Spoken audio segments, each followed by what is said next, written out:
Urban Design Commission to order. As is customary with the virtual meeting, Stefan would like to say a few words to start us off.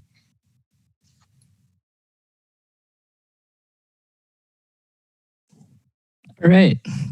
Welcome to our virtual meeting. If you lose connection at any point during the meeting, you can reconnect by clicking the link or calling the number in your original email. Commission members, if you're able, please activate your video and keep it on for the duration of the meeting. Staff, if you're able, please activate your video when you're speaking. The chair, clerk, and tech facilitator are responsible for muting and unmuting committee members. Please utilize the raise hand feature when you'd like to be recognized to speak, ask questions, or request a roll call vote. During any roll call, all panelists will be unmuted briefly. Staff, please utilize the raise hand feature when you've been asked a question. The chair will do their best to call on commission members in the order in which hands are raised. Lowering your hand will take you out of the queue. Members of the public who have registered to speak, the name you entered in Zoom must match the name you entered in registration. You'll be muted until called upon. The clerk will tell you when your time is up. After speaking, a member of the body may ask you a question. If you need to share documentation, please send it to the email listed on today's agenda. Chair, the floor is yours. Thank you very much, Stefan. I would also like to add, because we have a very full agenda, that we are going to ask presenters to limit their presentation to 3 minutes. Thank you. Okay, first up is approval of minutes. Looking for there we go, an offer of a motion. Is that a motion for approval, Lois? I can ask you to unmute if you'd like to speak to that. Okay. And Craig, is that a second? Okay. Seeing no other hands raised, the minutes are approved. Item number 1, public comment. I did not receive any registration for public comment, so we can move on to disclosures and recusals. Any disclosures or recusals this evening? Okay, I see no hands. Okay. Oh, I'm sorry. If I was looking for your hand raised over in the little bar there. So let me just. There we go. Russell, you were raising your real hand? Thank you, Chair. I apologize. I forgot how to find the raise hand, but I do ask to be recused from item number 7 tonight. All right. Great. Thank you. Yep. That's noted. Okay. Next up is agenda overview, Janine. Thank you, Chair. So there'll be a couple of items recommended under the consent agenda, and the committee can decide whether or not they want to hear the item. Staff will recognize if there are any folks registered under those items. And then secondly, I wanted to note that under public registrations for speakers, some items, there was an adjustment in the agenda after it was originally posted, so some of the numbers might have shifted. We have notified all the applicants we are aware of who have registered under the wrong item. And if we call your name and you wanted to speak under a different item, let us know and we'll work with you on that. So for this evening's agenda, I will quick share the screen. Bear with me.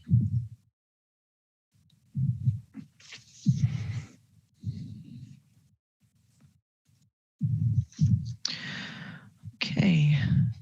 This evening's agenda has 15 items on it. Under special item of business, there is an amendment for the East Washington Avenue Capitol Gateway Corridor Plan. And there's a staff report with this item. Alder Rommel is present and available to speak on this item. If Alder Rommel is amenable to it, this item could be recommended for consent. Otherwise, it can be pulled off if commissioners have questions or if the Alder has questions. And the Alder has also requested that after this item, in the beginning of the meeting, that we move items number 9 and number 10 up because she does need to leave to attend a different meeting. So those are 2 items that relate to this amendment item. Under public hearing items, there are 3 comprehensive design review for signage. The first one is 1201 Tompkins, then 205 North Seago, and then 4151 Nakusa Trail. There is a zoning staff report in the packet for each of those, and all 3 of those are recommended for consent. Matt Tucker, the zoning administrator, is available if there are questions. Continuing public hearing items are 722 East Main Street. This is an electrical vehicle charging hub for Madison Gas and Electric in Urban Design District number 8. They're requesting initial final approval. The staff has met with the design team and is comfortable recommending consent. Item number 7 is 3505 University Avenue, facade updates in Urban Design District number 6, requesting initial final approval. There's a staff report in your packet on this. Item number 8 is 1 through 19 North Pinckney Street, 120 East Washington Avenue, planned development, redevelopment. This particular item has been referred to the November 4th meeting. Anyone who has registered for this item, please register for the November 4th meeting. And that registration link will be available about a week before the meeting. Item number 9 is 920 East Main Street. And item number 10 is 929 East Washington Avenue. Those are the 2 items that the alders requested be moved up to the front. Both are requesting initial final approval. The 920 East Main are the new Archipelago Apartments in Urban Design District number 8. 929 East Washington is a minor alteration to a previously approved plan. Under new business is 2143 Rimrock Road, alteration to an existing conditional use. They're requesting initial final approval for this. Staff has met with the applicant team and is comfortable recommending consent for this. Item number 12 is 6145 Mineral Point Road. And this is a new senior living apartment complex for Age Better. Initial final approval is requested. There's a staff report in your packet.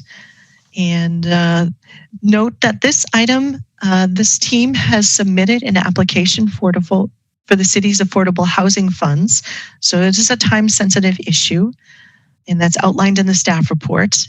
And if this item receives at least initial approval, it would go to the Plan Commission on October 16th. We have 3 informational presentations this evening. Item number 13 is 1402 South Park Street, a new mixed-use building in Urban Design District number 7. This is, as I mentioned, an informational presentation. This team has also submitted for City Affordable Housing Funds, and that is outlined in the staff report. Item number 14 is 522 South Gammon Road, a planned multi-use site. And then number 15 is 701 Gardner Road, Madison Yards Block 2, coming back with some updates and an informational presentation.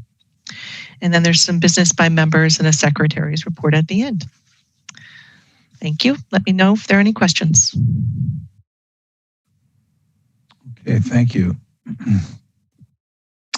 All right, starting off with the consent agenda, you heard a number of items that the staff would support for the consent agenda. I'm just wondering if there is a motion to nominate any of those items for the consent agenda. Tom. Yeah, I would recommend items 3, 4, 5, and 6. I would add item 2. And I guess I could not find a staff report for 11, but since Janine indicates that the staff has met with the developers and it's okay, I guess I'd add 11 to that too. So all the ones the staff recommended plus item 2. Okay. Lois? I'll second that, including 2 and 11. including 2 and 11. Okay. All right. I see, Christian, you had your hand raised. Yeah, I'd like to make a comment on number 11. So if we could remove that, otherwise I'm fine with all the rest. All right. So you would like to separate item number 11 from that grouping. Let's see. All right. Shane and then Craig. Yeah, I also had small comments on item 3 and 4 that I would like to make. I don't think we need a lengthy presentation, but just a couple comments there. Okay.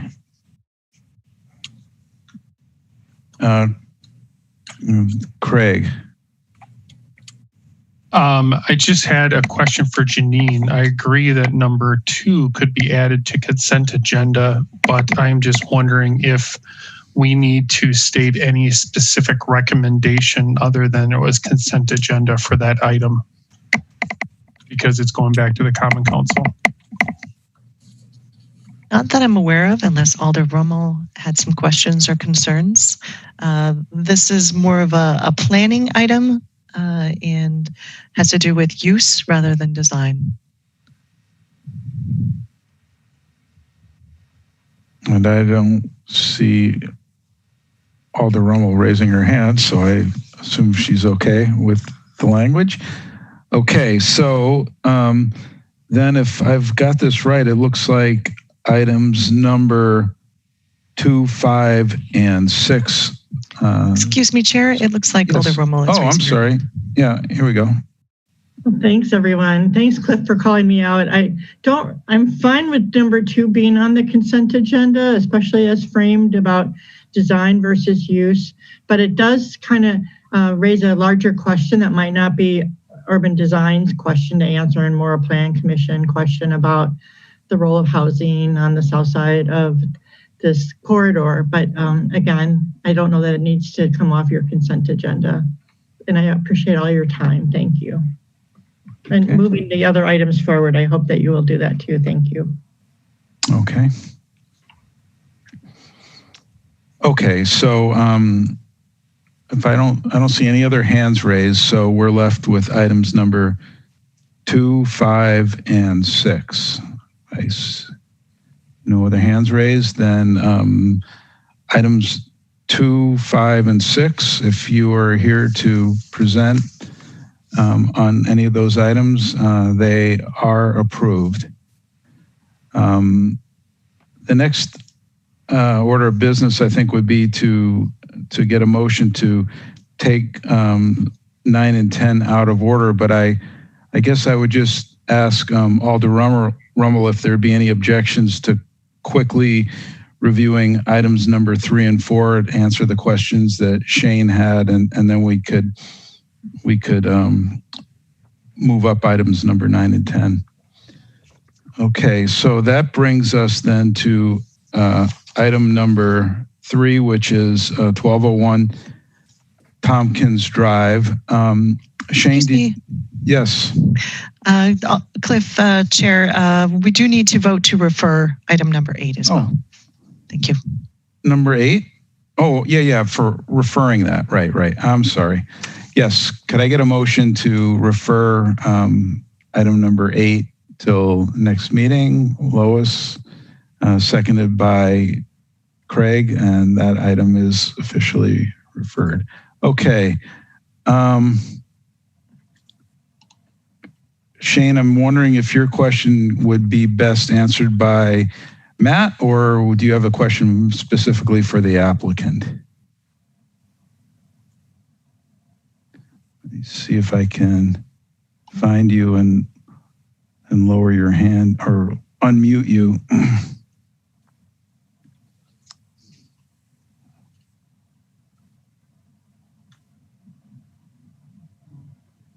There we go. Okay, it's probably a question more so for the applicants on both 3 and 4. Okay, so then let's see. With regard to number 3, looks like we've got Oh, for both of those, that would be Mary Beth. And why don't you just go right ahead and jump in, Shane, and ask your question. Sure. So for 3, and it might help to see one of the plans, but I felt like without a backer to the characters of the sign, that the characters got lost in sort of the busyness of what's beyond them. And my question for Mary Beth was whether she felt like something behind the individual, I think they're aluminum characters, would help it read better from a distance. Thank you, Shane. Actually, the letters that have been up there for Glendale Elementary School have been there since the early 70s, pre-ordinance actually, and they read really well, surprisingly. Okay, great. Yeah, I didn't know if it was just the rendering, because I could see sort of the mounting supports behind them and the way it read similarly to the characters themselves. But if it's the same style, that's what's been there since the 70s, and if you think it reads fine, then I'm okay with that. Yeah, it reads really nicely. Okay. So I'm wondering, Shane, if one thing would lead to another, and you might make a motion. Yeah, as long as I'm unmuted, I'd make a motion for approval. Okay. Thank you. Is there a second for that? Okay, let's see. I've got Lois. That's second. So item number 3 then is approved. And then, Shane, you also had some questions on 205 North Seagull Road, number 4. Should I just go for it? Yeah. All right. I felt like the sign, the ground signs were strikingly similar in proportion and style to a real estate sign, and wondering if a second post might help to alleviate that similarity. I just don't know that the owner or applicant would be satisfied with it looking like a real estate sign, or if anyone else agreed. I acknowledge that the size is larger than a typical real estate sign, but I think a second post, a vertical post, would help distinguish it from a real estate sign.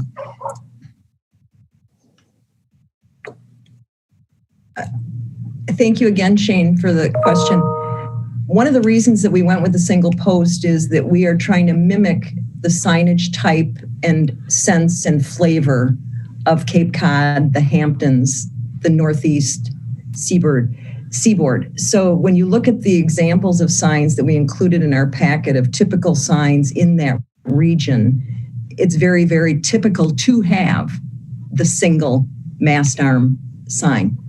And the client is really comfortable with that.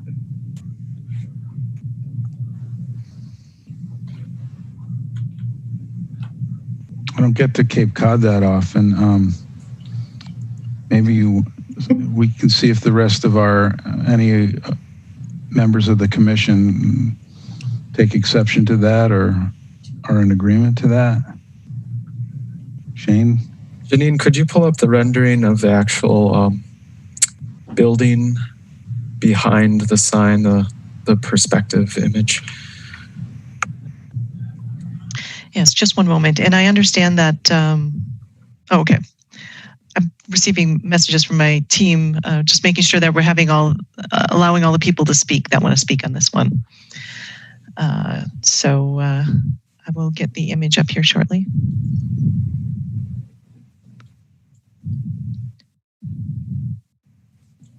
I guess long story short, I'm not sure if I'm convinced, especially like when looking at this view. And I don't think a second post would detract from the Cape Cod style. Okay. So in addition to Mary Beth, John Fladd had registered to speak, and I would invite him to do that if he so chooses. So we don't have John Flatt on the call. We do have a Okay. phone number, but I have no way of knowing who that is. So Okay. You, All right. Can you guys hear me? okay, Andrew. Yeah, I'm in charge of IT at the office, so I'm here with John. Okay. So speaking down here. This is John Flatt, and we are the owner of the property, which is under development at this time. And I am the guy who was out in Cape Cod. And I looked at a number of different buildings, and I saw a great number of signs, took photographs, shared all this with Mary Beth. And candidly, this particular sign look, we thought made a lot of sense. I really feel maybe we're into the beauty's in the eye of the beholder. Whether that has one leg or two, I don't think it's terribly consequential one way or the other. The focus for our effort here was to make sure we had a freestanding sign, which is what we see consistently in the Hilldale neighborhood, whether it's the Carolinas or the Monticello or right across the street where it's Karen Arms. So I guess, quite frankly, we're comfortable with the sign. We think it looks attractive. It's consistent with what I saw out in Cape Cod, and we're looking at coastal architecture, if you would, Nantucket architecture, perhaps. And so we're quite comfortable with the signage the way it is. I don't think I'm going to fall on my sword if we have to have a second post there. As I said, I think it's beauty's in the eye of the beholder. Okay. Thank you very much. Let's see, Lois, you have your hand raised.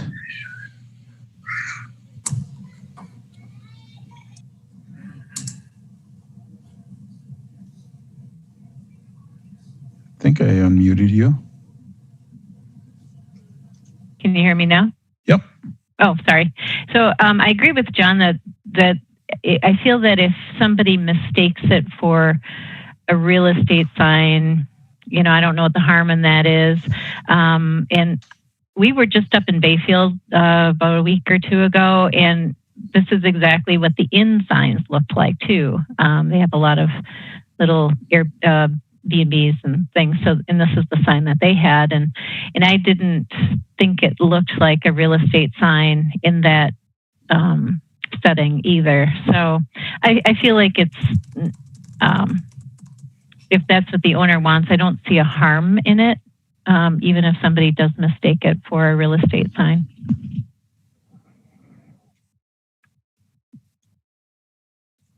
Craig.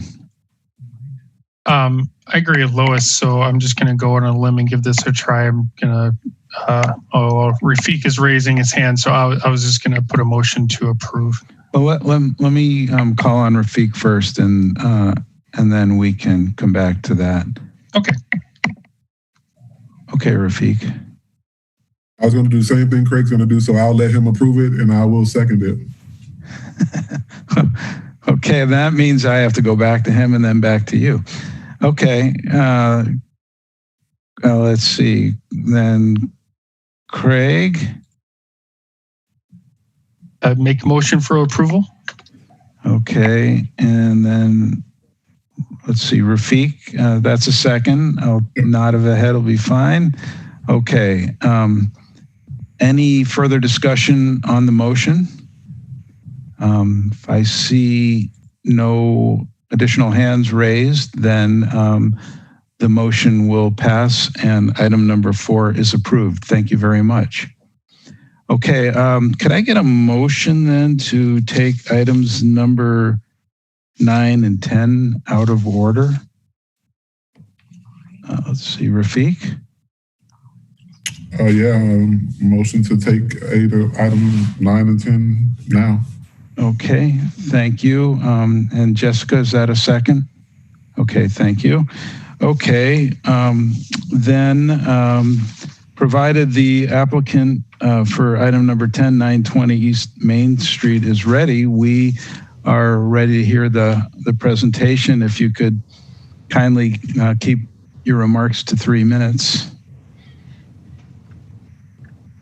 Do you want to go? Hi, I'm with Doug Hirsch as it comes up. This is Kurt Brink. In lieu of the time, I'll just let Doug take it forward. Okay, and we'll be brief. You've seen this before. These are the apartments on East Main next to WIDA and the telephone building on the 900 block.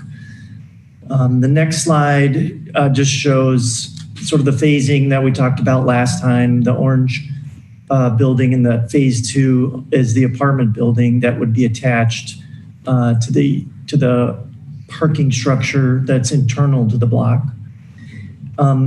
We really don't have very many changes, but we did make a couple. Let's see, you could go to the next slide, Janine, please. And the next slide.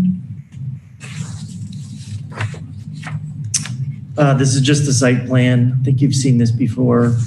Let's go to the next slide. And I believe we have Rebecca from Kensaiki, but since I'm talking, sorry, let's go to the rendering, Janine, I'm sorry.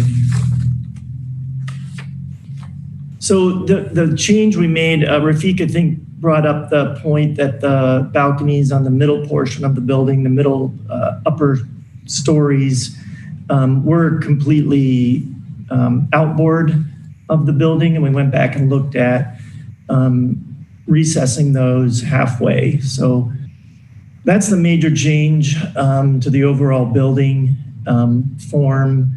And the other thing that's new is down by that heritage facade project, the 924 facade, we've added an accessible ramp and steps. So there's a slight wall down there. You could move on to the next slide, Janine, please. This shows the recessed balconies. The next slide. This shows that ramp and steps into the 924 building. And then there's a little bit more detail on the sort of little activated alley space there, or courtyard. On the next slide, I think shows the ramp. We're looking at board formed concrete for those site walls all the way along the ground floor. And then a more transparent railing with the cables. The next slide will show you a little bit about the courtyard, a little bit more with the mural that's on the parking structure. And the next slide shows you the materials that we're looking at. There are 2 number 4s, and the idea is we've been looking for a brick that will replicate kind of this warehouse aesthetic for the neighborhood. And we're looking at the 2 bricks that are the number 4 bricks there will be blended. So that it is basically kind of a burnt orange, red, brown kind of range in order to get that look that you see on some of the older warehouse buildings in the area. The number 8 is the brick for the 924 facade, and actually it reads a little dark here. It's a little bit lighter. The rendering, I think, is more accurate as far as what it actually looks like from the photographs. And then the rest of the materials are very simple. The building is mostly brick with a little bit of metal. All the metal is basically black. We do have those precast caps, which we're looking at doing in a darker sort of warm gray so that they don't pop out and they still look kind of aged. I think that's all I have. And if Rebecca wanted to talk a little bit about the landscaping plans, Janine. I'm just doing a quick sound check. Are people able to hear me? Yes, you're slightly faint. So if your near a microphone, if you could get a little closer, I think it would help. So lean in and speak up is what I'm hearing. Yeah. Is that better? Mm-hmm. Great.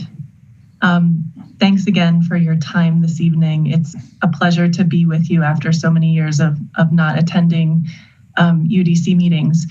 As Doug mentioned, there are really relatively few changes to the actual structure of the site or the green roof, but there's an additional level of refinement that's reflected in the plans. And so you'll see planting plans with plant species called out along the north-south drive that connects East Washington to East Main Street. You'll see additional plant species called out for the elevated plantings in that terrace that's anywhere from about 1 foot to 1.6 or 1.8 tall at its tallest point. And again, the purpose of that terrace is to sort of mitigate the grades between the required finished floor elevation by the city for stormwater, for flooding, and the existing site and right-of-way grades. As Doug mentioned, we did add an accessible ramp along that east main facade. Thank you for whoever's doing such a great job pointing. And so that provides 2 accessible entries to the building, one off of the western corner, and then one at this sort of main entry area. The courtyard, really the big change here, if we could go to the next slide, please, is again an added level of refinement with a planting design. The materiality stays the same. The whole idea of the planting palette is species that might have sprung up in old fields, abandoned warehouses. So we're relying on a lot of shorter ornamental grasses, some sort of pioneering vine species. But we're applying them in more of an urban treatment. So rather than having a grab bag of 6 different species and throwing them all into the same planter, we're trying to pay some homage to the lines and the linearity of the spaces and populating those planters with kind of an interesting mix and a playful mix of these sort of evocative pioneering species. We worked out site grades in a little bit more detail than what you might have seen last time. And it was a little bit of a challenge, but I think one of the big achievements is that we can get both the telephone building, which is to the east of this small courtyard space, and the 920 building to the west of this courtyard space to access that courtyard and to get from the courtyard to the east main right-of-way in an accessible manner without ramps or handrails, and also without stairs. Bike parking quantity hasn't changed. If you could advance one last slide in less than a minute. The green roof also has gone through a slight level of refinement. We're toning down the plant palette to be really, really simple. Again, evocative of that old field style that might have sprung up, using some berming and some mounding to provide interest in a large meadow space in the middle, and carving out some paved areas for an added level of refinement for some community spaces. The other big change from last time is that we're showing the notion of 2 overhead shade structures or canopy structures, and the second one has been added off on the west side or the left side of the drawing to sort of hold that grill station, harvest table community space. Okay, thank you very much. Any questions? Okay, before we open this up to the commission, I'd like to ask Alder Rummel if she has any additional thoughts on the project to share with us. No, not really. I came mostly for the original number 2 because that's a big change because it allows this. I think I've struggled for a long time with residential, but I've now come to see its purpose, and I think they did a really fine job with this building. And I mean, I'm sure you could make it better, but I think overall it's pretty good. So I have no concerns. Thanks. Okay, thank you. Okay, any questions or comments from the commission then? Chair, do we have other folks wishing to speak? I didn't think so. Let me look again. I believe for item 10, we have Andy Laufenberg.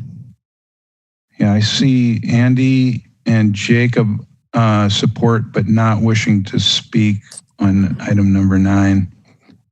Did you receive any additional requests?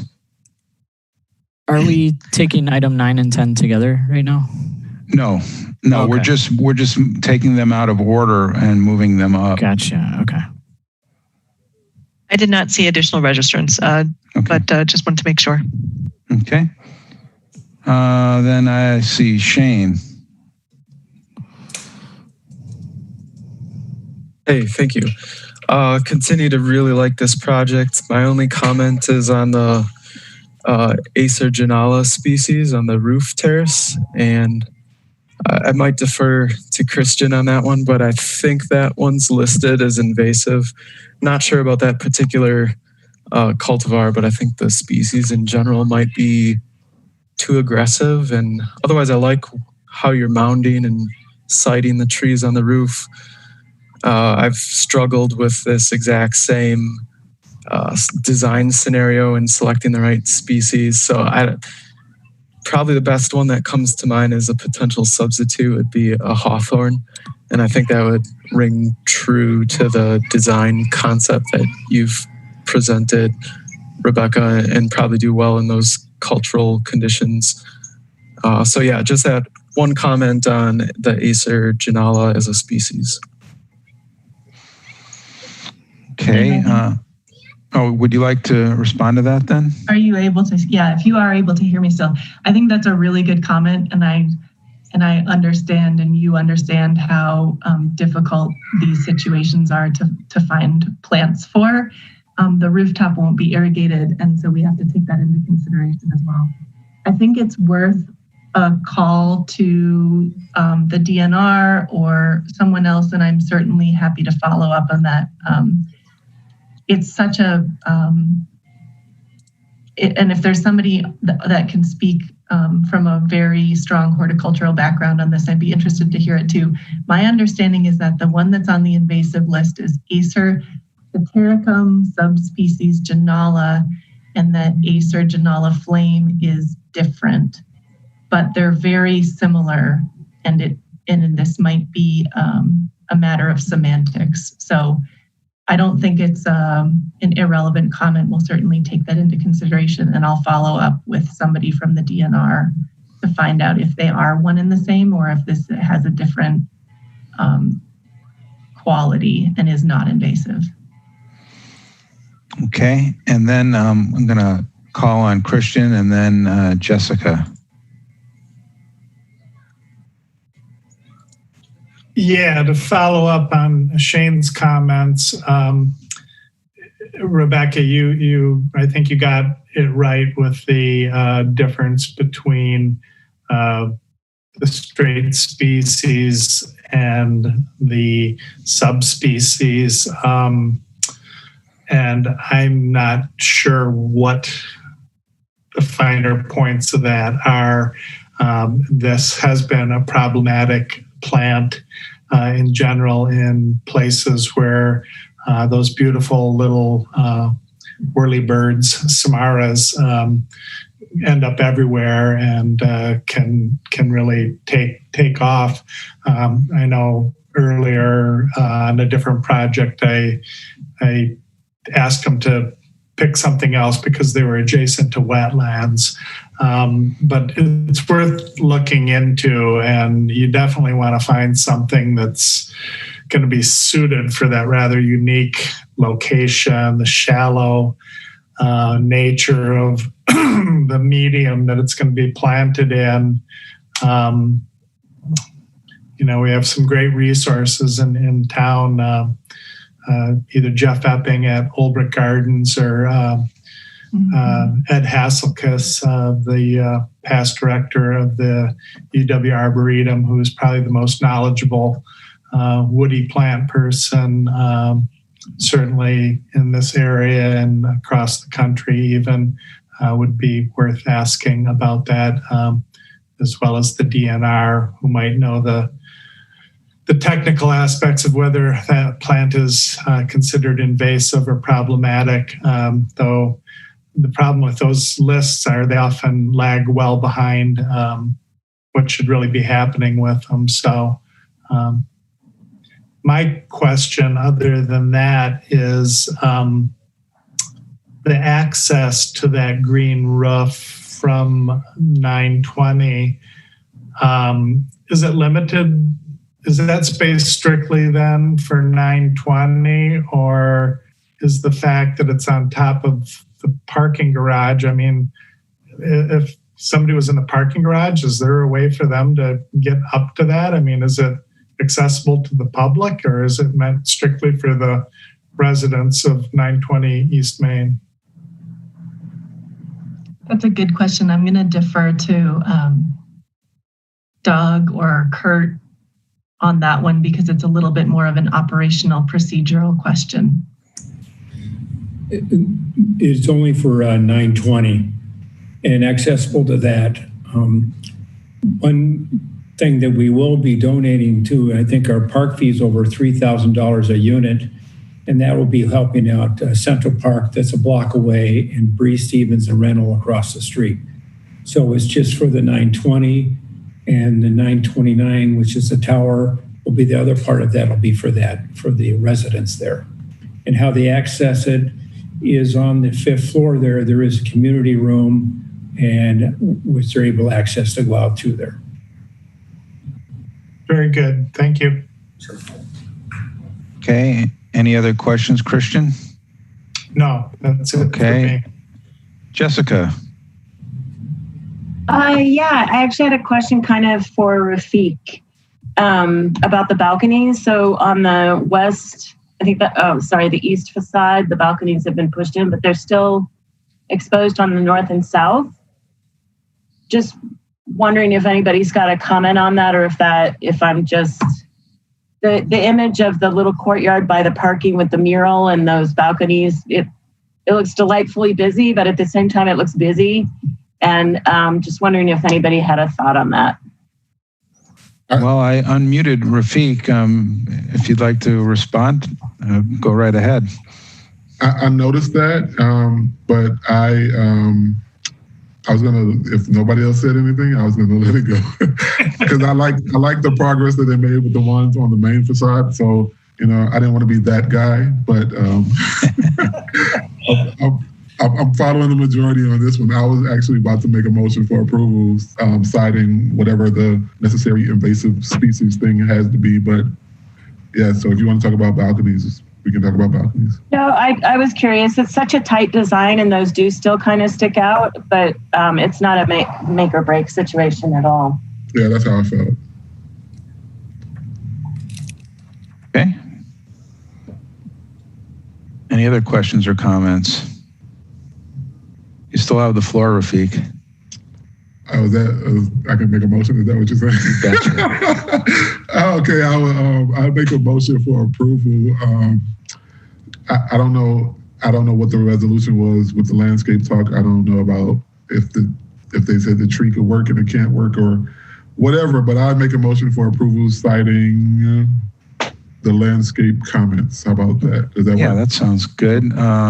Lois.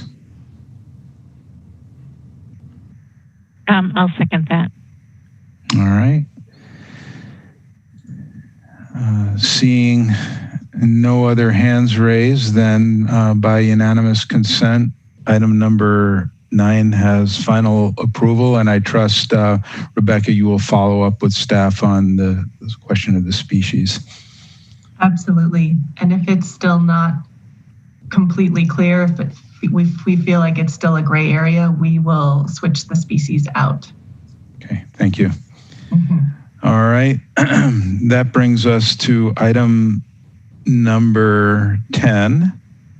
Same applicant, same players, a different side of the block. So I believe that's Doug Hirsch and Kurt Brink and Rebecca again wishing to speak on this one. Maybe not Rebecca, let me check. It's Andy as well. And Andy, okay. So what whatever order you'd like to take them in, we're certainly ready to hear about it. Get started. It's an alteration to the approved plans and design. There's two major changes. One is some addition of parking. As we've been going, as the developer has been going after tenants, one of the major tenants is asking for more parking. And we think this is going to be happening across the board with tenants. So we're looking at adding some more stalls. And the other issue was the one level of underground parking was becoming very expensive, and we weren't getting a lot of stalls from it. And we were into the water table. So we tried to come up with a solution that doesn't change sort of the design of the building too much, but the change is adding 3 levels of parking above the first floor that was office, 2 levels of office space. I think if you go to the next slide, Janine. Oh, sorry, still have that in there. The next one. And the next one. There we go. This is the comparison.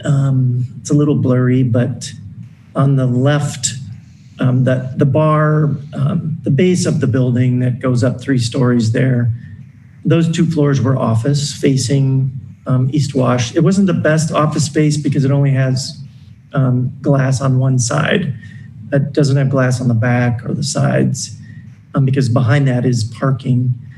And then to the right is the change, adding 3 levels of parking into that area.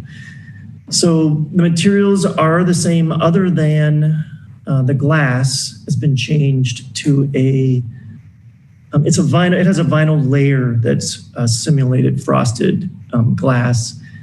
So in this rendition of the that we're showing here is more of kind of an evening shot. The glass will kind of glow, and you may see a shadow of something behind it, but you won't see the details of let's say the cars that are parking on those levels. So we still have the same stone. We still have the retail on the first floor. The upper floors are the same. This adds a little bit more texture and levels to the building. When you look at it next to the hotel down the street, it kind of adds a little bit of that kind of breaking up of the facade. The next slide shows more of a daytime. I apologize, these are a little bit blurry due to the size of the files. But the idea is that the glass that we're specifying is the same glass that would be on the upper part of the building, other than it would have the frosted layer inside. So during the day, the glass would look very similar to what it was before. It's, it has a bit of a reflection to it. With the simulated frost, you're not going to see the cars on the inside during the day at all. So the other part of the minor alt is just a progression of the design for the parking structure. And I know you've seen that before. It's starting to show up here on this side elevation, and then there are some elevations here. So as we've said before, the parking structure, the portion of it may be up without the 929 building in front of it. And so we wanted a lighter weight material that can be recycled and taken off easily. Also has more detail and a bit more design interest to the building. And Andy's on the line. Andy, if you wanted to say anything about the parking ramp design. Yeah, sure. Janine, if you want to go forward to the 2 perspectives, I can talk to those a little bit more. Keep going, please. 1 more. There you go. So you've, like Doug's mentioned, you guys have kind of seen this before. And what's changed was previously we had a series of precast concrete panels and green screen on this facade, and we replaced those with a series of three different types, or the main cladding becomes three different types of perforated metal. And they all have a different profile, and they range from 1.5 inches deep to 4 inches deep. And then each one of those panels would either get painted one or another color. So there's three profiles, 2 different colors. And then the floor line is accentuated with a bent steel plate that overhangs those different perforated metal profiles. And the reason why we're doing this is why we have the different profiles and why there's that overhang is to create like a little dance of light. So as the sun moves across the facade, the different profiles will cast and receive, or cast shadows and receive light differently. And those steel angles that accentuate the floor line will also cast a different shadow on it. So the fact that this is a very long, large, flat facade, we're trying to play with light and shadow and color to help activate the facade and kind of create a dapple of light and shadow across it. To activate the bottom or the ground level of the East Washington side, there is a mural.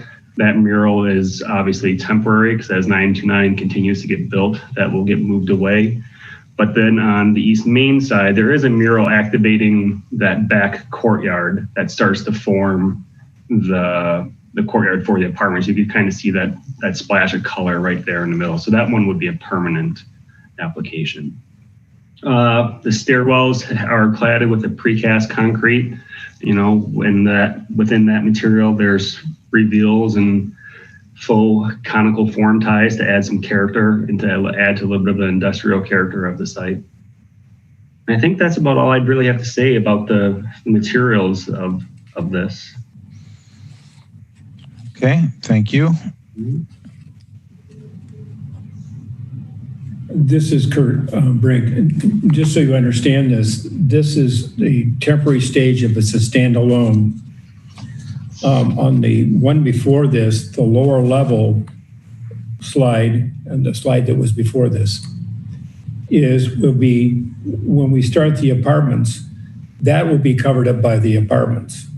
And then the top slide, when we start the 929 building, which we call the tower, it'll be covered up by that. So this is the temporary condition for the phase 1 ramp to be covered up completely, and you won't even see the sides, but it's how it will look now. And if the apartment building was delayed getting started or anything. Okay. I think those are the major two points of the minor alt. It's the parking on East Wash, and it's the exterior of the parking structure. All right. Are there any landscape comments that we? Oh, I'm sorry. I see that you're available to answer questions. Okay, great. Thank you. All right. Any questions or comments from our commission members then? Tom. Just one quick one. Given that we've raised the base of the building by 1 parking floor, does this raise the height of the overall project or not? No, it doesn't.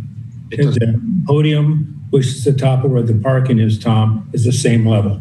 It's just, as you know, your office is 15 to 18 feet per floor, and our parking is much lower. So we're able to put 3 floors of parking in the same place where the 2 stories of parking were, 2 stories of office were.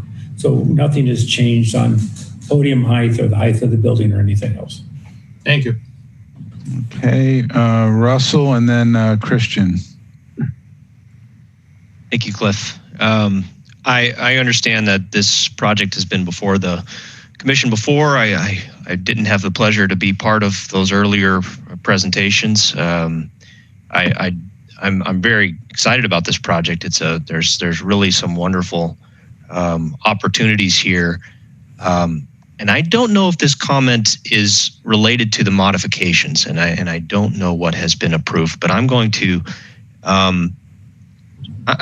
point out that the amount of glazing on this building, the appearance of glazing, understanding that there is plenty of spandrel panel and you're really looking at something like a 40% fenestration,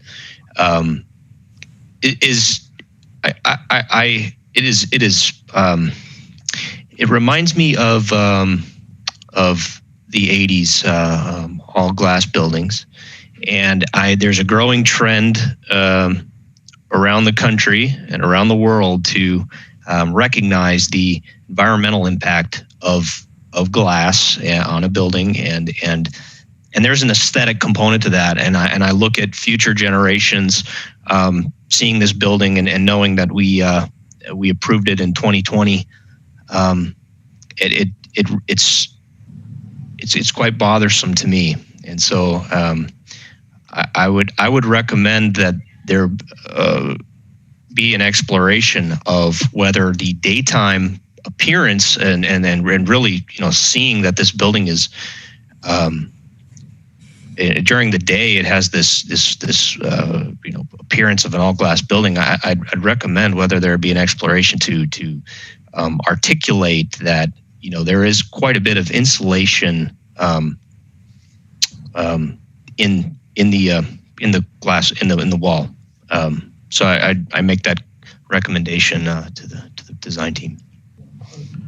Okay, thank you. I can tell you that the glass, its reflectivity, its glare, the amount of spandrel to vision glass was discussed at great length.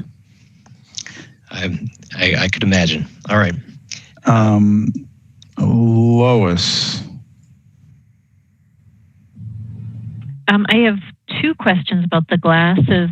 One is, does the parking level glass, you said it's frosted, does that frost character, does that reduce the bird strike issue at all? And will it be backlit or some other way to be lit during the daytime? Or will it just be dark? I'm trying to get a better sense of what that looks like during the day. Yeah, it will not be transparent anymore. So it does potentially improve the safety for birds. It's basically the same amount of glass, but with that frosted coating, it's not transparent anymore. So that could potentially help with that. As far as the lighting, the interior lighting of the ramp will have LED lights. They will dim down based on occupancy, and I'm assuming on this facade, with the amount of glass and the frosted glass, also be tied to a photocell based on the amount of light that's coming in, where those lights will probably be turned off, during the day, because there's enough brightness on that edge of the parking garage because of the amount of light coming from the windows. So our assumption is from the daytime view that it will read more like, a typical office building might read during the day, where if it's brighter outside, you don't see in and you get a little bit more of a reflection during the day. We have talked about potentially, looking at how we light that edge at night with potentially some uplight on the edge, and maybe reducing the point sources that we end up having to do in the parking structures because of the floor-to-floor heights. But on this perimeter, potentially, we could look at some uplighting. Yeah, and that was my concern, is that it doesn't, that you'll see this kind of point light at nighttime. You'll probably see car lights as they go around, as they're moving through the parking structure. But I didn't want it to look like an abandoned building during the day either.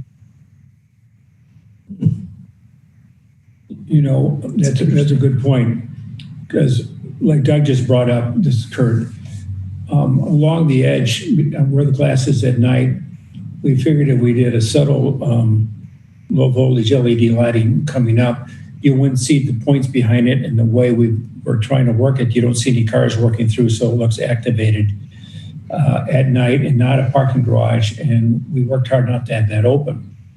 It's an interesting point which we might be able to do, because as you put in your lighting, how you put in your controls, we could alternate during the day where some of those different lights are, so it has a different rhythm to it. And that would be easy enough. As you put your strip in there, you could alternate those off and on, and then you could get to the right level to where it maybe look more activated to it, because I do plan on having it at the edge there to give it more of a warm glow. I like the idea of the uplighting during the day. During the day, if we alternated it between different sections and moved it around, we could set the timers. That would give it a different feel and break it up. That's a good idea. Okay, thank you.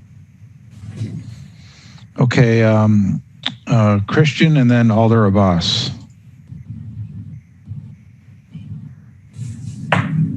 Okay, I have two items I'd like to address. The first one is having to do with the interface between the ramp and the telephone building. On page 2 of your letter of intent, where you highlighted the different changes chronologically and stuff, the pertinent paragraph says a design progression to the parking structure submitted May 4th, 2020 is limited to the southeast corner of the parking structure, where the floor plans are revised to remove the notch in the plan that created a distance separation from the existing telephone building. I thought that space before, what you're apparently referring to as the notch, was already really, strangling the telephone building. And if I'm reading the plans correctly, and correct me if I'm not, it almost looks like the ramp is touching the telephone building. And if it isn't, it's so close. There seems to be an allusion in the following paragraph that the developers, own that building. And I guess my question would be, if you didn't own that building, that, you're just strangling that telephone building with no space around it. And if it is yours, it seems like a self-inflicted design wound to me to run that right up to the edge of that telephone building. So if you could, educate me about what's going on that interface there. And then I have a further comment about the windows and the glass and stuff. But first that, please. Okay, on the telephone building, we do own that. And what we've been trying to do is be able to honor that telephone building. It is not landmarked right now. It could be potentially landmarked, and open up the 3 sides to it. As we're working through this, we're dealing with the fire codes to try to make that building usable.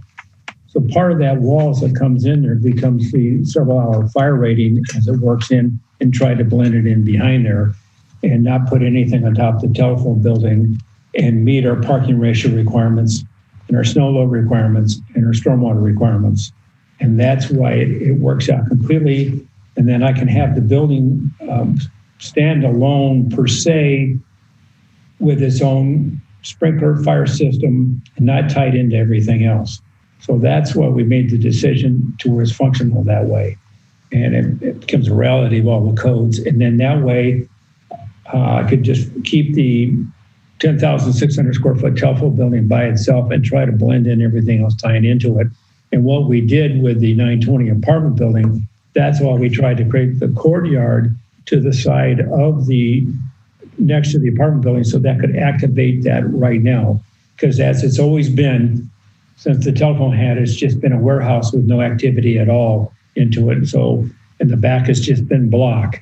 So that's what we've tried to do. And then with the brick and tying it in the look of 920 to where they blend out and it can stand out on its own. So that's what we tried to do here.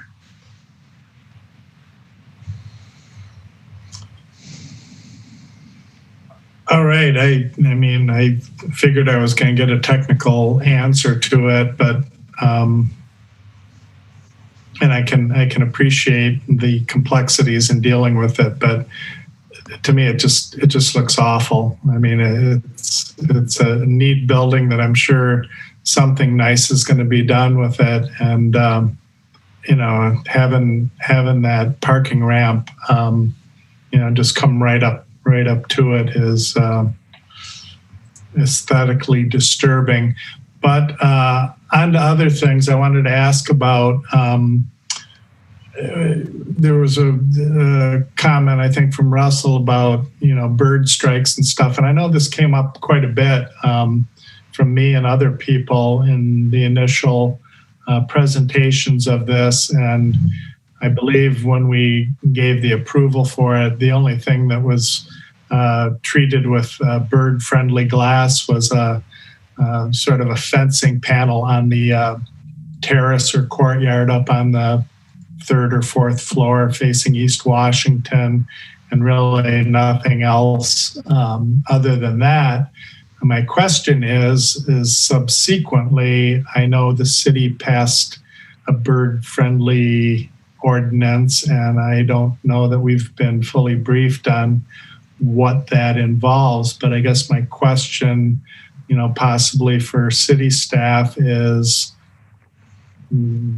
this building grandfathered in because it was approved earlier without the enforcement of the new bird-friendly ordinance, or because it hasn't been built yet, is it going to have to comply with those regulations? Okay, I believe they are still working under their original approval, and this is a minor alteration, but maybe Janine or Kevin could confirm that with regard to the new ordinance. I can speak to that, and then Kevin can jump in if I answer incorrectly or miss anything. So the original design was approved, and the alteration is only to the parking garage and these first couple of levels. So if I understand correctly, the comments would have to be limited to those changes. And I see that Kevin has raised his hand, so I'll let him add to that. I believe that I would verify this with the city's zoning administrator, but because this is a new application, I believe it would need to comply with the new ordinance standards that I believe take effect in October. I need to verify that with the zoning administrator to make sure that would be the case. As far as the limits of that ordinance, if it would apply, does apply to the lower 60 feet of the building and requires certain mitigation efforts, including potentially dot spacing or a variety of items that are prescribed in the code as different options. Okay. Thank you, Kevin. So if there are other retroactive requirements, staff will inform the applicant. Alder Abbas, thank you for your patience. Thanks. I think so. Kristen already asked the question which I want to ask. So thanks for asking this question, Kevin. Just can you clarify this particular glass ordinance, bird-friendly glass ordinance?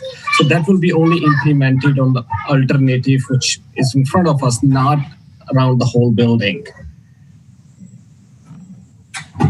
That's a good question, and I would want to verify the timing of when this was submitted. The minor alteration, because the alteration would be subject to the codes that were in place at the time the application was submitted. So that, again, I would want to verify that with the zoning administrator as far as what would be covered in that. So I'm sorry, I don't have an answer completely to your question. So Kevin, if we approve this project, would staff then review this, or does this need to come back to UDC again for this? If those zoning standards do apply, it would not require a further trip back to Urban Design Commission. The applicant would be required to meet those ordinance requirements. If by meeting that it resulted in some significant design changes that the secretary were beyond the scope of what the commission provided, the UDC could and be asked to weigh in. But my understanding, if those standards apply, that would be done at the time of sign off and would be an administrative approval in addition to the approval that the commission, any approval that the commission would grant. Thank you very much. That was a really helpful information. And just as a comment, I agree with Russell with this particular project. I really hope developers look into sustainability when they create their design.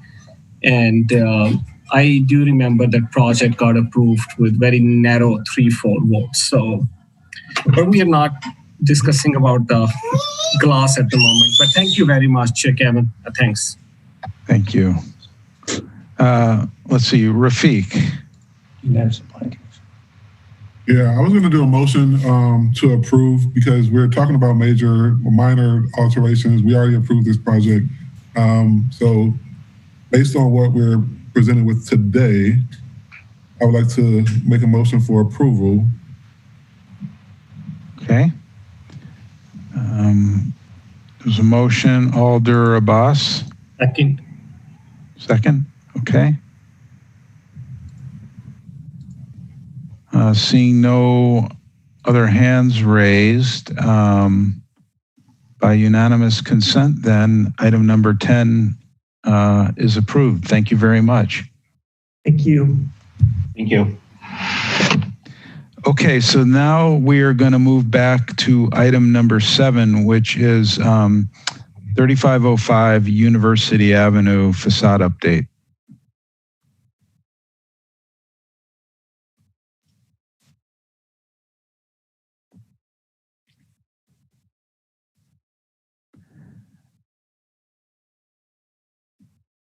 And I guess as soon as, yep, Janine has it pulled up here.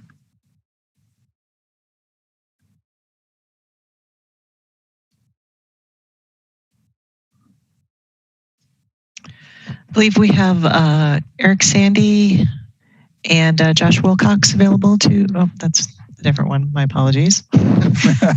Peter Tan is available to speak, as well as Richard Jedden. Okay, well, whoever signed up wishing to speak, please speak. We don't really care which order you speak to us. Just tell us about the project. Peter and Richard, you should both have prompts to unmute yourselves. I guess this is Rick, and I guess I'll go first. I didn't realize that in taking down the gas canopy that we were going to end up with as much challenge as we have to paint the building. And what I'd like to do is paint the building the Napa national colors.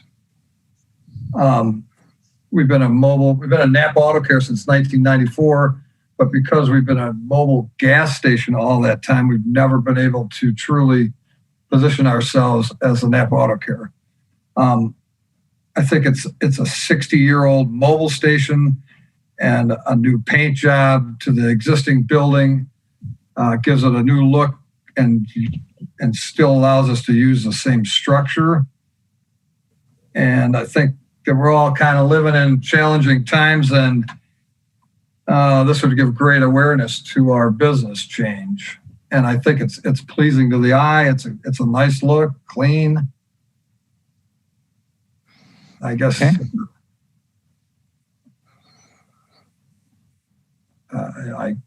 I don't know if Peter's there. So, Peter, you should have a prompt to unmute yourself.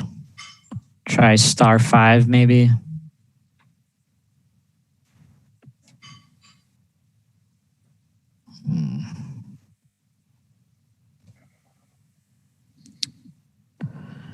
Okay.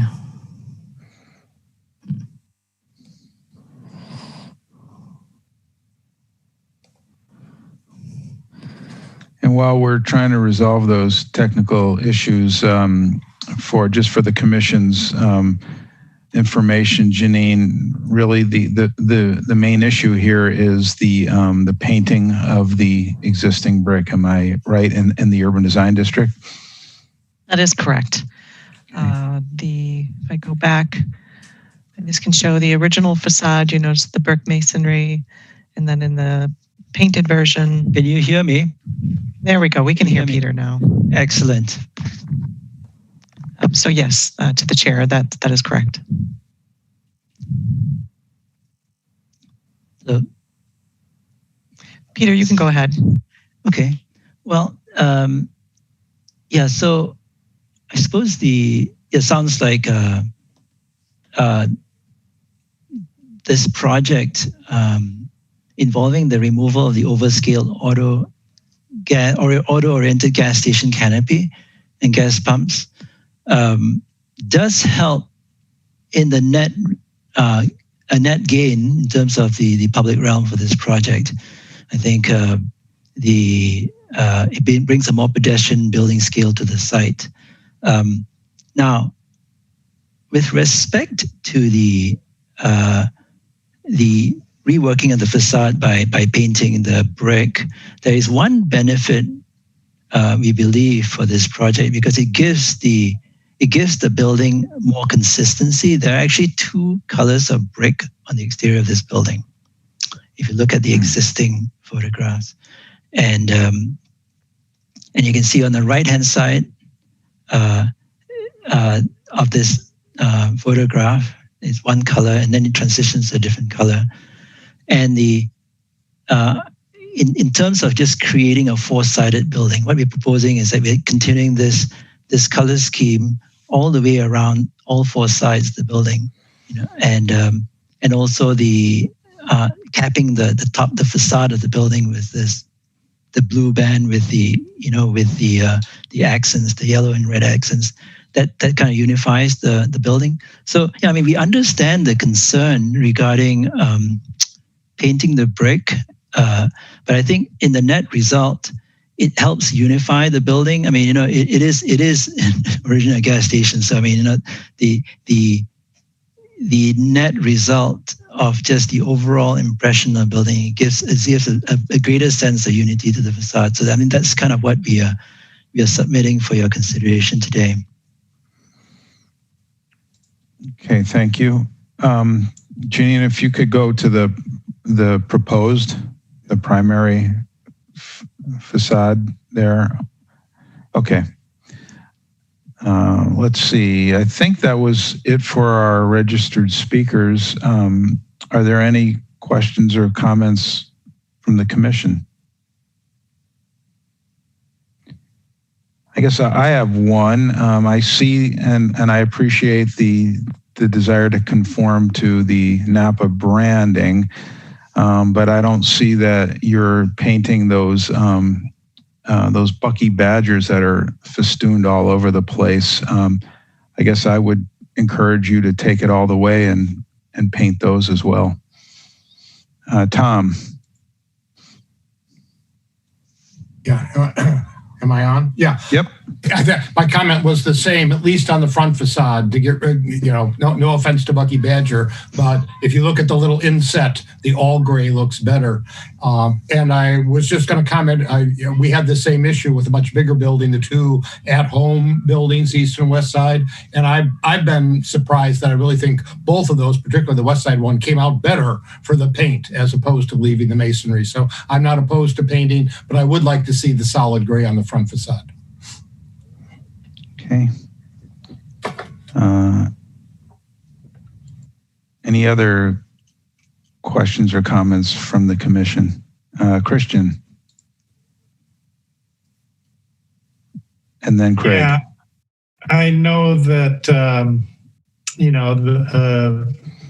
from sort of a overall aesthetic, the city has largely really frowned on painting brick masonry. In fact, when I was doing some research on some of the other projects before us tonight, I came across something, and it specifically addressed that and said that the painting of existing masonry is strongly discouraged. I don't think the city and the people that wrote those guidelines were necessarily thinking of a gas station.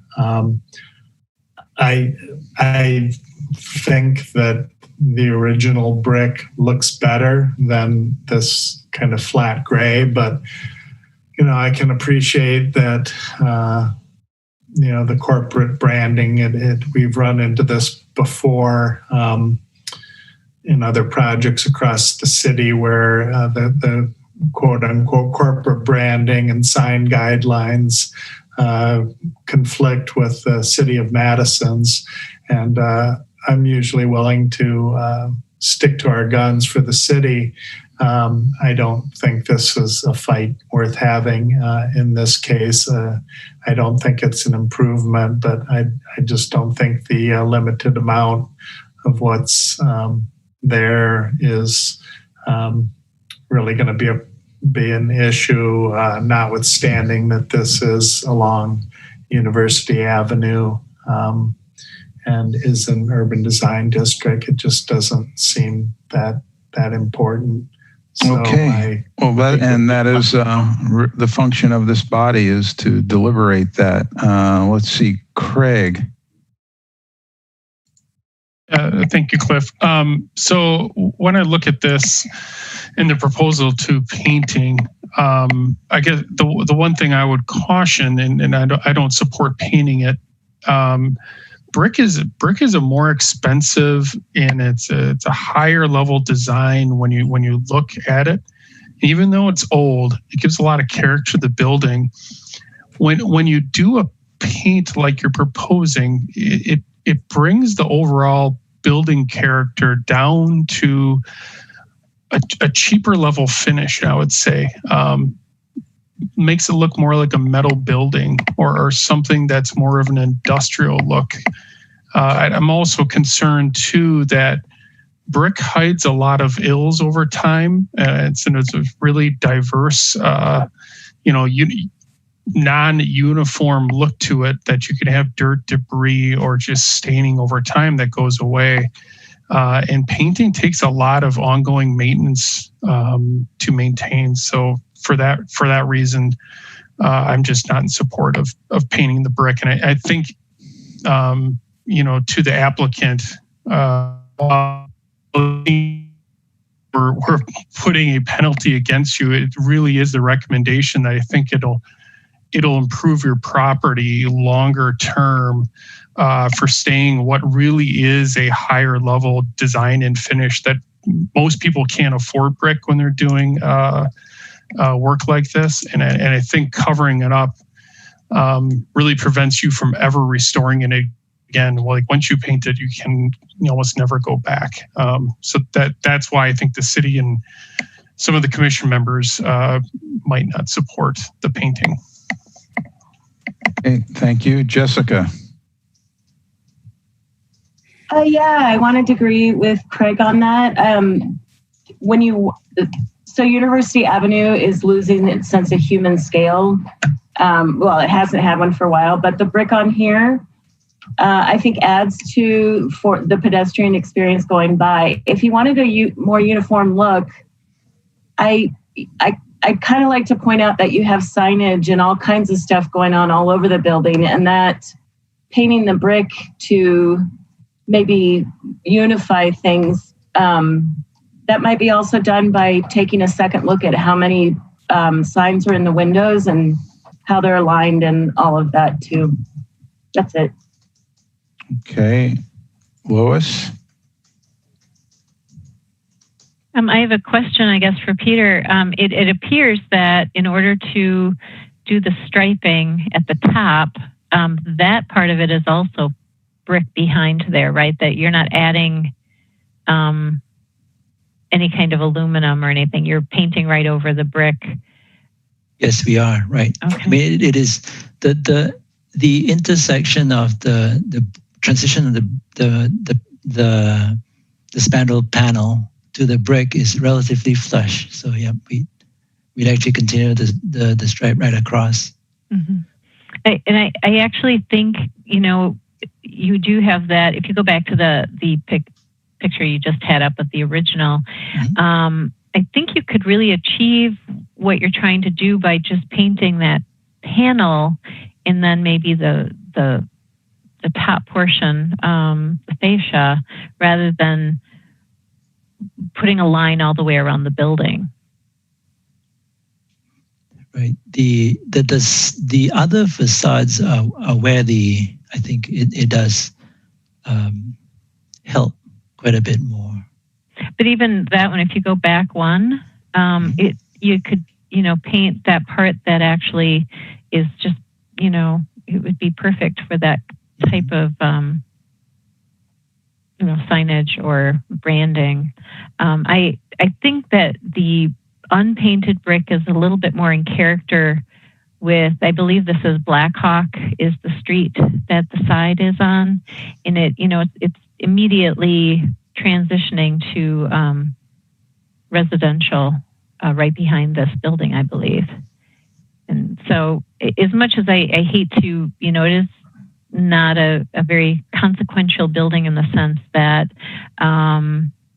painting it, I think, would be horribly detrimental. I don't think anyone would put the money into taking the paint off in the future. At that point you'd rebuild, but I would think that there's a better solution that would make this a little bit more in keeping with the rest of the neighborhood. Okay, thank you. Alder Abbas. Thanks. I agree with Louis. I think so. If we can preserve the brick the way it is and do the branding on the top, in the back side and all, yes, right there we can do the top, and also if we go in the front one picture, yeah, and we can keep the bricks on the facade, but on the top with their brand. But before, sorry if the kids are crying in the background, so dinner time. Have to move on the side. So one quick question to let me see the name, Peter. Yes. One quick question. So let's say if these, we still want the branding to go on the above, but if we change that, like we're giving a different recommendation, just doing on the top, I just want to understand from corporate point of view, sometimes corporation branding are really strict with their branding rules, and if business doesn't follow, they don't really work with the business. I get an idea what is situation here. Would that business is still follow still carry the same brand?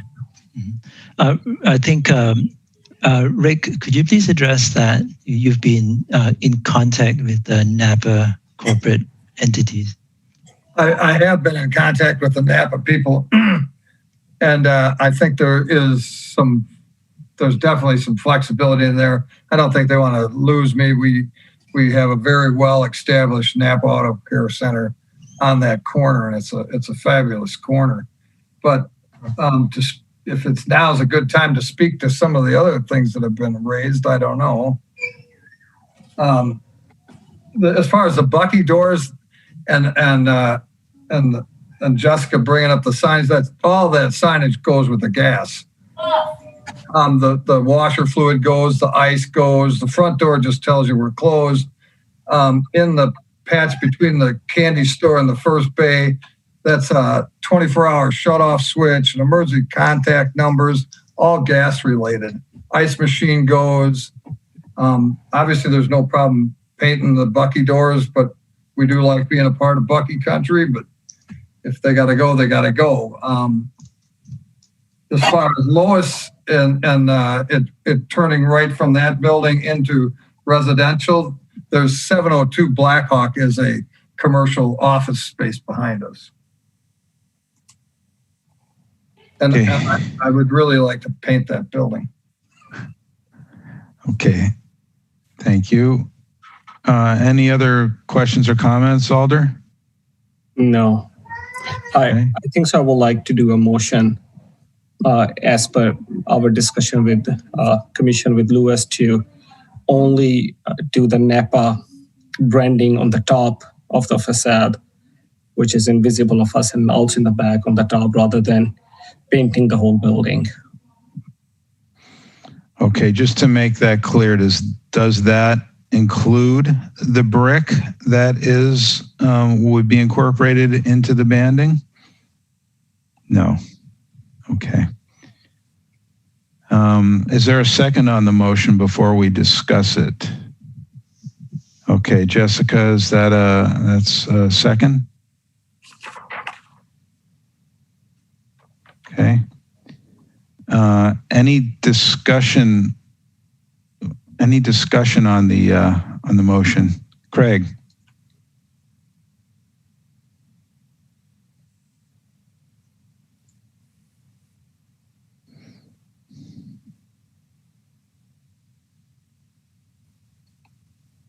I'm trying to unmute you. It's not working. Maybe Stefan can help me. Might be frozen. I would like to amend the motion as, there we go. Can you hear me now? I lost you for a second. Yeah. Okay, sorry about that. As amendment, I would like to propose that we allow the Bucky doors to stay as is, just to clarify that those would stay as Bucky doors. Okay, that's an amendment to the motion. Any other discussion on the motion? Rafiq. So do we raise our hand for the amendment to like do we have to vote on this amendment or? Well, we're discussing, we're having a discussion on the motion, and then we are considering amendments to the motion, and then we would ask for a vote after we've gone through all the comments. So they're asking for approval to paint this building. It's just a yes or no, right? Are we? We're not telling them then, okay, so you can't paint it, but you have to do this, and this. It's just a yes or no on whether they can paint the brick. That's true, but I think it would be a benefit if in the motion to deny it, we would also maybe have a discussion of what would be approved. Maybe to save them a trip for having to come back.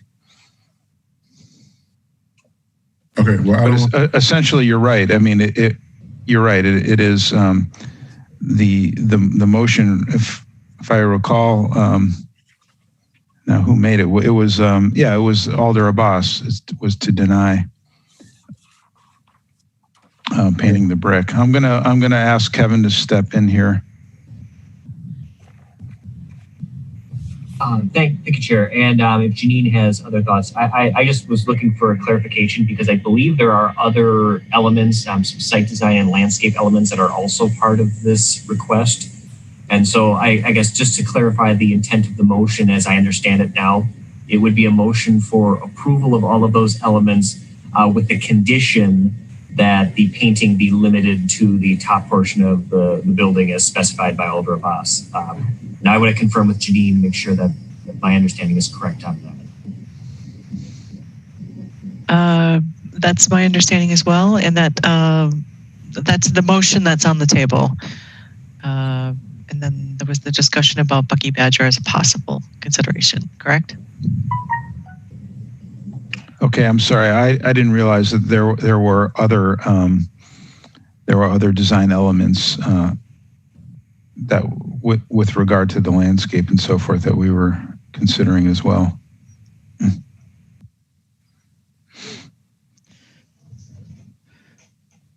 Hold up the landscaping plan on the screen. Mm-hmm. So if it were all right for me to speak, I could try and kind of explain the site plan to the commission. Go right ahead. Okay.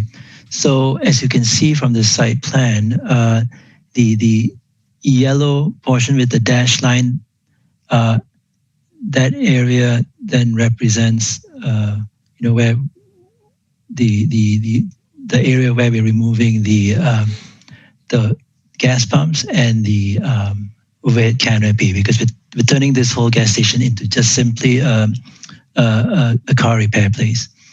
The striping that you see there shows a restriping of that whole area to kind of add more parking, turn it into more of a kind of a traditional kind of parking lot for a business on the street.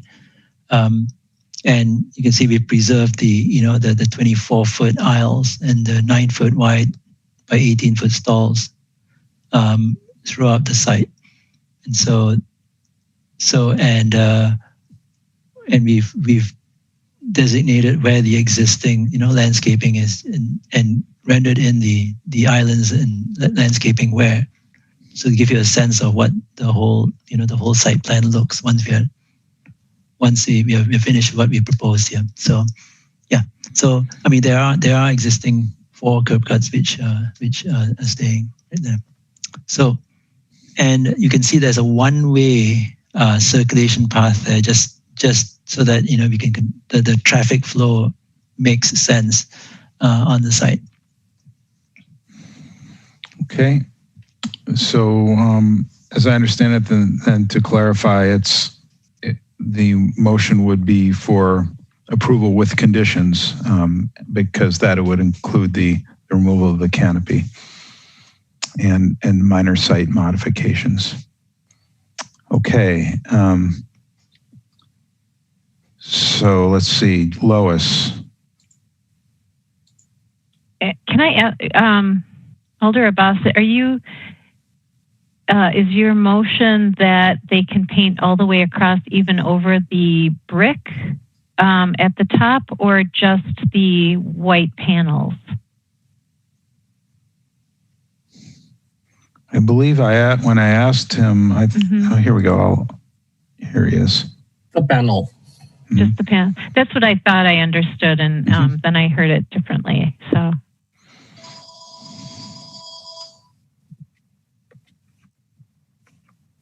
Okay.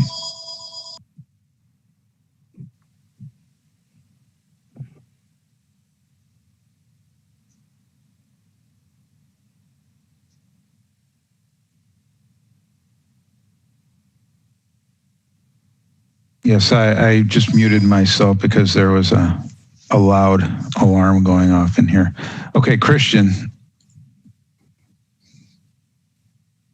All right, I sense a bit of confusion among everybody about what exactly we're talking about. So this image that's up, I think everybody can understand that we're talking about the light-colored panels across the top and leaving the brick, and per Craig's suggestion, leaving Bucky. But Janine, could you go to the side view?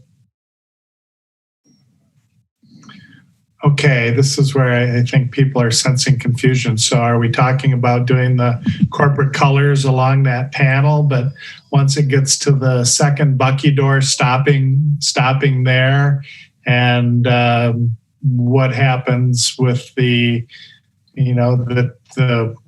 trim across the top of the building that's above the brick, the Napa sign, and over the garage door and the dumpster area in the back? I think they need some, if we're going to, specify what can and can't be painted, I think we need to be clear about what we're okay with being painted. I would suggest that we say that all of the metal panels above the existing masonry can be painted per their choice of corporate colors, but not any of the existing masonry. Okay, that is a amendment to the motion. Alder Abbas, you had your hand raised?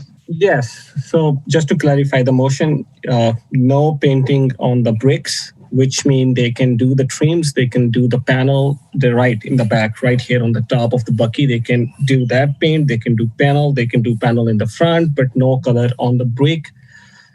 And yep, they can paint this path, and also they can paint the panel on the top, but no paint. Yes, and they can paint this top service area, but no paint on the brick, including the panel. Okay, thank you. Craig? Yeah, thanks for clarifying, Alder Abbas. If that's the condition, if the motion is approval with those conditions, then I will remove my request from the amendment because the buckies are already included and there's no reason to add that. Okay.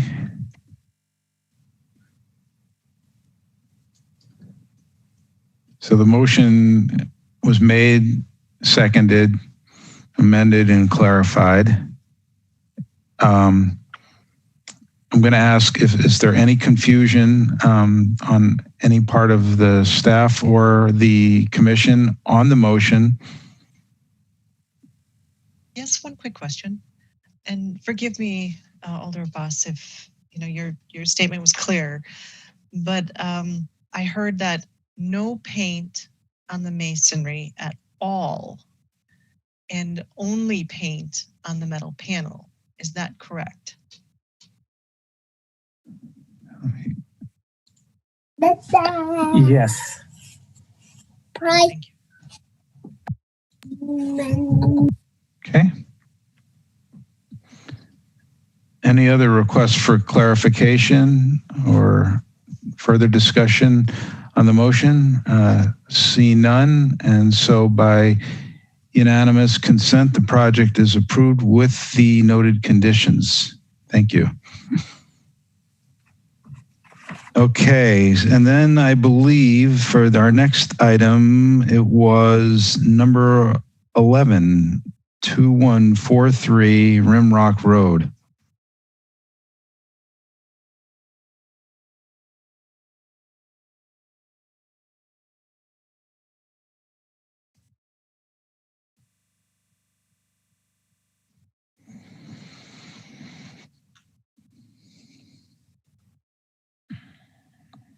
I believe we have Eric Sandy who wishes to speak, and then Andrew and Josh are available for questions. Okay, in any order that you want to take it, we'd be happy to hear your presentation if you wouldn't mind keeping it to 3 minutes. Sounds good. Thank you, Janine and Cliff. Can everybody hear me? Mm-hmm. Okay, my name is Eric Sandy. I'm with North Central Group. Thank you for allowing us to present again with you today. With me, I have Andy Inman from our company, and then Josh Wilcox from GBA available for questions as well. Again, thanks for having us back. We've been to UDC 2 times previously and presented. The first time, if you guys recall, for those of you that were on, the commission at that time was in conjunction with the Home 2 Suites, which we had constructed and opened about a year ago.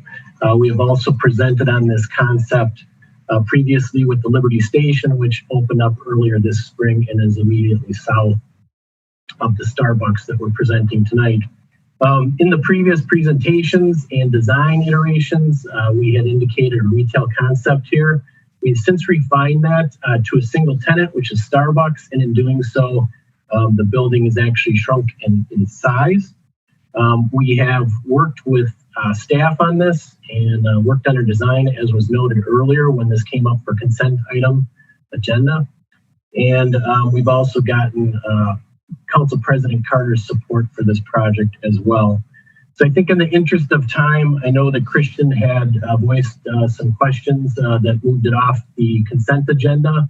In the interest of time, I guess we'd open up for questions specific to anything that Christian or any other members had at this point. And I can take those questions, or we can allow Andy or Josh to respond as well as is applicable. Thank you. That's a fine suggestion. Thank you.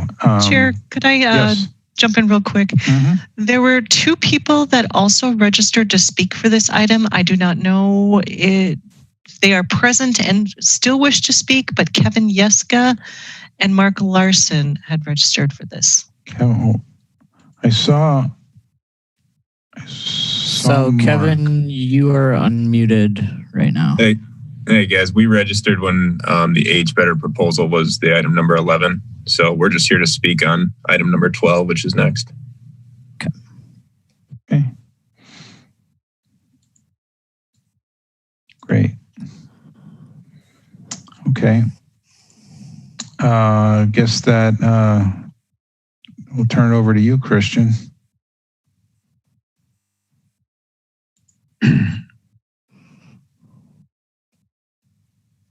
Okay, small point, and I almost hesitate to bring this up. It seems to be an ongoing issue with a lot of these projects, and it has to do with the mulch material in the planting beds. As we all know, the city generally prefers a natural wood mulch in planting beds, both in islands and adjacent to buildings for, a lot of reasons. But it's just our standard practice and has been for a long time. And unfortunately, I have noticed in my, couple of years on the commission here that, we bring it up when we see wash stone specified on these plans. And what I'm noticing, and I could, bore everybody and list 3 or 4 projects where we've brought it up, and lo and behold, I go by these places and they've just, willfully ignored our request to change that to natural wood mulch and put stone in instead. And it's quite annoying. It may seem like a small issue, but it's an aesthetic that we have made a choice about, and it's bothersome that it's not being honored. And I looked at the pictures here, and if Janine, if you could go to the page that has 4 photographs on there of views from different areas, I'll point something out.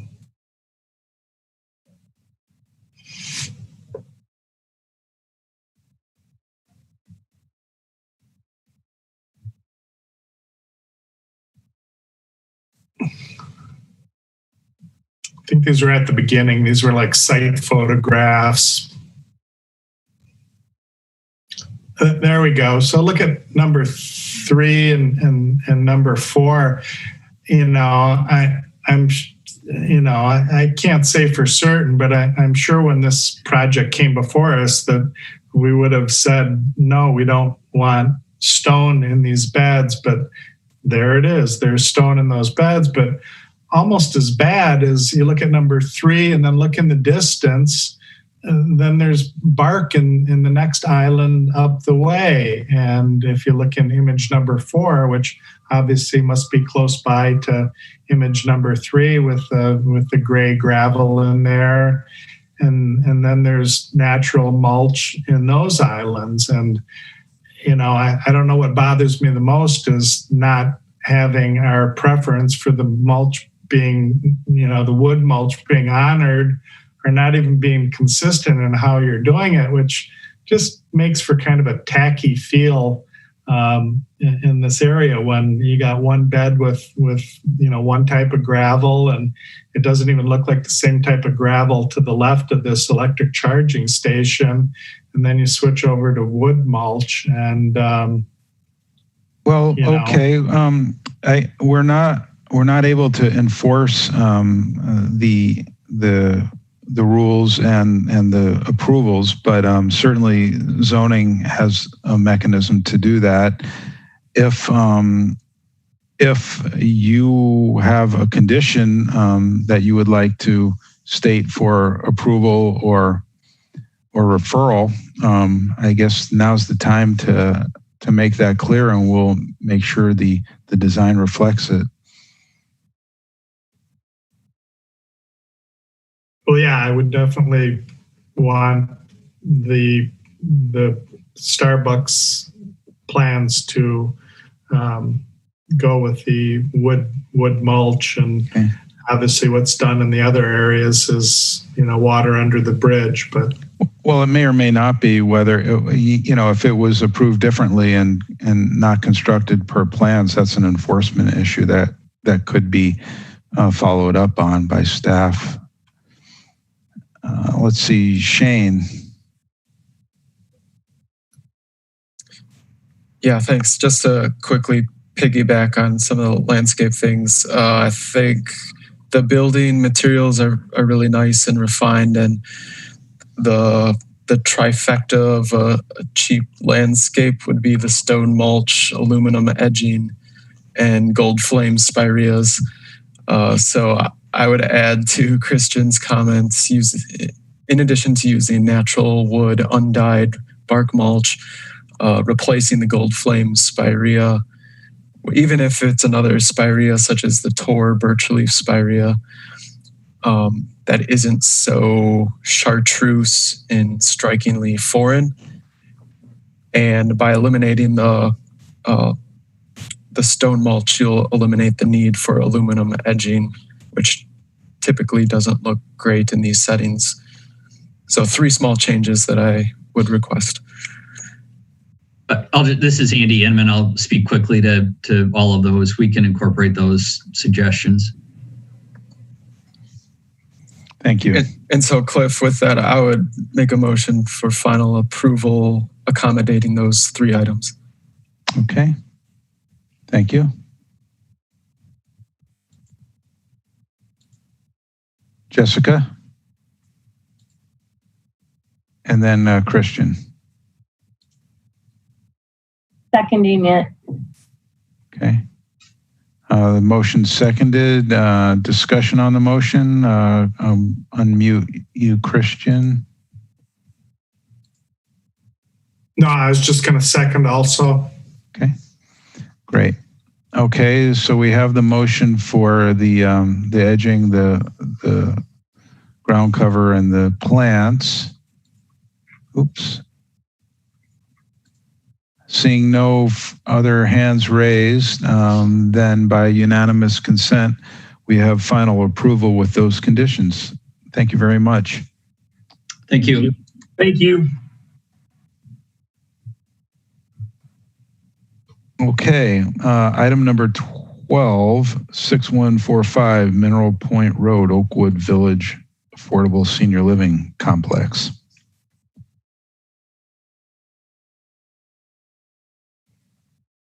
As Janine noted, there are a number of applicants wishing to speak on this one. And I would also direct the commission's attention to one comment from a member of the public. It was part of the email that Janine sent earlier. Okay. Anytime you're ready on the applicant side, we'd be happy to hear your presentation. Janine, do you have the names of those applicants? Yes, I do. So this is for item number 12. My apologies. So we had Kevin Yeska. Right. And then I'm not sure if it was, I think if it was Mark Larson maybe, because these are also on mine listed as 11. Yeah, Mark Larson. We've got Melissa Huggins in support, Nino Smato, and neither support or opposition who would like to speak. Diane Adams, Ann Albert, Emma Macari, not wishing to speak. Is that what you have, Stefan? Yeah, I just wasn't sure if we were starting with the development team. Yes, we would like to start with the development team, but you are correct. There are a number of folks who had registered for this one who may not be part of the team. So, Kevin, are you going to speak for this one? Kevin Yeska? Yeah, I'm here, Janine. Thank you. I'm wondering, is Ted Mackham registered to speak and able to kick us off, and then I'll talk site. Ted is registered in support, but not wishing to speak. Oh, we had him there for a second. Do you guys hear me? Who's this? That's Ted. This is Ted Matcom, and I was supposed to kind of introduce the project. I might have checked the wrong box, but I was supposed to speak. All right. Why don't you do that then? Okay. Thank you. Real quick, I'll just give a real quick introductory primer. Just so everybody's aware in terms of the line item that was noticed, it is an Age Better project. It's not an Oakwood project. The parcel is on the proper Oakwood campus, and we love being on the Oakwood campus, but it is actually an Age Better project. And Age Better is a nonprofit that is 50% Oakwood, 50% Attic Angels. And so we got our site control, and project has been processed through the Oakwood campus, but it is an Age Better project, which is an independent nonprofit. This project is real quick, a kind of an Age Better has taken an initiative as a nonprofit, as a partner of Oakwood and Attic Angels, to do an affordable component as a mutual cooperation between each Attic Angel and Oakwood campus on the west side.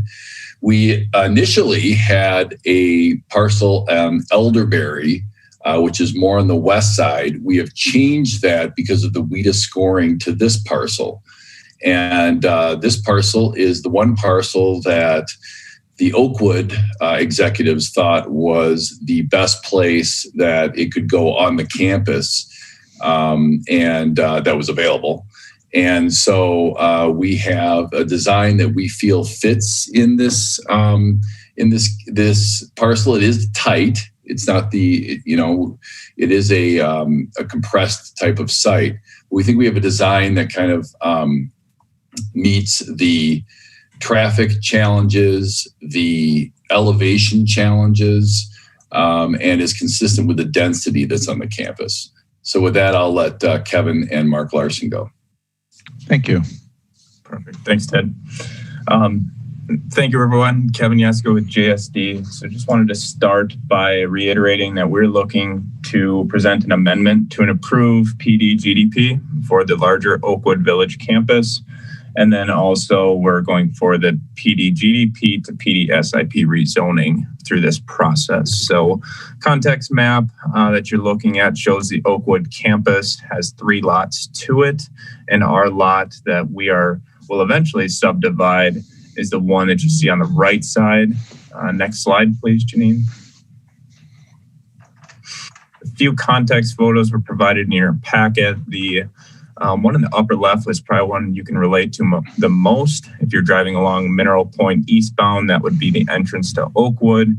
You also get a few photos of the existing recreational building that's on this site, as well as one shot on the right side of the existing Oakwood building directly adjacent to or southwest of our proposal. Next slide. So I'd mentioned that GDP amendment. We have analyzed the entire Oakwood campus to include this lot up in the northeast corner of our property. Just wanted to run through a few quick facts. On parking stalls was just a concern with staff. Run the parking stall numbers as well as the units and bed counts. So in total, currently at Oakwood, there are 727 surface and underground parking stalls with 588 units or beds. And then next slide, please, Janine. With our proposal sliding into the Oakwood campus, we'd be looking at 801 surface and underground stalls with a total of 665 units or beds. So this Age Better product will have 77 units to it. Next slide. A quick overview of just the existing conditions survey. shows you relief across this site. We're looking at about 20 feet of relief from south to north. Number of trees that will come down with this project, which I will present in the next slide. And then you can see the existing maintenance building that would come down, or sorry, the existing recreational building that would come down with this project. Here's a quick exhibit showing the trees that unfortunately will be coming down with this project. The sizes are noted as well as some of the species, a few maples, hickories, ash, oak, but hopefully the robust landscape plan that we will present will help to replace some of that. Next slide. So here's the site plan. So I'll go over site, talk a little bit more about the layout of the project, and then I have Mark Larson from Corb who can help with the architecture. Because you're at your 3 minutes, so if I'll give you another few seconds to wrap it up, please. Sure. So the L-shaped building has a main entrance to it. Right in the crux of it are those 11 parking stalls that you see on the southwest side of the building. Underground parking accesses the building on the south end. You'll notice that there is a generator pad southwest of the building that is an existing generator pad that we actually have to relocate for this project. And then to the west of our building is an infiltration basin for stormwater requirements, as well as a proposed green roof on top of this project. With that, I'll introduce Mark. Thank you. Thanks. You can go to the next slide. So this is just showing the photometrics that we took just for site lighting, making sure that we're okay. You can go to the next slide. So Age Better again is a 4-story building with a basement level parking structure, total of 77 units, 62 1-bedroom, 15 2-bedroom units. The main entry is located off of the entry court at the corner of the building. The first floor includes resident amenities, enclosed bike storage, enclosed trash storage with interior access, which is safer for the tenants. And then again, tenant units, which are complemented by tenant storage on each floor. Go to the next slide, please. So the basement level includes 63 parking spaces and mechanical. Due to that steep topography that Kevin was describing, we took the opportunity to provide a safe exit to Mineral Point Road at the north. So this is quick access to the bus stop for tenants only. This is not meant for guest access. So you can see that at the northeast corner of the building. Go to the next slide. Is the typical upper floors. These are configured with 1 and 2 bedroom units and tenant storage. Each of the emergency stairs were increased in size to provide 2 areas of rescue on each floor. And then the enlarged plan on the left is an example of the typical 1 and 2 bedroom units. Go to the next slide. The roof provides space for the air conditioning units and condensers, a solar field for renewable energy, and that green roof for water capture and infiltration that Kevin was describing. That section at the left also displays the HVAC screening being provided by the parapets. So we're shielding those as well. Going to the next slide. This is the exterior rendering, the north elevation. This is driving west on Mineral Point Road. The exposed lower level and upper first floor are clad in a combination of stone and brick veneer, which continues around the entire building. At the north and west elevations, light brick veneer is used on the upper 3 floors. On this north elevation, accented with cement board siding at the window insets at each floor. An architectural cap provides an accent at the corner. We worked really hard to make this facade interesting along Mineral Point Road, but without causing confusion of where the front door is. So this is, which is on the south side of the building at that entrance court. Tenant access door that we talked about from that lower level is what you can see on that lower left. We're trying to minimize that because it truly is just meant for guest entry and or tenant entry and not for guests. That east elevation, I'm sorry, this is, you're fine. Going to that next rendering, that north, this is driving east along Mineral Point Road, but you can see that the same materials do wrap from the north to the west. Go to the next slide, please. This is that south elevation. Again, the brick material does wrap from the west onto the south. It ends at a vertical accent of brick at the veneer. The upper floors, the second and through the fourth, then becomes cement board siding. We do have an additional brick accent pier at the front entry, and as well as on a large canopy to be able to protect tenants coming and going and being picked up and dropped off. And again, this entry court provides safe tenant pickup, drop off, guest parking, as well as a landscape pathway back to the Oakwood Village and the campus amenities. Going to the next two slides, you can kind of just page through. These are the black and white and colored elevations we kind of just discussed with the renderings. And then this last slide is the exterior material palette, which has field brick, accent brick, and stone, the field cement board siding and accent cement board siding, and then the accent corrugated metal panel, which is only used at the first floor amenity space infill panels. We worked to complement the existing campus while providing individuality for this structure. Great, thank you. Before we move on to the commission, I have a number of registrants. AJ Nino Smato would like to speak, registering neither support nor oppose. There's nobody on the call with that name. Okay. We have Melissa Huggins registered in support. We have Diane Adams, neither support nor opposed. Ann Albert in support.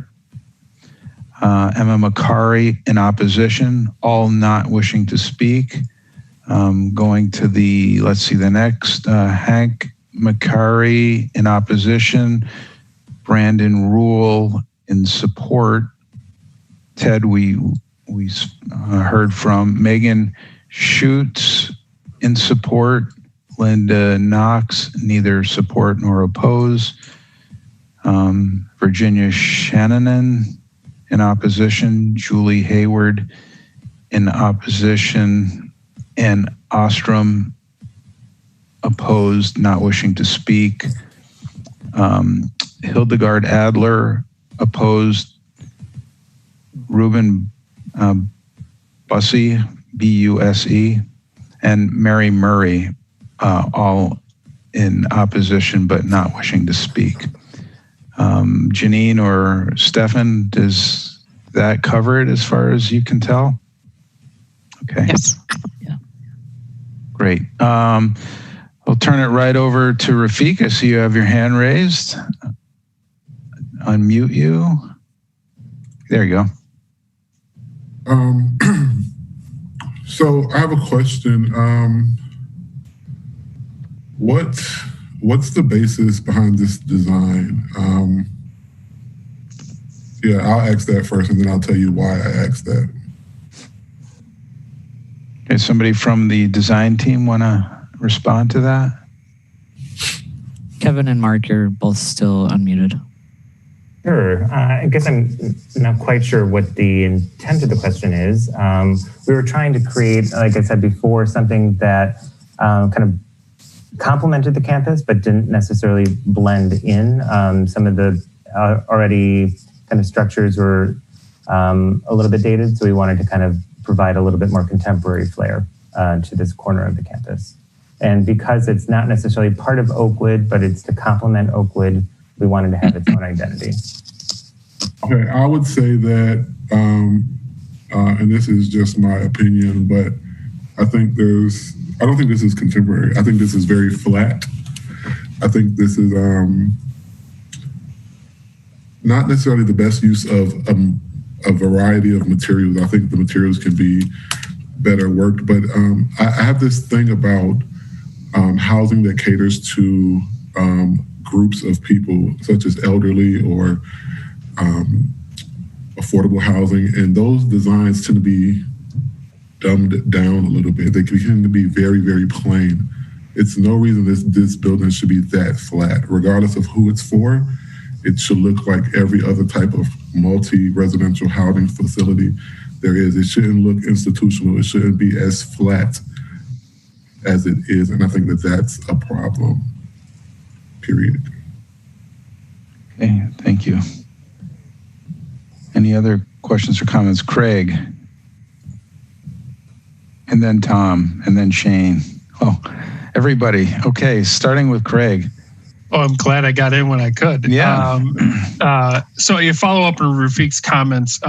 As far as the materials and some of the design, when we're looking at this elevation, some of the elements specifically that kind of jump out to me is the vertical window elements, but then with the horizontal material that has quite a bit of a different texture and feel to it, tends to play towards some sort of a horizontal banding, but it's broken up in such a way that it doesn't seem to have a real rhythm to it as it goes around. So that's one of the elements that stick out to me. As well as there's some other design elements that, like on the left side of the screen, like that L-shaped elements coming around and pulling out. And it could just be the profile, what we're looking at right here, that if we're trying to put accent pieces on the buildings, maybe it should have a little bit bigger of an impact or a stronger presence to it. And then when we're looking at, some of the design elements, especially on this proportion as you're coming into the building, it probably needs a stronger entrance to it as well. And maybe some of those design elements are pulled towards the entrance and the canopy. As far as that's just that wayfinding and the presence of the entry, I think that would help the design as well. Thank you. Tom and then Shane.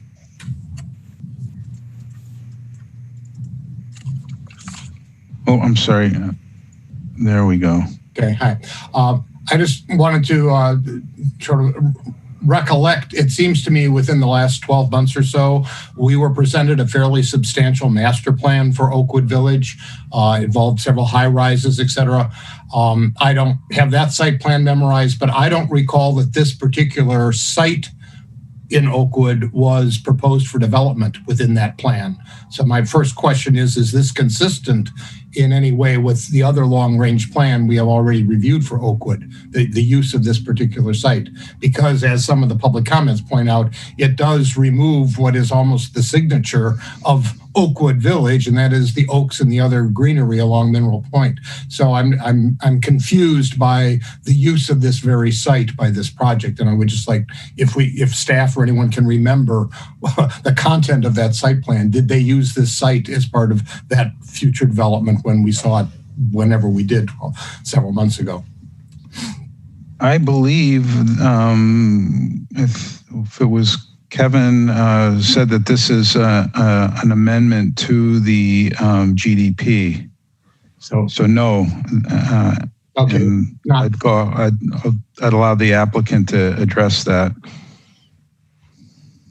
Yeah, that's correct. I mean, to our knowledge, our design team isn't very familiar with that master plan. That I believe was done by EUA in Oakwood. But no, this GDP amendment is not really taking into consideration those future master plans that are coming. It's really only looking at this site individually. And I don't think that it was Age Better was a part of that master plan study a few years ago. Thank you. Okay, I see Alder Furman asking to speak. So Shane, if you don't mind, I will go ahead and unmute the Alder. Thank you. Unfortunately, I'm just joining now, so I missed some of the earlier, but I did hear that question about the previous plan. I also see that Kevin put his hand up. So from staff, I don't know. I want to give him an opportunity to speak first, and then I could talk a little bit about the background information, my understanding of the other plan, but certainly wanted to at least point out first, I think Kevin may have some feedback. Okay. Sure, and to Tom's question about the status of the master plan, I don't know. I would have to look at the documents about what was proposed or not proposed on this particular site. But I believe the master plan you're referring to was never submitted or formally approved. It would go through the same process that this development is going through. And I believe the Urban Design Commission may have seen it informationally, but it was never adopted. Yeah, okay, that's what I remember. And then, great, thank you, Kevin. I appreciate that clarification. I will say from a background information that is my understanding is this absolutely was not part of that plan. That plan had to do with replacement of their big tower and reconstruction of the campus. But this building, my understanding, is a reaction to feedback they got from that plan, which is that there wasn't going to be affordable housing as part of their new master plan, and they had previously had affordable housing, and this is a reaction to a desire for them to offer the community affordable housing. So I appreciate this coming forward, but that is my understanding. It wasn't part of it because it wasn't their plan to necessarily offer affordable housing. Great, thank you. I guess while we're on the subject, maybe Kevin or Janine, do you know if there is an approved plan? Not maybe the one we saw informationally, but is there an approved plan from way back when that's in place that would need to be amended? I'll let Kevin speak to that as if it was an earlier plan approved.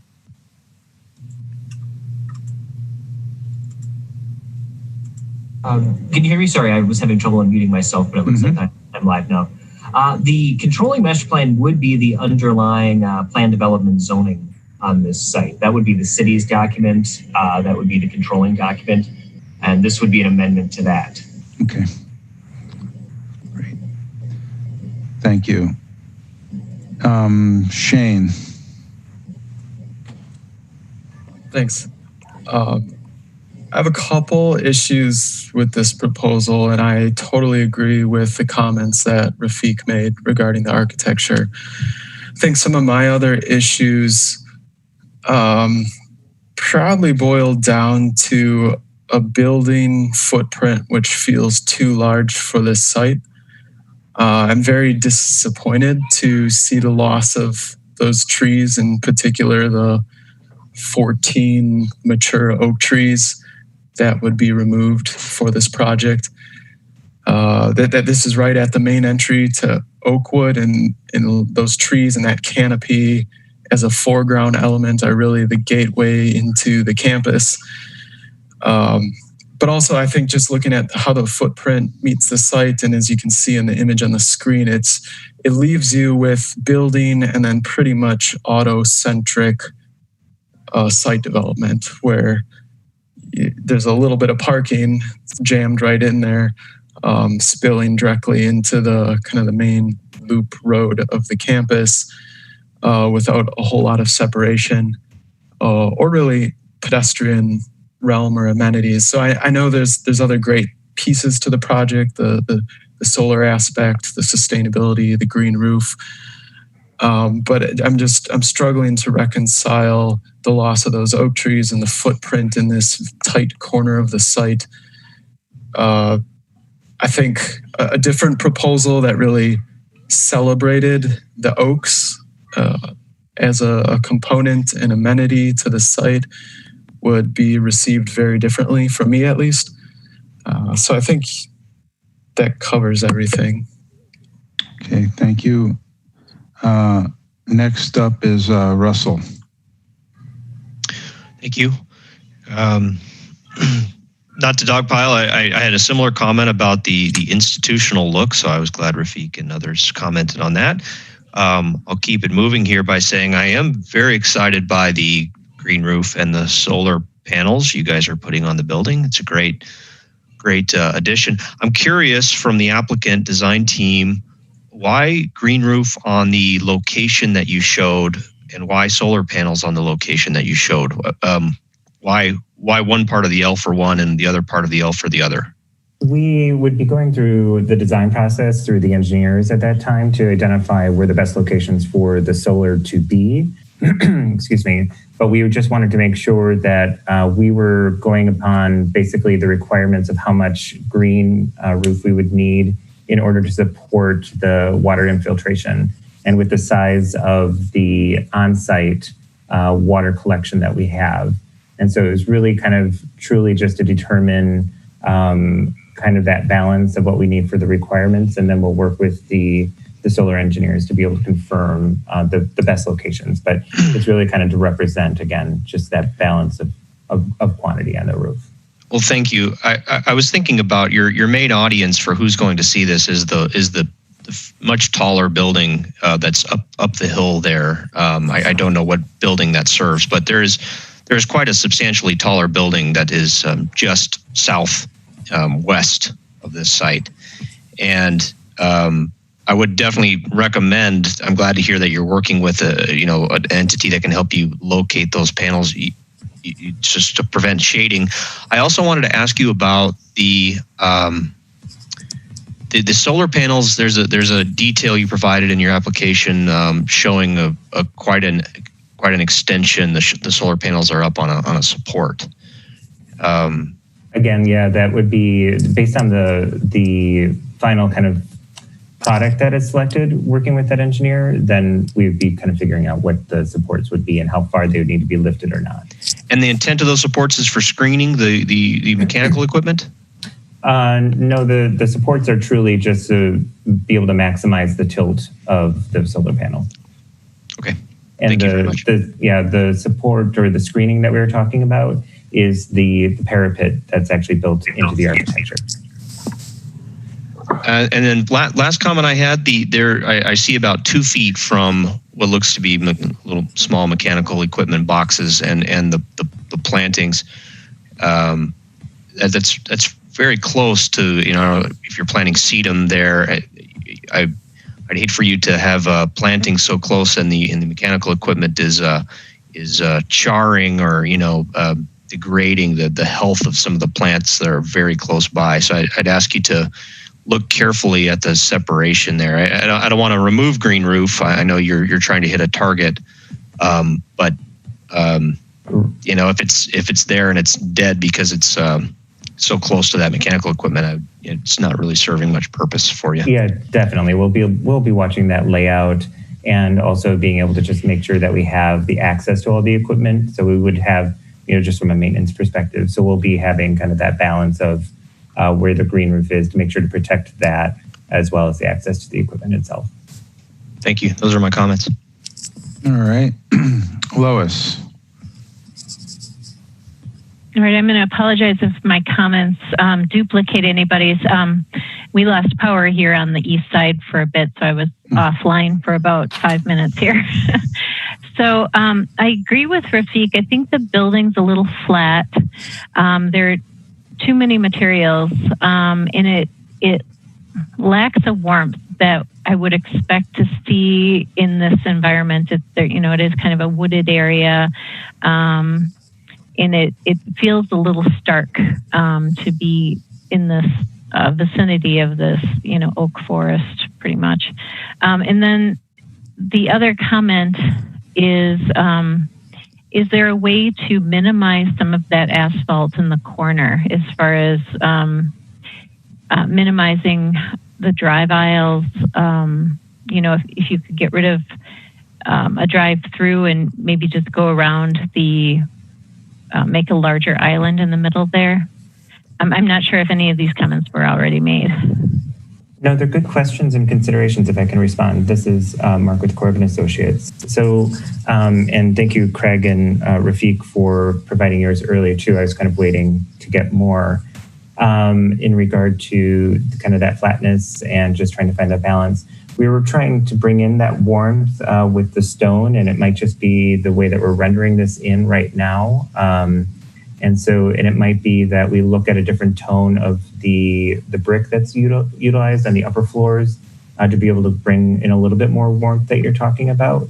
I'm happy to do that. That vertical element, I believe that Craig, you had asked about, and the L shape, it was kind of we wanted to find a thoughtful way of being able to terminate and change materials. So we were changing to the cement board siding at that location. And so we were trying to utilize that brick. If you notice that there is a little bit of texture, so we were actually doing pulls of in and outs to try to create a little bit more interest within that brickwork itself. From a flatness perspective, we weren't providing any like balconies to be able to play with that facade, but we can look at trying to do a little bit more pulls and ins and outs in thoughtful ways as well. So just wanted to actually kind of to Lois, Craig, and Rafiq in order to how we can move this forward from a design perspective. If we added a little bit more definition, or I'm going to say change in the planes, and instead of it being a little bit more linear as we have it, if we can try to work with that, would that help? And if we look at, I think you said too many materials, if we look at trying to be a little bit more thoughtful with the material palette too, would that help kind of move this forward? I think we're the ones asking the questions. Okay.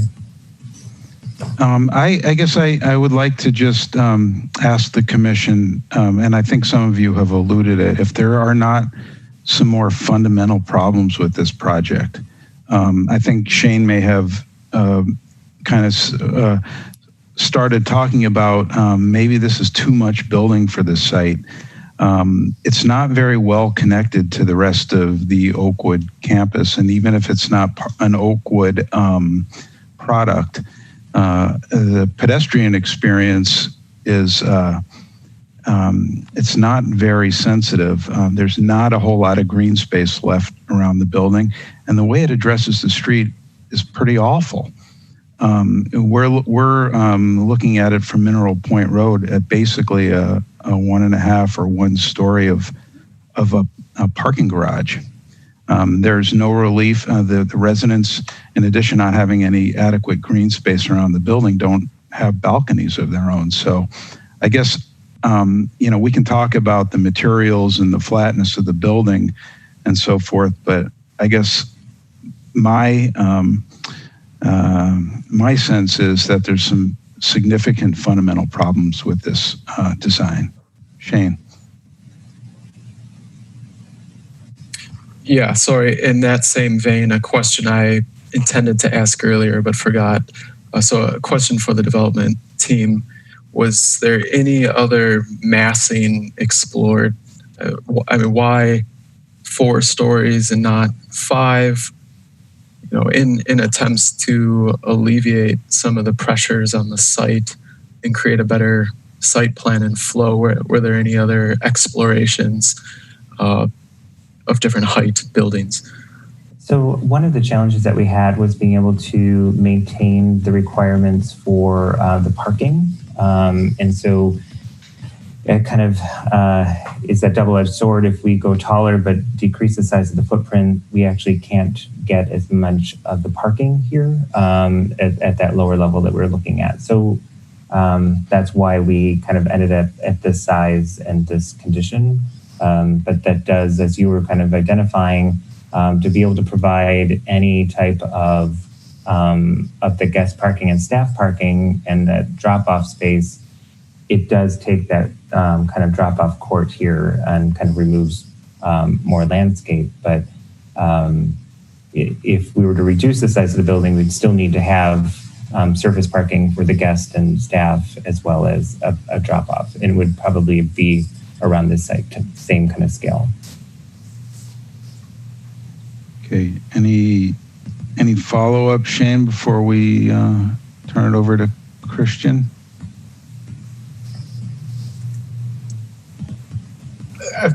Yeah, to me, I understand what you're saying. I get it. But I still now question whether there are still some fundamental issues with the amount of program that's proposed for this corner of the site. Okay, Christian and then Jessica. So, yeah, I wanted to comment on a couple things. The goal of this type of development is so laudable. I mean, we need these type of facilities, but and I like that this is a collaboration between 2 really good organizations, Oakwood and Attic Angels. But it almost seems to me like in pursuit of that goal, it was like, well, where can we put this, and that this little tiny corner of this large property was deemed the only place that was willing to be, given up by Oakwood, I presume, for this building, and it just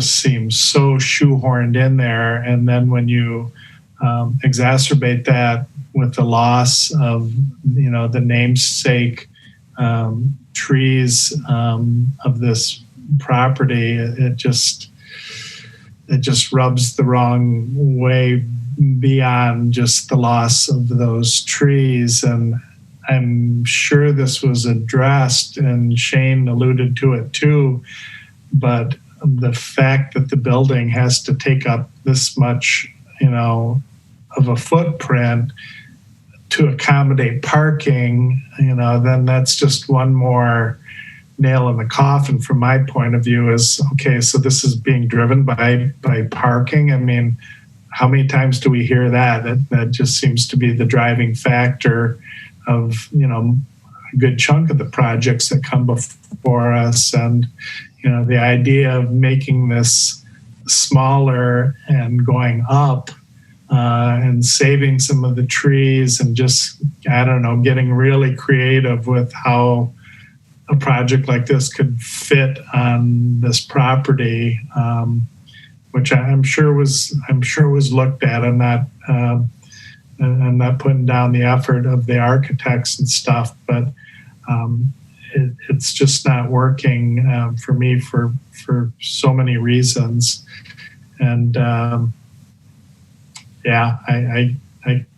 can't support this in this fashion going forward. Okay, thank you. Jessica, and then Craig.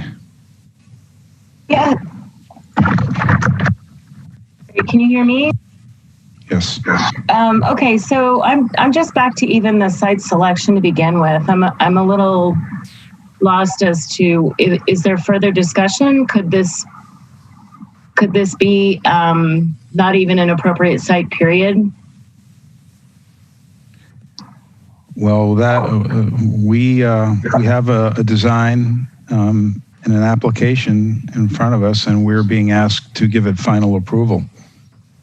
So back when we were talking about the overall master plan, that this was not part of that, do we revisit the master plan, or this is just assumed okay? Or there is, I think Kevin explained, there is a master plan in place. Okay.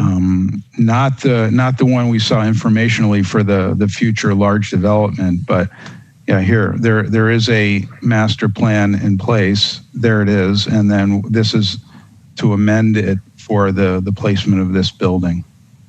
So we're talking about an amendment to the site as well as the architecture of the building? Yes. Oh, okay. All right. So I just want to put a plug out there for rarely in Madison do we have a chance to protect trees of this stature and this presence on a place like Mineral Point Road. So I can't even get past the site selection, I guess is what I'm saying. Like, I don't care if it's a taller building. Can we talk about the fact that that's maybe not a site that we want to support by the UDC or Madison in general? Well, that's what I was getting to when I was asking whether or not there are some more fundamental problems with the design. Kevin, I saw you had your hand raised, so I unmuted you.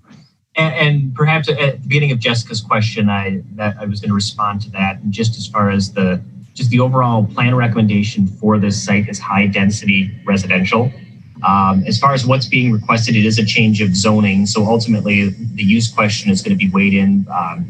This body makes an advisory recommendation to the Plan Commission. Plan Commission makes an advisory recommendation, and then the Common Council is the deciding body on the rezoning request, which includes the change to the site plan, adding a building here, and then ultimately the design details for the building. So just wanted to put that in context of different steps. UEC is advisory on this one, as noted in the staff reports per the PD standards. Great, thank you. Kevin, is it not an existing plan development? It is it's an amendment to an existing plan development. That's correct. So is that technically a change in zoning? This one is a change it's a fundamental change to the existing plan development zoning. Okay. So the process to do that is a rezoning. Okay, thank you. Craig, you had your hand raised. Yeah, thanks, Cliff. To follow up in just the site's layout solution. So going down the path as you guys planned it, I was just trying to understand your design solution here. If it is high density, going back to that original comment of like Rafiq said of like institutional, I'd like to know a little bit more about your design solution where there's no real outdoor space for any of the residents. And Cliff kind of mentioned this before. There's not balconies, there's not rooftop space.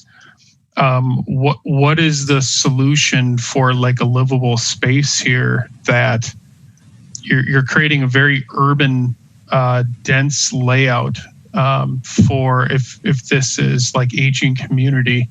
What's the solution for like health and wellness for spaces for them? It's a great question. And so the consideration for that for this project itself is that it does live within that Oakwood campus. And so this project would be utilizing those other amenities that are on the campus itself. And so we made sure that we had direct connectivity from that court with safe paths to those other amenities on the campus. But for the building itself, as far as residential health and wellness, I guess they have to go somewhere else, is what you're saying. Like balconies, outdoor spaces, patios. Nothing's an easy walk right in the area. It's going somewhere else. And if that's it, I guess explain where they're going. I guess that would help to understand this solution if that's what's being proposed. Sure. And so there is a little bit of that outdoor environment directly kind of by that entry court. Kevin, would you be able to talk to the other amenities within the Oakwood campus? Yeah, I mean, the Oakwood campus itself has various gardens throughout it. We understand that they are, you do have to walk to them. Adjacent to our building, we do have, we understand the site is compact. I think we can try and work in some areas to maybe make the front entrance a little bit more amenable to pedestrians. And then I'd maybe pass this back to Mark on the resident amenities space on the first floor, what that program may look like. Mark, if you want to touch on that. Yeah, sure. There's definitely community environments internal to the facility that's located on that first floor. So those would be, and as we continue to develop it and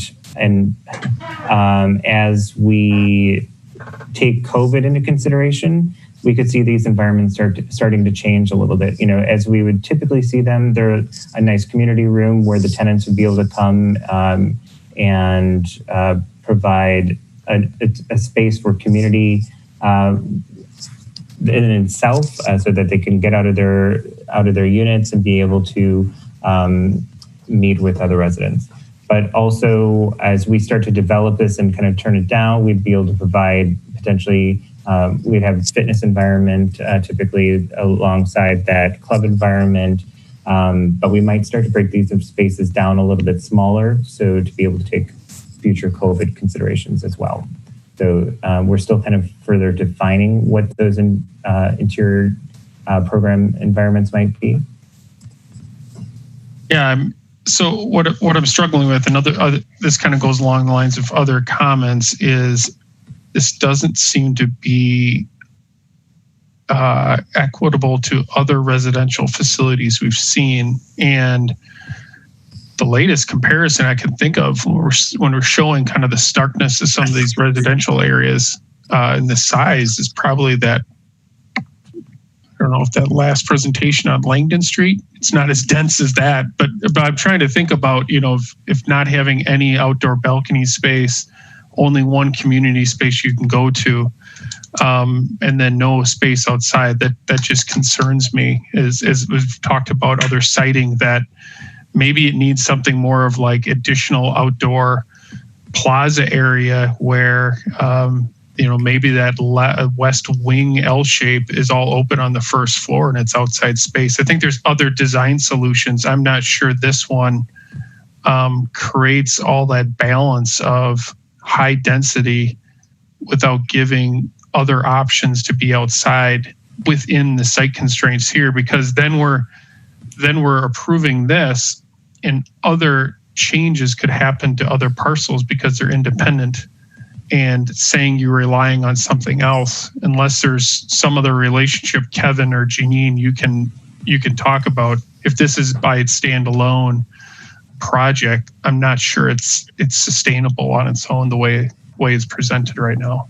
Craig, I think that's a great consideration. In order, we can look at either increase or providing balconies for the tenants, but we could also utilize that first floor space or carve out of it and creating kind of indoor-outdoor environments for them that overlook the pond. We could also try to provide kind of an outdoor terrace environment that would also kind of provide that experience with that landscaping on the north and the west. I think that would be a great consideration and a great solution for them. Okay, Rafiq, and then Lois. So I have a comment, a question, and then potentially a motion.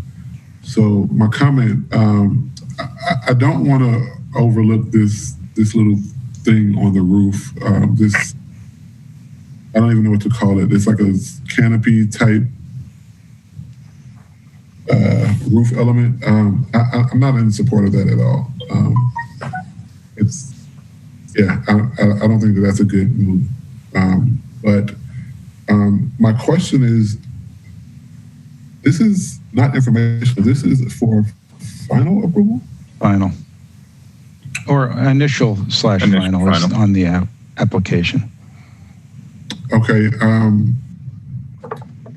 Then I don't know. I feel like I want to make a motion that I don't know. Could we go back and forth over the same comments about the site and how it doesn't work? So I think we come to that conclusion or that consensus. So I would like to make a motion. I don't even know. I don't say no, but how do you? I don't understand. Like not to come back or. Well, we could refer it, we could deny it, or we could give it an approval of some sort. I know that the Plan Commission will want to know the rationale for either motion we make. If we approve it, we should explain why we think this is good urban design. Or if we deny it or refer it, what the main issues are. Well, I would make a motion to deny it on the basis of the architectural aesthetic, materials, shape, and then when you look at the site issues, all of the site issues that have been presented, the removal of all of the natural landscape, the size of the structure to the footprint to the site, proximity, circulation, all of those good things. Okay. And Kevin, I see you had your hand raised. Is there clarification on how we interact on this? And I don't know, I guess I just wanted to get in before a vote was taken. I don't know if there's other questions procedurally, but as far as it's correct, UDC is advisory to the Plan Commission, and typically it would be a motion to approve initially with conditions. I can't recall an instance where the recommendation was to deny, but I believe that is within the scope of the UDC that would send it on to Plan Commission. Again, the other recommendation would be referral. I'm looking at the project schedule. And again, as was mentioned earlier on, this was a request for affordable housing funds, and that's an application that's due, I believe, early December. So perhaps just in consideration of that, I don't know of another option to refer for 1 month. It appears that would still get this back to the Common Council mid-November if that was another option the commission would want to entertain, if refer with certain conditions. But I guess those are the options I can clarify as needed. Okay. So with some of the significant, I would say, site issues that were presented, is a month enough time to? Is it worth? You know what I'm saying? Is it worth referring? Well, I guess it's out of our control, and it's out of a lot of people's control with the meeting schedules. But I guess essentially we have to make a recommendation to the Plan Commission whether or not this is good urban design. A referral implies that there are changes that can be made to salvage it and make it good urban design. We're in terms of the purpose and having affordable housing and so forth. Those are all very worthy causes, but really we're here just on a narrow focus about the building and the site plan and the urban design considerations. So and I see others have your hands raised, but so you had a motion to deny and it has not been seconded. And I'll call on Lois and then Alder Abbas. Thank you. Can we go back to the site plan, please? But I just want to make sure we either have a second of the motion or we don't. If the motion's not seconded, then it fails and we can have further discussion. Right. I will second that. But one of the things I want to point out, go back to the site plan that has the whole development right there, is I think back to Cliff, your point about is this the right site is the positioning of this building kind of does a great disservice to the careful layout of the rest of the development. And as far as, it was pushed back from Mineral Point Road with this beautiful green buffer, and then having it right at a main entrance too, just as all this asphalt, it completely changes the character, I think, of the rest of the development by kind of penetrating and interrupting that green buffer between Mineral Point, which is a very busy road in the rest of this development. So I will second Rafiq's denial of the project. Okay, thank you. Alder Abbas and then Craig. Thanks. Kevin, one quick question. So might be you can Mark can answer, but I think so this project is going to CDBG for getting the funding from the city next week, right? That is correct. As far as the and as part of the funding, there's a recommendation that the project would receive the necessary land use approvals to move forward. So those are how those two approvals would relate. But yes, you're correct. That aspect goes to CDBG for the funding, and then on to the City Common Council to decide the balance. So that's mean that project will get money from the city, most probably. Might be, right? So now the VIDA deadline is what? December 5th, 7th, 9th? I would actually defer to Mr. Matcom or someone on their team, but I understand it's early December. Early December, yep. That's what I understand, fellow commissioners, about your concern, and there are really, really valid concerns there. As this affordable housing project, and most probably CDBG is going to approve it with the funding, and then they have to go through VIDA. We are here in the capacity to only review the project design. I will not support this motion. I acknowledge your concerns. What I will say, we should re-refer it and give them a chance to come back with some better solution. and then as an advisory to Plan Commission, we can send this project to them with our comments. So that's, I will not gonna support this, and I will request other commissioners to not support this motion and re-refer it and give them another chance to come back. Thanks. Okay, thank you. Craig.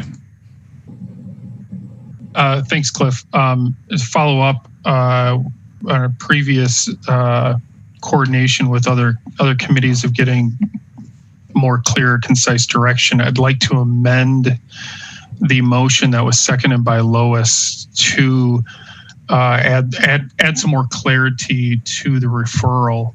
And this is what I'd like to propose stating is that because the proposed solution has significant issues, a redesign potentially could use significant massing or site layout changes and or different site altogether to find a acceptable solution. That is why that is some more details why, so that they understand it's pretty significant. It's not just reworking a little bit of the design. It's most likely a significant design change, massing change, siting change, etc. Okay, so Janine, maybe you can help me out here. I think first there would need to be a vote not in support of the motion of denial, and then there would need to be another motion to refer. Am I correct in that? I believe so. And if I understood Craig's motion correctly, he was amending the original motion, clarifying the denial. Is that correct? Correct. I was just adding more detail to the motion, Janine. Okay, I guess I'm just, again, I'm a little confused and not up on Robert's rules, but I don't know if you can, change a motion amend a motion that is denial to be referral. Mr. Chair, I could. Yeah. As far as I believe the procedure would be, we have a proposed amended motion that Craig had presented. It would be up to a vote of the body if they agreed that's a friendly amendment. Otherwise, if somebody objects, then you would first take a vote on the amendment, and then you'd go back to the base motion. Okay. So, all right. You said a friendly amendment without opposition. We can leave that in place and just go ahead and vote as if it were for referral? No, I believe the as I understood it, the vote would be if any of the commissioners object to adding that to the original motion, then you would have to take then a separate voice vote. Right. So first, I guess the clarification if anyone objects to adding that language to the main motion. Right. And if there isn't, the main motion still denial?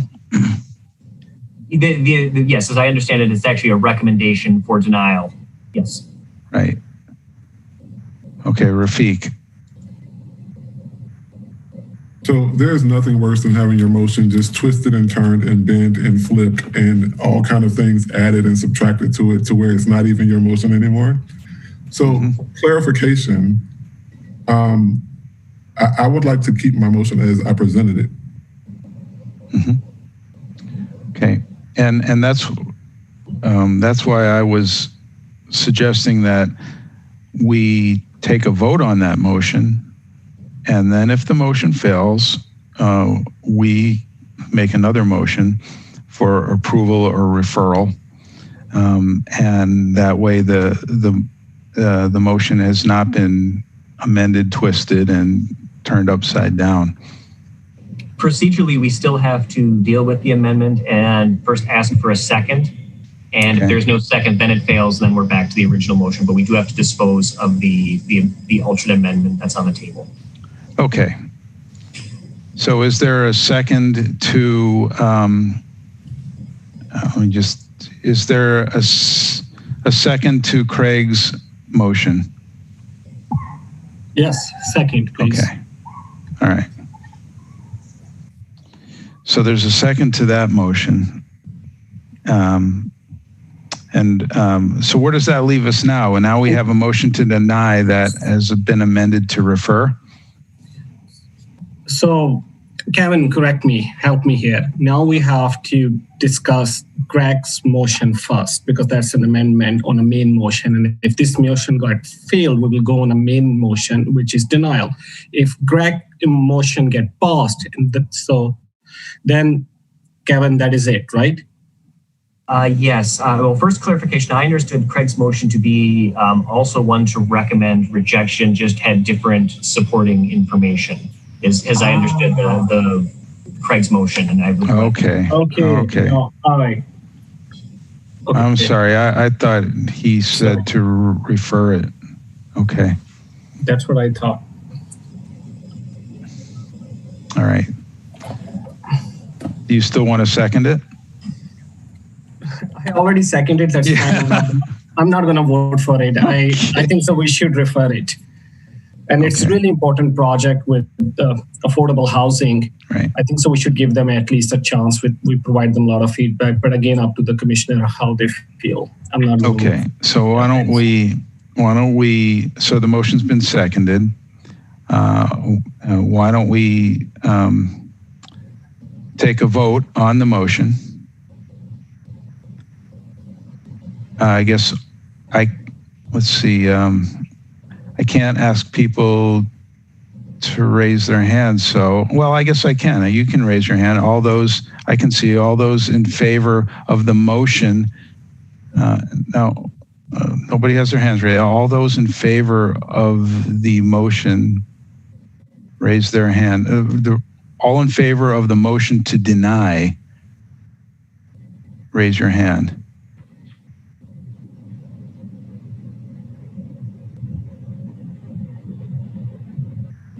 Okay.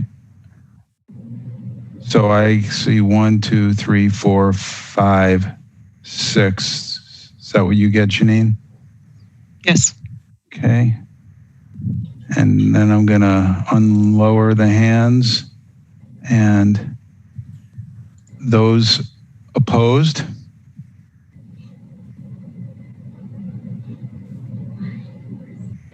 One. Okay. Two. I'm sorry.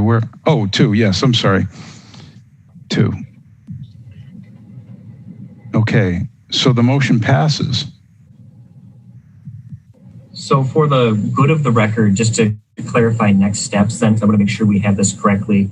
The role of the UDC is to make a recommendation to the Plan Commission. So you have made a recommendation for denial and it's based on the significant massing and site layout concerns, as Craig had mentioned. So Janine could read that back. I just want to make sure everybody's clear on that motion. That's the recommendation to the Plan Commission. This will go to the Plan Commission with a negative recommendation. Right.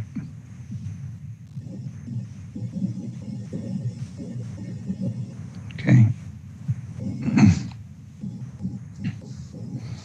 All right. Any other questions or clarifications from staff? Okay. All right. Not happy about that, but that is our recommendation. It's regrettable, but it is a tough project. Okay, that brings us to our informational presentations. Item number 13, 1402 South Park Street.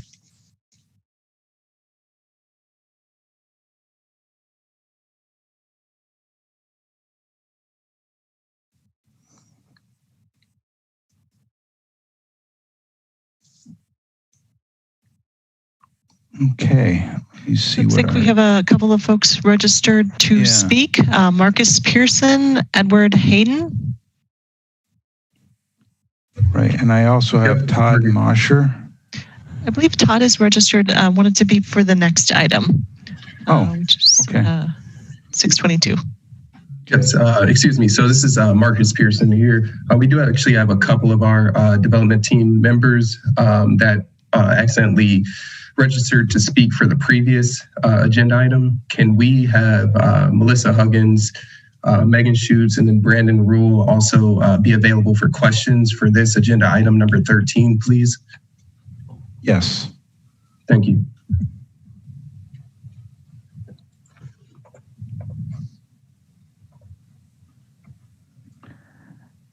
Okay, anytime you're ready. Okay, yes. So as I mentioned, good evening to everyone. I know it's already been somewhat of a long night with the different, procedure for UDC. So we definitely appreciate all the hard work you all are doing on the commission. My name is Marcus Pearson. I'm a planner with Urban Assets here on behalf of Rural Enterprises and Moving Out.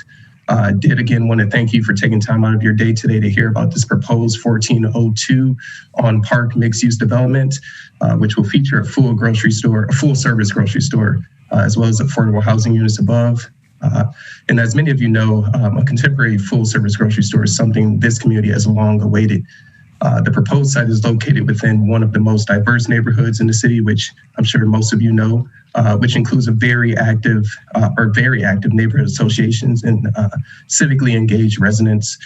For this reason, among many others, it was crucial for us to conduct an extensive public engagement process, utilizing a variety of tools and methods in order to ensure the design was indeed informed by the community. Again, this design that we will present tonight has been extensively informed by the community. The goal has always been to develop a welcoming, functional, aesthetically pleasing, cohesive addition to the South Side that in turn fights food insecurity in one of the city's most vulnerable areas and provides essential affordable housing units. So at this time, I do want to hand the floor over to the architecture firm on the project, ArcInt Architecture, and then they'll further discuss design. Any guidance you all can provide tonight will be very much appreciated. Thank you. So Megan and Melissa are both unmuted. Brandon should have a prompt to unmute yourself. I'm not sure who's on the team you're referring to. Ed Hayden is the architect, so he is up next. We're just available to answer questions. Gotcha. Okay. Yeah. Okay, Ed, you should be unmuted. Yep, I just clicked unmute. Actually, I was struggling to find where I would unmute myself. So my name is Ed Hayden with ArcInt Architecture. My colleague is sitting right next to me, Ryan Thacker. Ryan Thacker will be speaking very directly about the design. But I concur. I'm also a design review board member for my city in Wauwatosa. So I do appreciate the time that you guys are putting in on this project, as well as the enjoyable reviews I've been witnessing here. So thank you for your time tonight. I'm going to go through the first few slides here, just to introduce this project. This is the Truman Olson site awarded through an RFP process. Marcus discussed the extensive city involvement and citizen involvement, and a lot of it's focused very directly on bridging the grocery gap that's predicted going forward. So our building very directly reflects a couple different components. Can we flip to the next screen, please? So here's the Truman Olson development site. It's on Park Street, just north of Wingra, and it's in that Wingra Triangle planning district. The city RFP has also initiated a through street called Cedar. If you can flip to the next slide, please.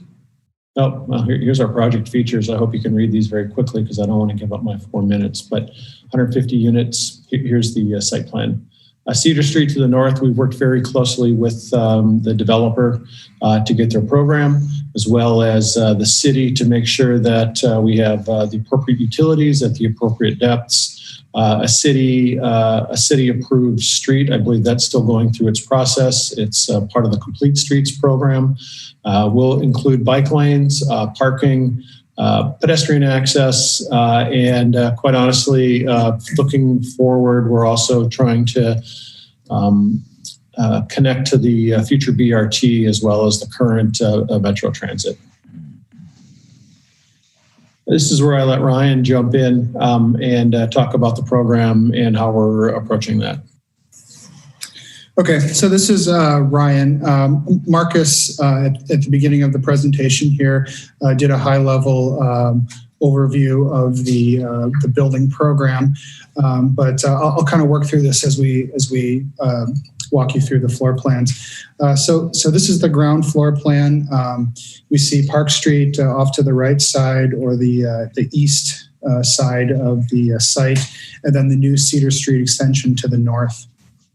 The building sits as tightly as possible to the south property line. We have a access drive that will provide support for the grocery store, as well as some of the building necessities such as trash pickup, and then circle around to the north and exit Cedar Street. The grocery store, which is a very important component to the project, is situated along the corner of Cedar and Park Street. We envision an outdoor plaza along Cedar Street that wraps around towards Park Street as well. We'll see some imagery of that later in the presentation.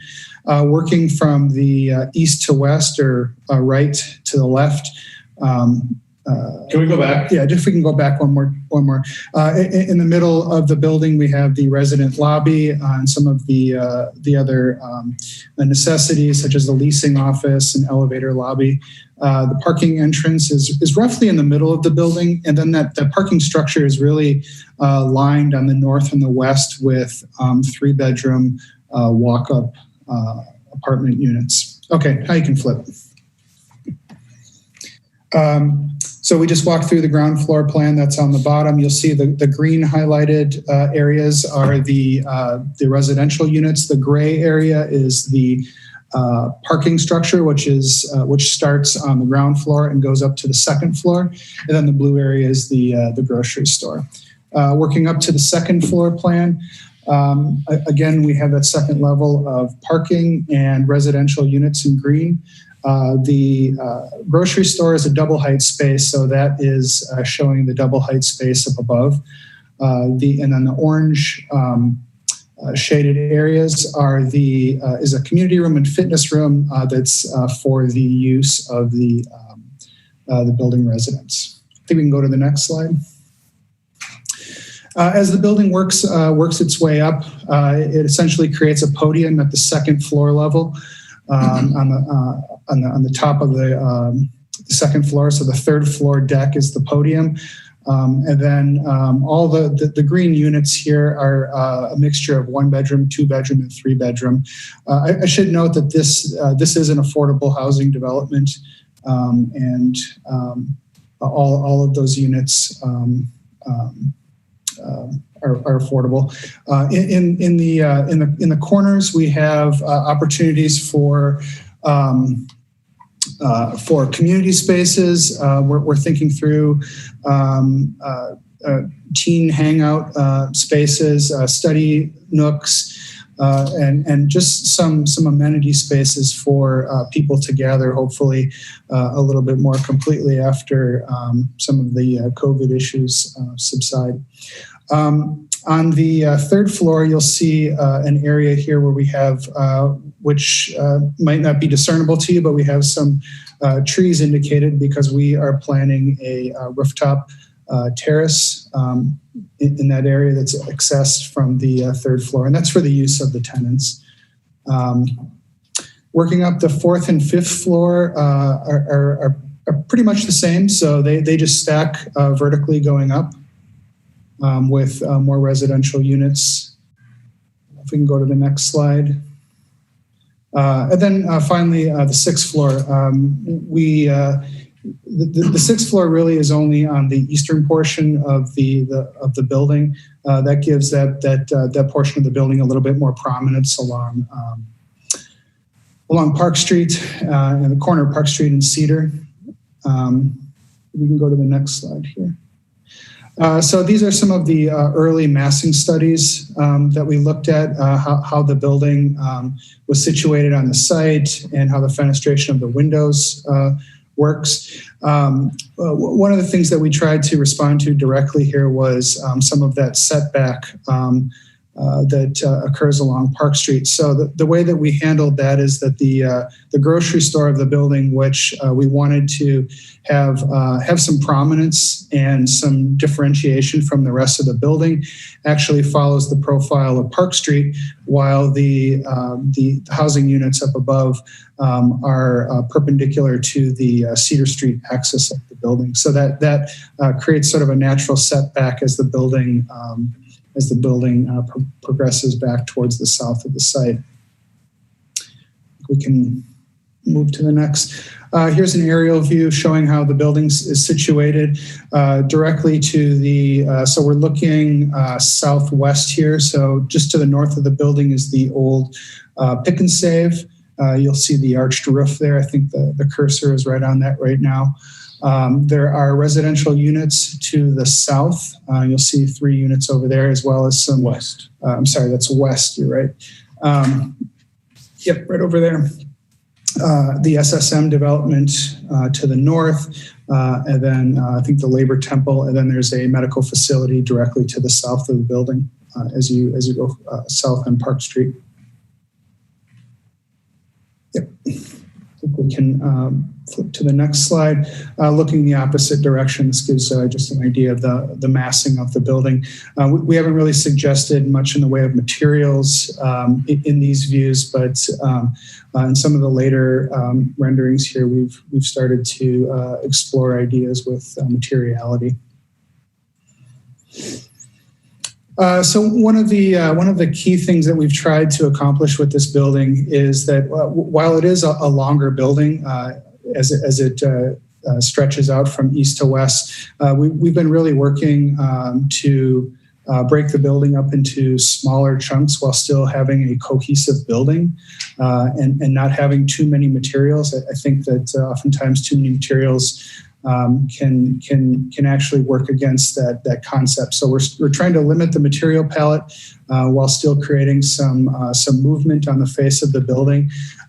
These are just the flat elevations as we use these for building our study models.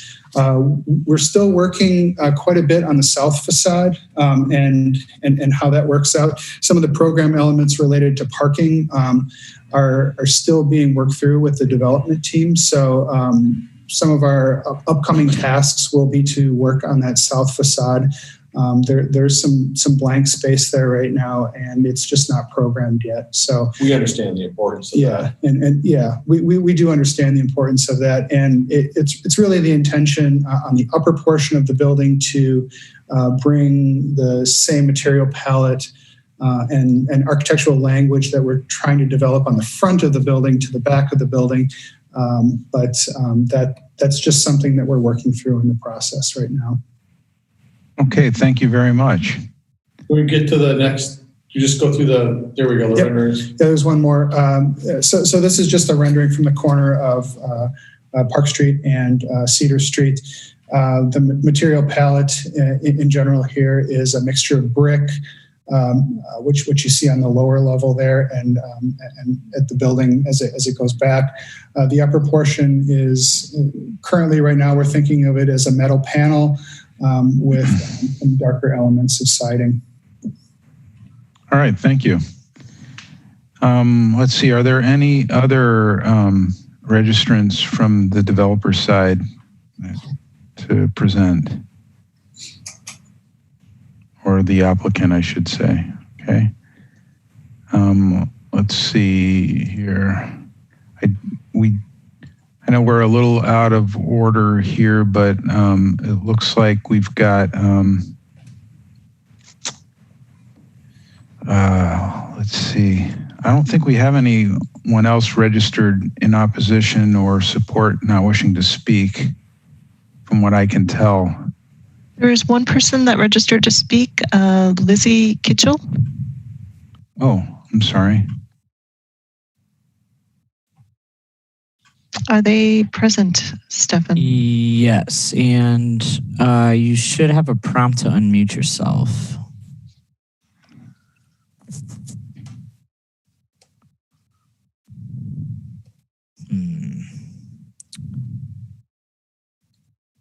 Or try *6 on your phone.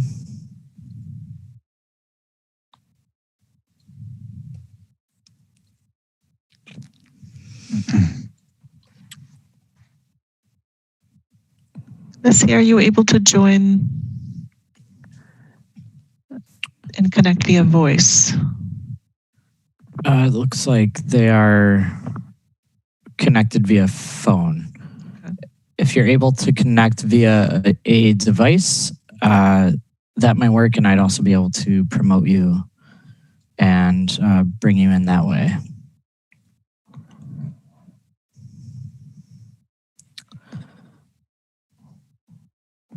Let's see.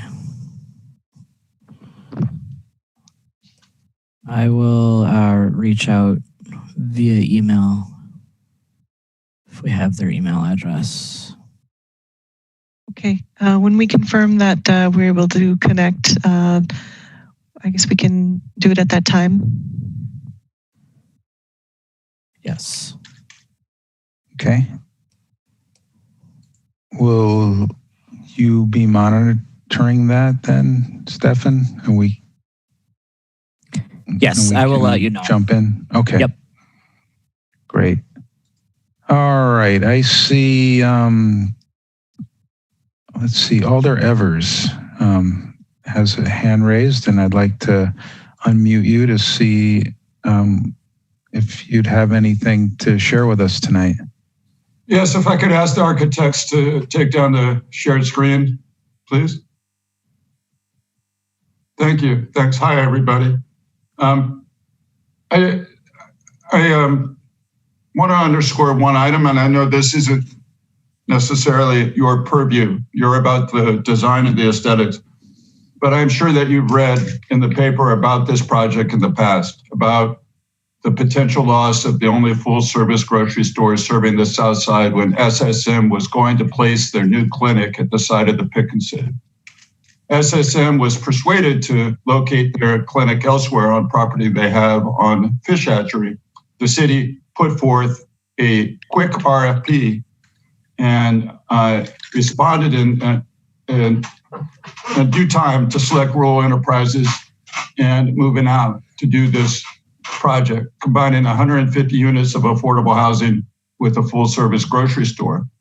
We are in conversation with the current owners of the Pick and Save building and their operation. They're committed to staying there through this process so that we can hand off the Pick and Save grocery store to the new grocery store next door. And again, the loss of the only full-service grocery store serving the South Side would be a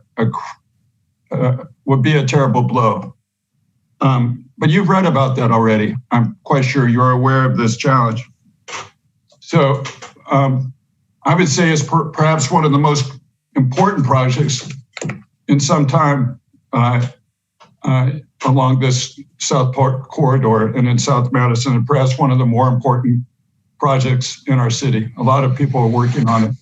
I'm confident in this development team to be able to respond to your input and direction. We want an aesthetically pleasing building to serve the interests of the residents who live there and to all of Madison who would, people who would shop at the grocery store, people who would drive by on South Park. But it's a very, very important project, and I appreciate your due consideration and working with the development team to see this through to the finish line. Thank you very much. Thank you. Let's see. I see Rafiq has his hand raised. So this is for information only. So you guys are looking for feedback and things like that. I think that I agree with the importance of this project. I think that the building itself, in terms of the massing, is very long. So I know there's nothing you can do about that because of the site, but I think that how you break that long facade up, it's because when you look at it, and I don't know if you have the image of the massing up that you just showed last with the white. It's kind of all white, but it looks like literally hundreds upon hundreds upon hundreds of punches just going down whatever the new street is. So you have to break that massing up. That's my first and most important advice is to break that up so that it's not just this linear institutional looking building with the same type of punches repeated all the way down that street. So how you use the materials and how you break that massing into smaller segments, maybe like your entry, middle, or wherever it is, I think that's going to be very important to the success of the design.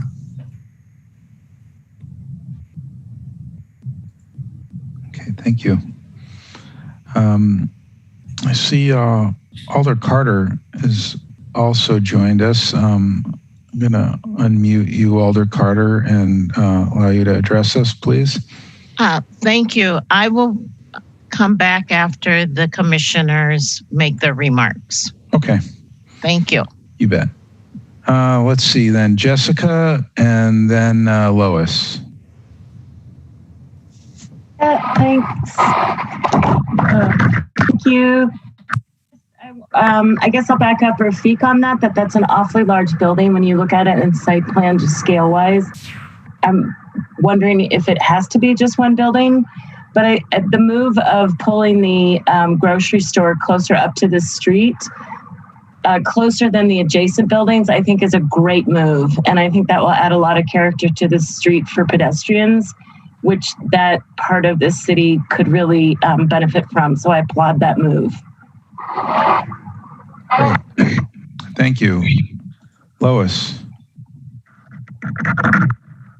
This is a really exciting project for this neighborhood, and I really do like how they've addressed and incorporated the grocery store. The building, the way they've broken it up, I think could be really successful. I would like to see in some of the examples they provided, I think some of the more residential feeling projects had more color to them. The image that's up on the screen right now, that massing right above the store, looks kind of cold and kind of corporate. I would like to see something that feels a little bit more like somebody's home than an office building. But I think that overall, I think the massing is really successful. And I think it just needs a little bit more finesse and detail. Great, thank you. Jessica, did you want to make another comment? I see your hand is raised. No? Okay. Craig, and then Shane. Hopefully I continue with this good flow of comments here. So building upon what Rafiq and Lois said, and you said this earlier in your presentation, so based on Rafiq's and Lois's comments, staying with simplification of materials is going to be key. Some of those elements of keeping it a residential look, but also not kind of overdoing it and swinging the pendulum too far, because that can be done sometimes too. Going to the overall site and the green space, I think there's some hint of this for the patio space, and I'm not sure if that is also going to be a shared community space as well too, near the grocery store. But activating that as far as a mixed use, I think is important, and you can mutually benefit from a shared space.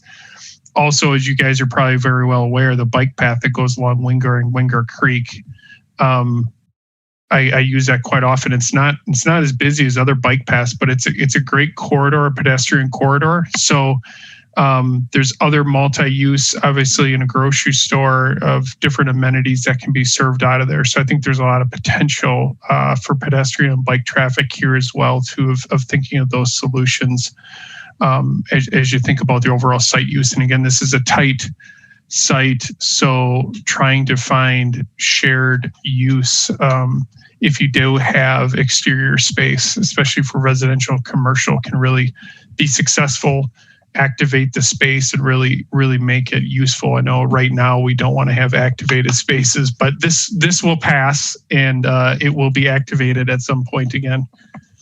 That's all I had. Thank you. Shane? Thanks. Great project. I definitely have confidence in the things I'm seeing and hearing. And I would just reiterate that attention to experience and detail on Park Street. I know the Urban Assets team is well aware of BRT's potential impact in this area and just all the kind of competing interests that might be happening there, and really studying, what is happening on Park Street and other places along Park Street, successfully, unsuccessfully, having that space to feel comfortable. And the renderings, a lot of times we're depicting the trees within that space and it feels good. And then in practice, in reality, some of those things aren't actually there. So that would be my recommendation moving forward, and things I'm looking for, that pedestrian realm, that public realm along Park Street is really intentional, really articulated well, and that there's enough space there for people to feel comfortable against the traffic volume and the width of Park Street. Great, thanks a lot. Russell. Thank you. The applicant's design team, you already acknowledged it, but the south elevation, I just would echo, yes, I think we are going to want to see more articulation there. And thinking a little bit about what is that a roof? Is that covered parking, or is that roof parking? How does that parking? Where does the parking terminate? So I just wanted to echo that back to you. Okay, thank you. Tom. Yeah, if the design team could put the site plan up for a moment. I just add one quick question, and that is, what is the setback from the setback from the front property line to the front of the store? How deep is that? Because that is a critical dimension along Park Street. Yeah, right there. What do we know? I just didn't see any dimensions.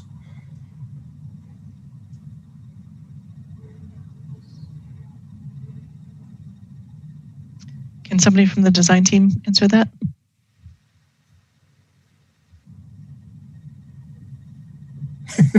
Did they leave? Could you give me some names of people who would be considered design team? Edward Hayden. Okay.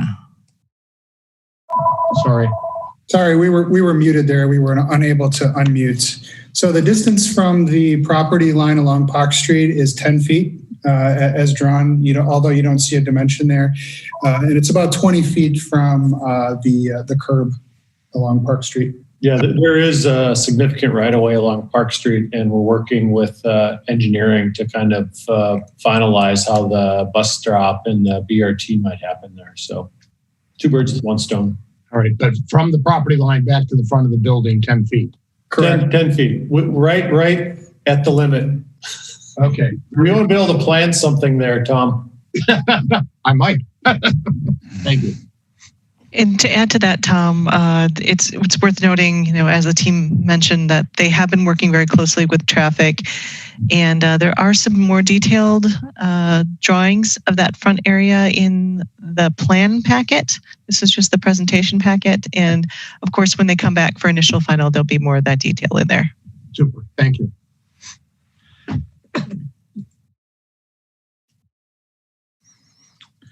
Okay, any other thoughts? If not, I'd invite Alder Carter to share some thoughts with us. Thank you. And Cliff and everyone, I see you and I miss you. Same here. I just want to say, obviously, I'm supporting the project, but I do agree that because it's such a long building, that it has to be broken up in order for it to, number one, not look like a giant wall, and number two, to be able to incorporate a more inviting residential appearance. So visually, that needs to happen. And I agree that having some color towards the front where the grocery store is also going to pop the grocery store and also make it more appealing to come into. I think that the front of it, they don't have it up right now, looked a little bit institutionalized. As you come in, they have the glass at the grocery store, and then above it, it looked like it was institutional building. I think that landscaping is going to be very important for it to be very inviting, especially at any kind of outdoor a patio type space. I think this is a good start. I am appreciative of the informational to really see what they're thinking and what can become of this project. And I appreciate all of your comments. And I was writing mine down before you got there, and I'm glad I made the mark. So Lois, I was what do I want to say? Chiming you in, and Rafid, and all my days on UDC with Tom. I think I got it down pat. And you too, Cliff. Glad we made an influence on you. There you go. Thank you very much. Okay. Well, thank you, design team and development team, for the information. Looks like a nice project, and we look forward to seeing it develop from here. Chair, it looks like we have a couple of cleanup items on some previous items. Yes, I want to let the commission know before we may lose one or two. I know we've got a couple more to go, but I believe there may have been a procedural issue that needs to be cleaned up on the Mineral Point Road project. I think Kevin can give us a little bit more information on that. Thank you, Chair. And Commissioner, I apologize, but just looking back at the record over the last few minutes, I want to make sure that we were procedurally correct. And I believe we might have missed one procedural step in the motion. What would need to happen for the second motion, which was the one that was offered by Craig, first we would need to take a motion that becomes that substitute becomes part of the main motion, and then a second vote actually on the action itself. And I believe we only took one vote on that. So I procedurally, what I would recommend is that somebody that voted in favor of that motion first make a motion for reconsideration. Then we could open up the item and then just clarify the proceedings.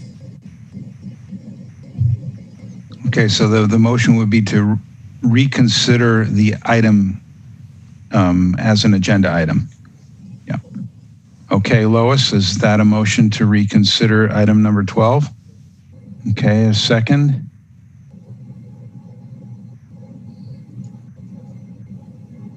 Oh, okay. Christian, is that a second? Okay. Great. So now we'll reconsider item number 12. Okay. So Kevin, I don't lead anybody astray any longer. What we need to do is... yeah, go ahead. Okay, sorry, Chair. What I'd like to do is just kind of recap where we were, just so we get the motion correct.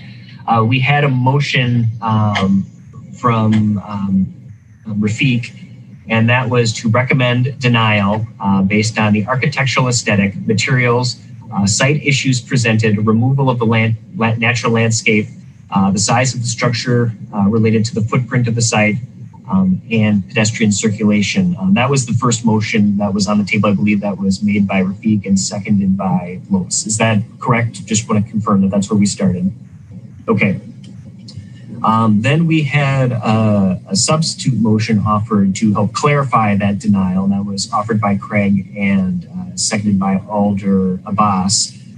And that was to recommend denial, but to specify that there were significant design issues, and that these significant issues would require a redesign that may include a reduction in massing, site plan changes, or potentially a different site plan altogether. That was the second motion that was offered. And that was where we left it. So what I would say is, if that is the motion, I think we can open it up either way. We could combine those into, I think my sense is combining those two motions is probably the clearest picture of what the commission was recommending. And we could do just a clean motion that way, clarifying the reasons for denial, including both sets of comments, would be my recommendation. Yeah, and that's fine. And very often we have a motion, and we have other members who want to amend that motion, and then we typically just vote on it one time. And so, would you are you asking for somebody to restate the motion as a single motion? Well, the body should make a motion right now that it's reconsidered, so it can be, the body can make whatever motion they would want. Right. Okay, Alder Abbas. We have to first vote on this reconsider.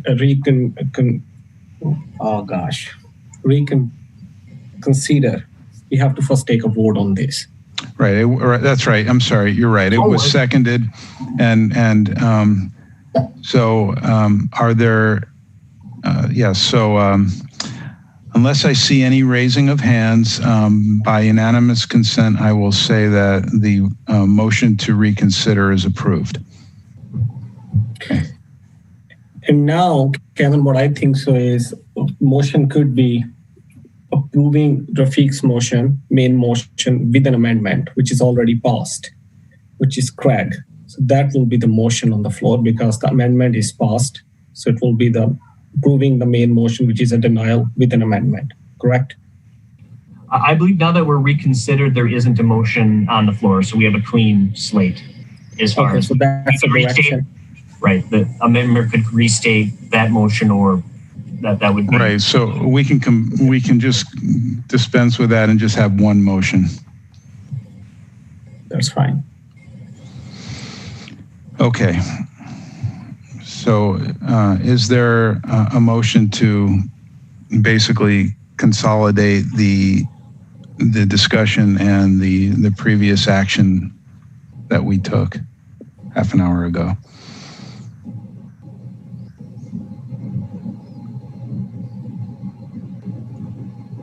Okay, Rafiq, is that a motion?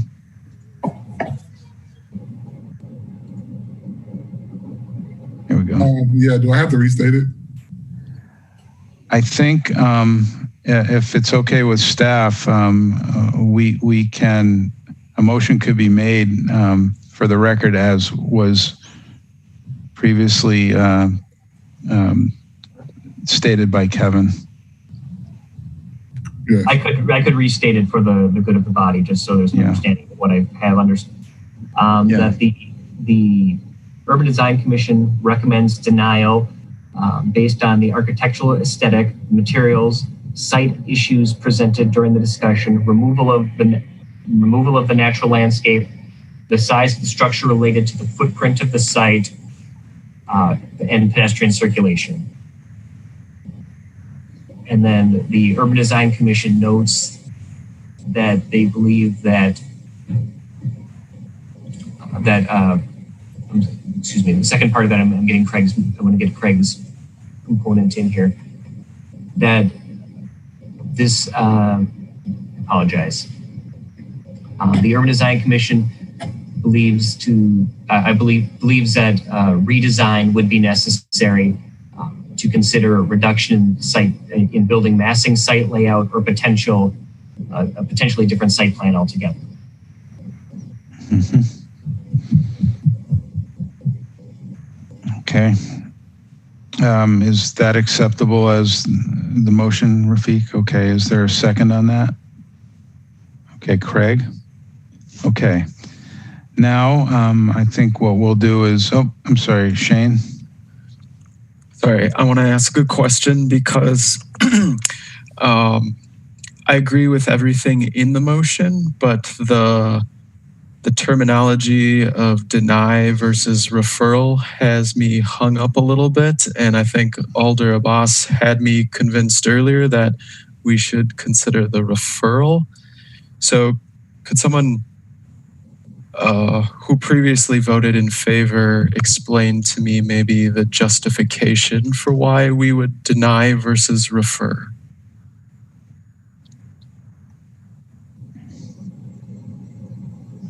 Lois? Well, I think the basic concept is that in order to achieve the parking that they want to achieve, they can't really do a smaller footprint. And so it doesn't seem that it's conceivable that any change to this project wouldn't have the same issues just because of the tightness of the site and the location of the site. I think I'm losing my headset too, so in case you can't hear me. It is getting a little weak. I'm going to try to switch it. So I see now a bunch of hands raised, Craig and Jessica. And Shane, the other reason why I was supporting rejection, because it was a recommendation back to another committee and we weren't the approving body, I wanted to make sure that the recommendation was clear, and a referral might not be a clear enough message that might be constituted as not that big of a change, or it might be it's close and just needs some modifications, where that's why I wanted to add in the additional clarifications so that when we make the recommendation, people understood that it was possibly a significant change to the whole layout. So they knew that moving forward, if they chose to move forward with that massing, it might have really detrimental impacts, and it might not be a solution that we could then recommend later as it came back around. And that's kind of part of the advisory I wanted to make sure it was clear upon, is that there is significant rework potentially. Okay, thank you. That helps.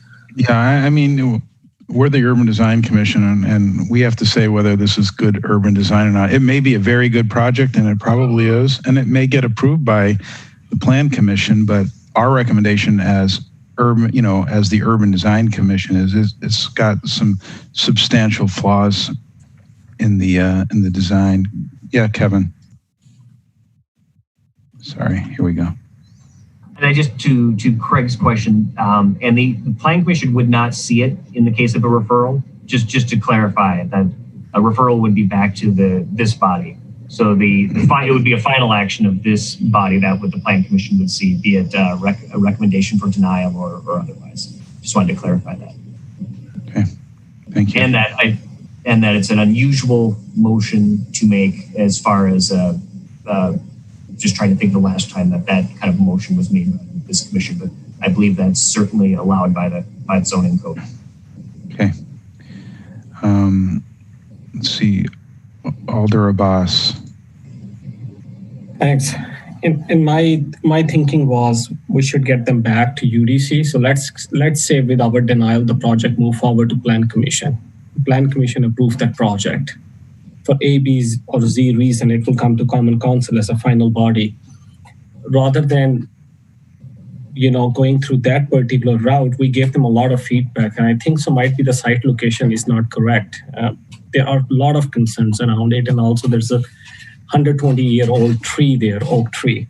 So I was thinking it might be a better to get them back and see some improvement, just in a case if Plan Commission approve it, then at least there are some tweaks or some things we did on our side to improve it and get a refined design. And we can, at that point, after a month when they come, we always have an option in case if we really want to deny it, that motion is always can be done. That was my thinking. And Kevin, I have one quick question. Might be it's not relevant to you. So let's say if Plan Commission also deny, they have a right to appeal in Common Council. True? It actually would not be appeal. The Plan Commission is only advisory to the Common Council. So regardless of the decision that UDC and Plan Commission makes, the Common Council has the final decision on this rezoning. Okay. And if it gets rejected from Common Council, the CDBG funding, can that funding then go to other projects which they denied in their application process? I would defer to the Community Development Office about how that situation would work. That's another concern I have. This is not our UDC job. I completely understand. I'm older, so I have to think through other steps. That's my concern is if that money is get rejected, this project get rejected really close to December VIDA deadline. And I am not sure other projects which CDBG rejected for city funding, sure they will be in a position to really, in such a small period of time, to allocate that money, come to Urban Design Plan Commission. So I was just thinking through affordable housing point of view. But I understand if Commission's desire is to deny, that's fine. Well, I mean, we look at it with these blinders on. The Plan Commission then takes our recommendation. They have other things, including our recommendation to consider. And then the Common Council considers a whole wider, broad set of issues to make the final decision. I'm concerned if we refer it and it comes back to us, it's just... it's taking a lot longer. I mean, the Plan Commission could still take our recommendation, approve it, and refer it back to us for some tweaks. Okay, that's thanks, Cliff. So, a question for staff, Kevin. So this project will come to Plan Commission and then Common Council October 20th. Let me double check, but I believe that is the schedule, the current meeting schedule. That is correct. That's correct. All right. So then our denial does not prevent it from moving on to Plan Commission. Yes. No, I'm just thinking about timeline, and in case if it get denied through Plan Commission or Common Council October 20th, then there is still time for other projects to talk to CDBG and get some sort of funding. So that's okay. Thanks all. No more questions. Okay. I see I got Craig, Rafiq, and then Jessica. Alder Basso, I appreciate you bringing this up because I think it's worth discussing and making sure that we understand all the paths forward and we're giving the correct recommendation. I think we all agree that improvements need to be made. So can we work through, again, one more time, and I think Cliff and Kevin, you talked about this, but if it's a referral, and want to make sure if a referral is allowed and that keeps it from going to Plan Commission, or if we're an advisory body, can we make the referral, or do we have to just give a recommendation back to Plan Commission and then they take an action? The referral, the UDC has referred several advisory opinions to come back to UDC before it would go on to Plan Commission. That's happened in several projects. If there was a referral here from a date standpoint, the next time this item could be before the Urban Design Commission meeting would be your November 7th. Your November 4th meeting. So you have one meeting in November, it would be November 4th. Looking at a potential schedule that could get to Plan Commission November 9th and Common Council November 17th. There's another set of dates. The Plan Commission meets on November 23rd and Common Council on December 1st. My one question would be before if there was any consideration of a different motion, potentially we would table this item for a moment and see if we could check with the applicant team, because I don't know their scheduling. They left the meeting tonight with a certain understanding of next steps. And so I would want to check in to see if they saw the referral as okay with their schedule. Again, it's a decision of the body, but it would push this back. But as I see it now, there's a path where it could get to Common Council yet in November.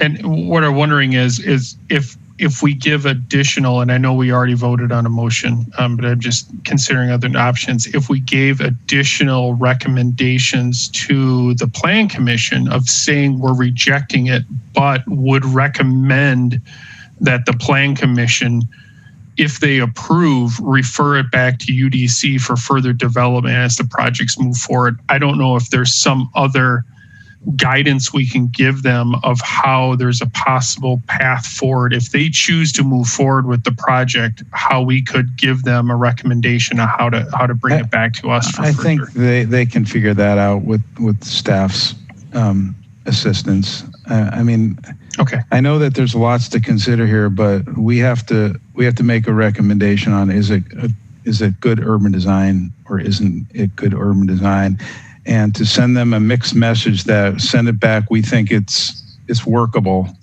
is precisely the kind of thing that they were frustrated with when they spoke to us last week.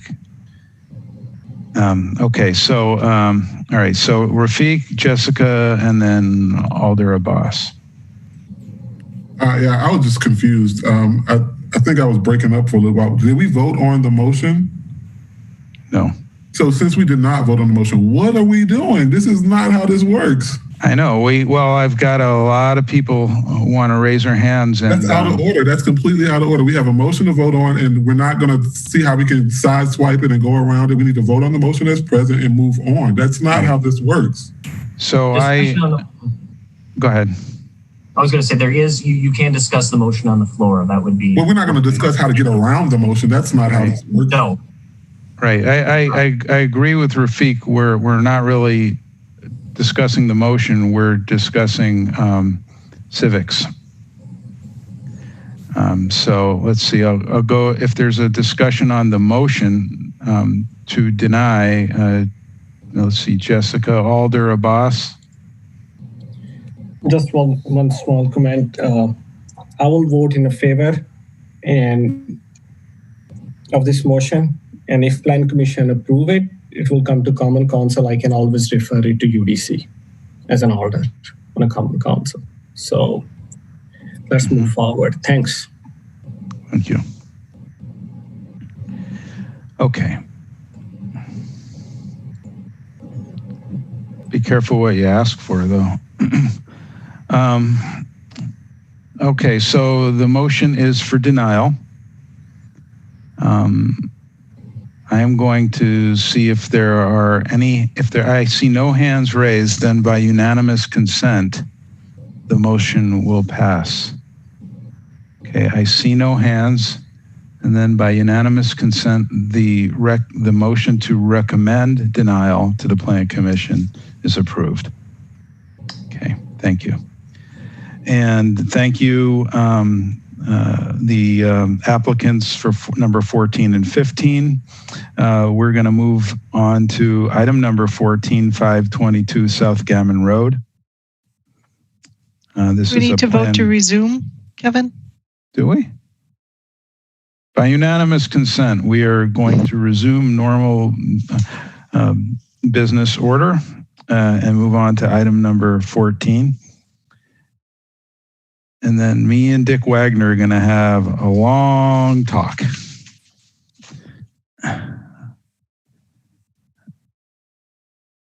Okay.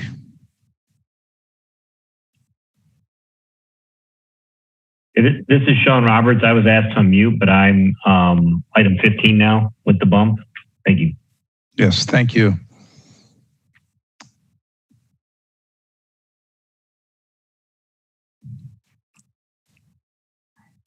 Yes, Stefan, I don't know. Do you need any Do you need any help interpreting who the applicant is for this one? It's Melanie, as well as Todd Mosher. And I think that's the key. We're still here. Thank you. Good evening, commissioners. My name is Melanie Bagley. I am a representative for the Portillo's Hot Dogs Restaurant Group. I'm going to keep my time at under 3 minutes because time is precious. And we are here before you tonight, as recommended in per our conversations with Janine, to receive informal feedback from you all regarding the site plan that is in front of you. As you can see, the Portillo's site is proposing not one, not two, but 3 drive-through lanes here. Portillo's has really pioneered the double lane drive-through concept, which, as some of you may have noticed, other fast food users are moving towards this concept. Multiple lanes, 2 and 3 lanes. And they have employees that are trained to master the service and operations of a drive-through setup such as the one you're seeing before you today. Truly, the outermost and the 3rd drive-through lane will be solely for pickup orders only.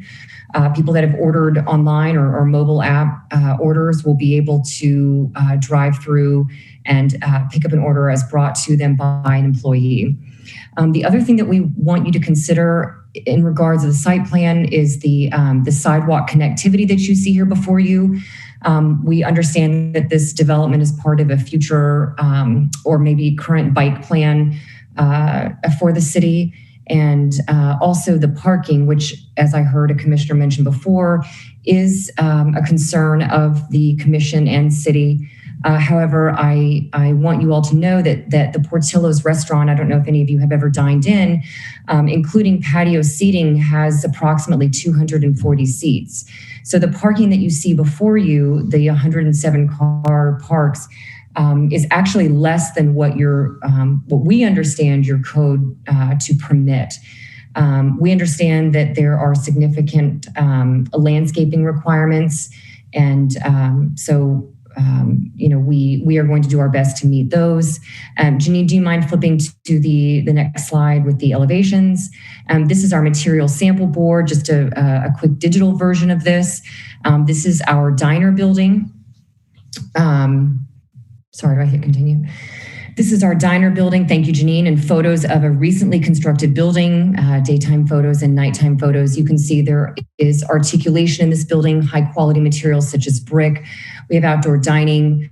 The building is well lit at night and fenestrations throughout. With that, I yield my time to the commissioners for your feedback, as it will help us move forward in our development of this project. Okay, thank you. Absolutely.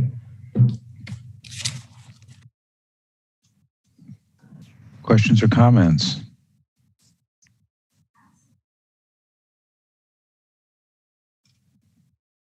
Tom.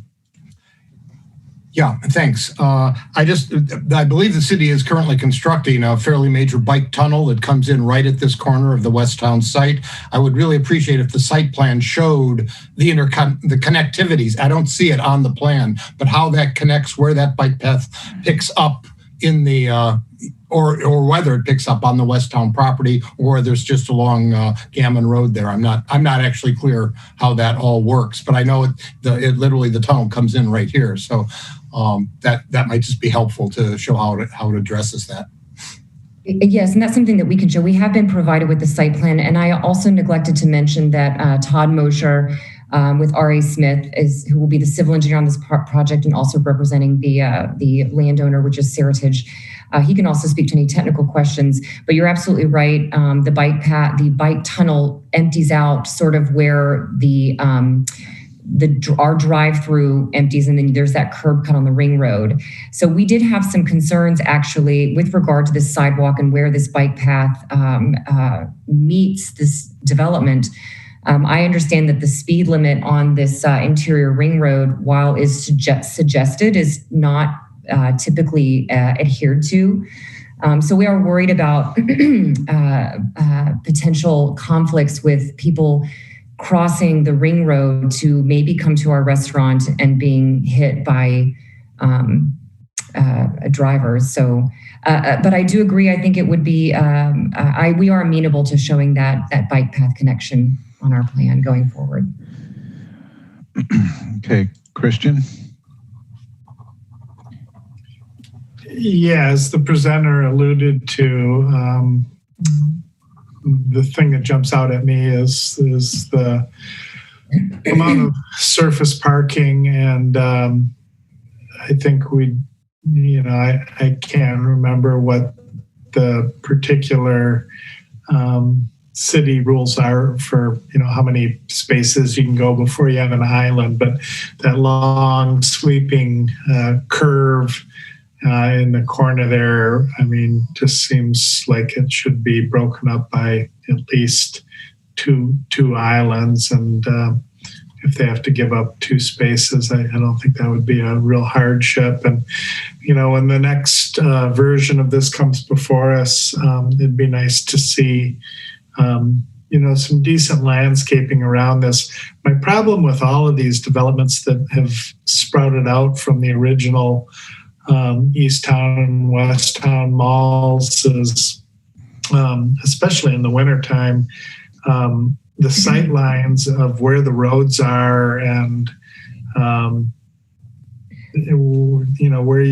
which way you should go are just awful.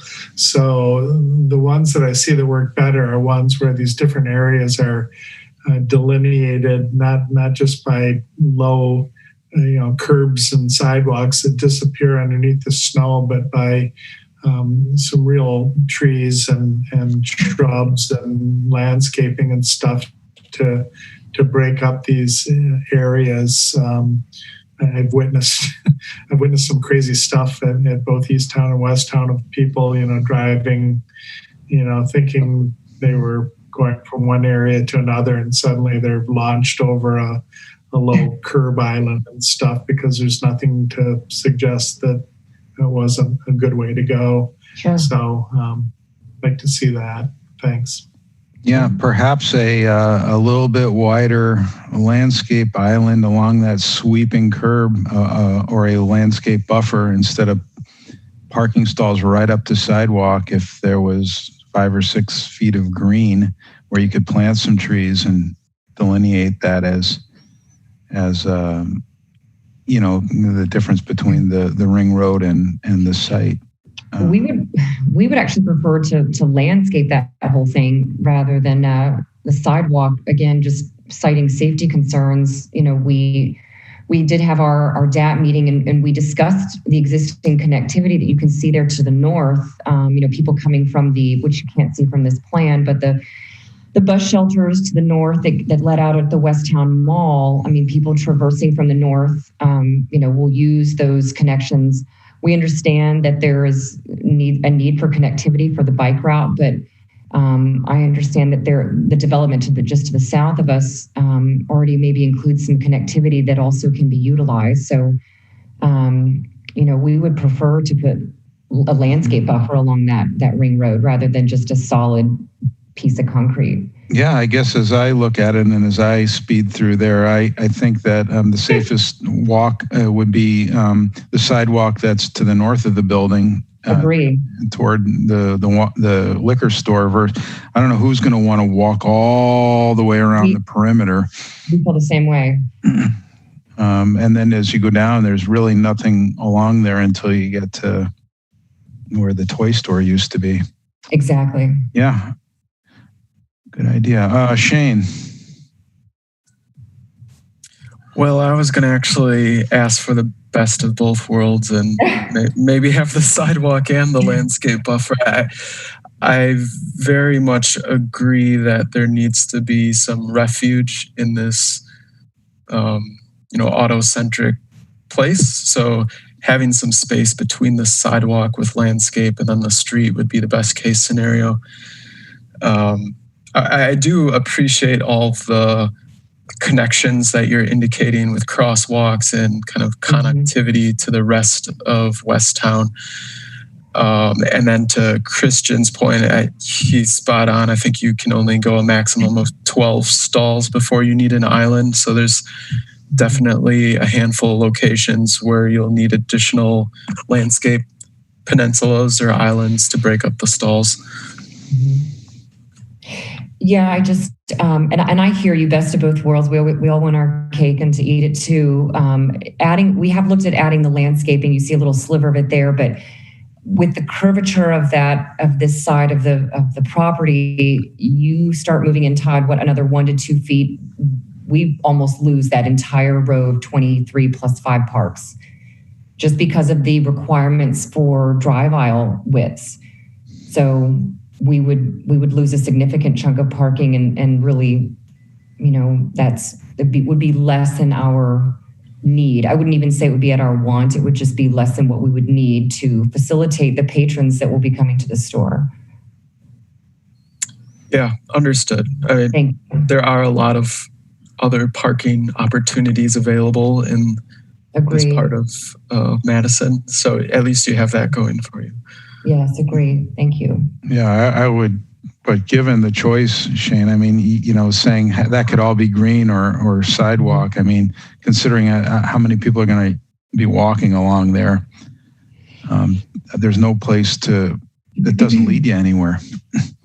Well, and what we can do for the formal meeting, we can, we, like the other commissioner said, we'll provide a landscape plan that shows what that could be. And I think that would be helpful to the commission to help make a decision such as that.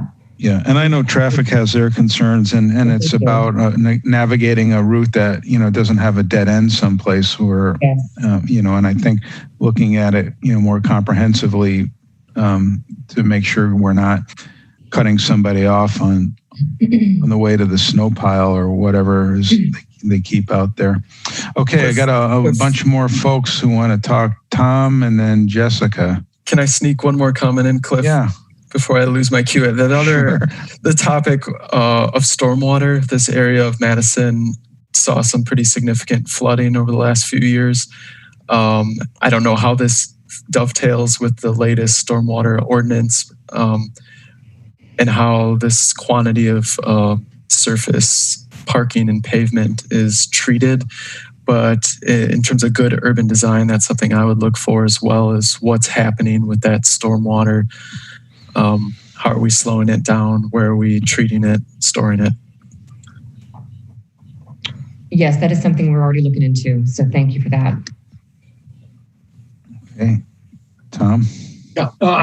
Melanie, my question is, in your DAP meeting, did traffic engineering at all raise a concern about the 3-lane curb cut coming out on the ring road, sort of right around that curve that, as Cliff pointed out, most of us take pretty fast? Yes, sir. Actually, I'm sure you are all familiar. This exists. Oh, forgive me. Go ahead. Well, because there is no, what I was thinking is further up as you get to what used to be Toys R Us, there is a stop sign. And I just wondered if anyone brought that up as a possibility. Maybe that's not a good place to put it, but you pointed out that there might be bike traffic across at that similar spot. And you've also got, cars coming out, going both ways, left and right out of their plus entrance. That concerns me because you come around that corner and it's a little bit blind, and all of a sudden you're introducing a lot of new activity across the road. I hear you. And actually, before we started any process or any conversation with the city, we started with traffic. This site plan, as you know, or this site as it exists today, has 3 curb cuts along this ring road. And so we presented actually something just a little bit different than this to the traffic engineer. And after a couple of conversations with him and planning, this was deemed to be the most viable solution. We will have signage. I feel you about the concerns with traffic. I think when we contemplate landscaping, we need to contemplate those sight lines. this was this is the solution from traffic engineering. This was their recommendation in terms of curb cuts that they felt we could utilize that are existing. I guess the one thought I had is, had anyone considered actually having the exiting coming out onto the, I don't know what you call it, but that, the paved road to the west there of the site, rather than an additional curb to come out onto that, we've already got a stop sign. But I'm sure it's an issue, just reconsider. Duly noted. Okay, thank you. Craig, and I guess that's Craig, yeah. Hey, thanks. Melanie, just to follow up on some of Tom's questions on the DAT. On your site plan, what's the farthest west limit of your site? Is it actually that west sidewalk just beyond the triple drive-through, or is it also include that north-south access road that kind of comes up to that four-way intersection? It is inclusive of the sidewalk, and that is where it ends. Okay. So that additional circulation road is not within the plan or your planning limits for your parcel at your. Okay, that was part of my discussion, and then that goes into how you're orientating and other things as well too. So, and then additionally, with that bike path there and some of the circulation, obviously you looked at different orientations, and this one worked out the best with traffic for how curb cuts were coming in and out with the sidewalk. Yes, sir. Okay. All right. Thank you. That's all I had. Yes, sir. Thank you. Okay. Any other questions or comments from the commission? Nobody has any comments or questions about the building itself? Okay. Very good. Well, we appreciate you sticking through the meeting with us. Absolutely. And look forward to seeing a more fully developed presentation in the future. Yes, sir. You'll have a lovely, lovely evening. You too. Okay, and so that brings us to number 15, Madison Yards Block 2.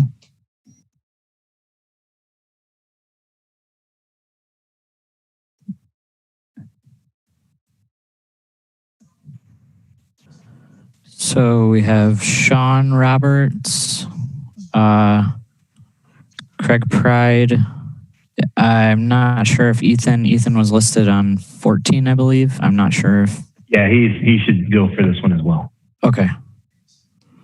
Well, thank you very much for your patience. Without any further ado, why don't you tell us what's new at Madison Yards? Sure. This is Sean Roberts. Hello again. I will be brief in the beginning and hand it over to our design team. Janine, if you could advance it. If you recall, we came to the UDC multiple times for informational meetings for Block 2. That is the northeast corner of the site. We were before you last in January with informational meetings for Blocks 3, 6, and 2. 3 and 6 are purple, and those have since been approved. We submitted our formal SIP application for all 3 of those blocks on March 1st, and then COVID hit.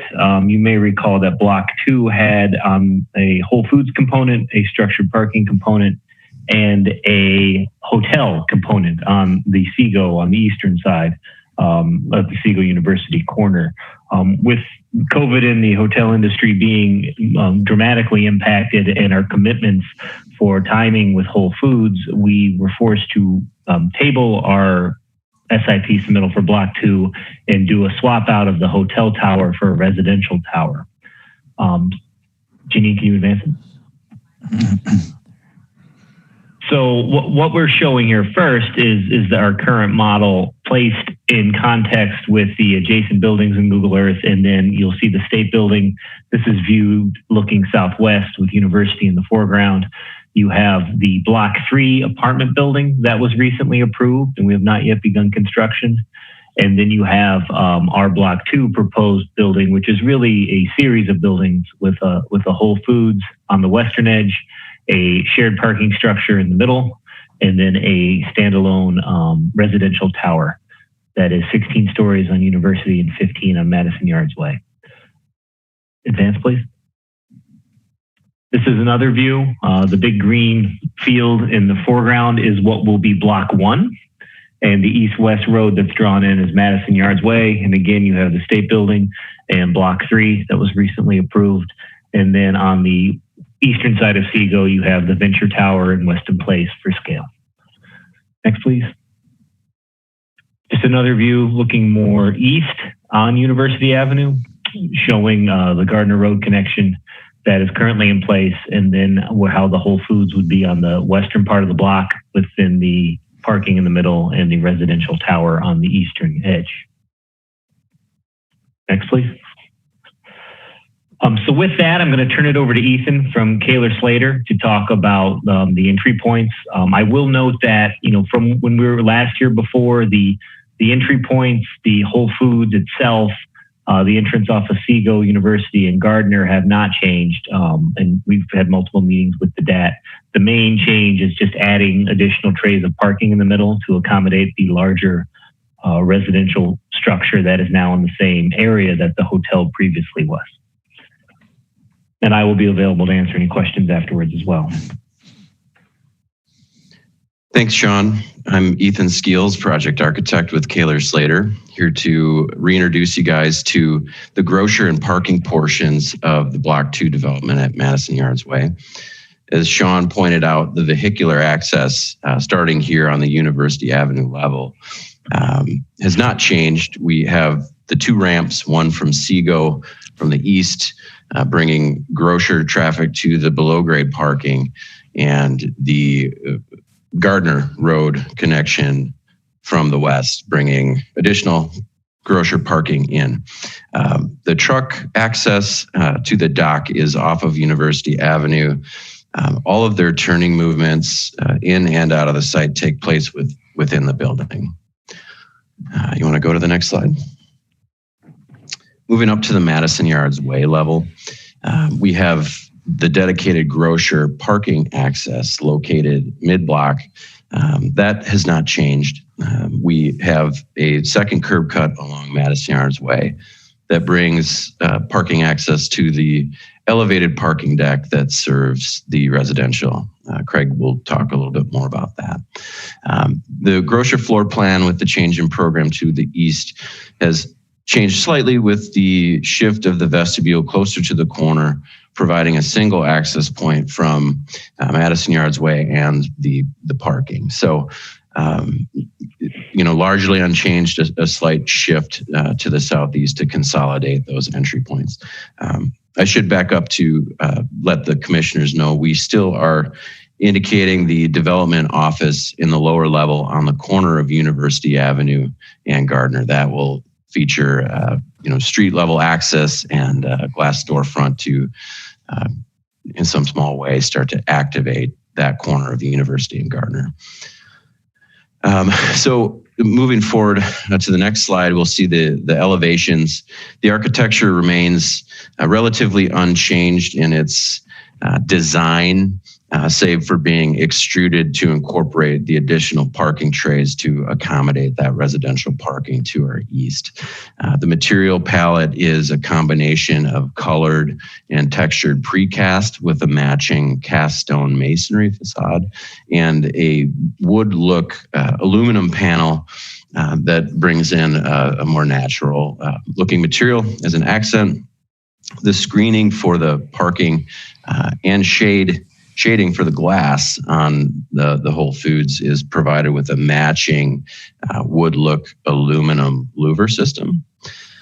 So starting on the University Avenue facade, we've set up a strong rhythm of precast panels, working on a module, marching down the building.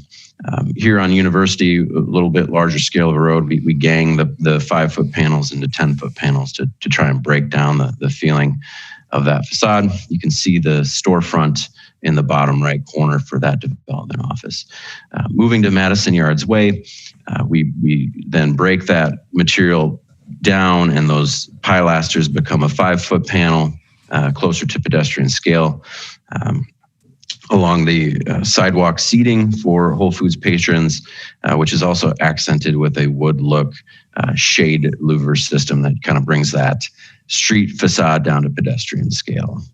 You can see moving over to the parking garage, the added trays of parking, and the idea here is to keep that architectural expression the same, such that we can bring the whole scale of the development down a little bit. If you want to hit the next slide, Gardner Avenue, you can see the ramp entry in about 1/3 way down to the left. We've incorporated built-in planters that will be landscaped. You can see that we've got the pedestrian lighting along Gardner as well, and using that landscape and those planters to negotiate down that grade towards the university.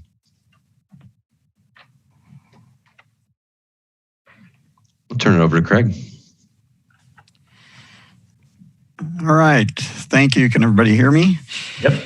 My name is Craig Pride. I'm principal with KTGY, and we are the design architect for the residential tower located on Block 2. I start with the image that's on the screen.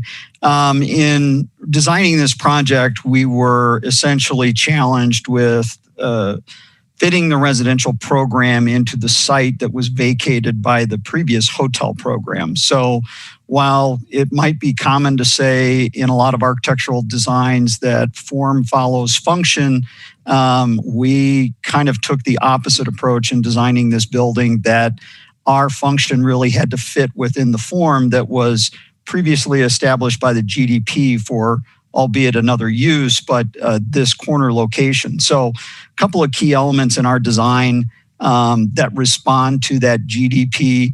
As you look at the building in the next couple of pages, the building is very linear in the north-south direction. And in the design of the elevation, we look to make some rather large but significant architectural moves within the facade that break up and create the composition. So two portions of the building use a window wall system that will be substantially glass window wall.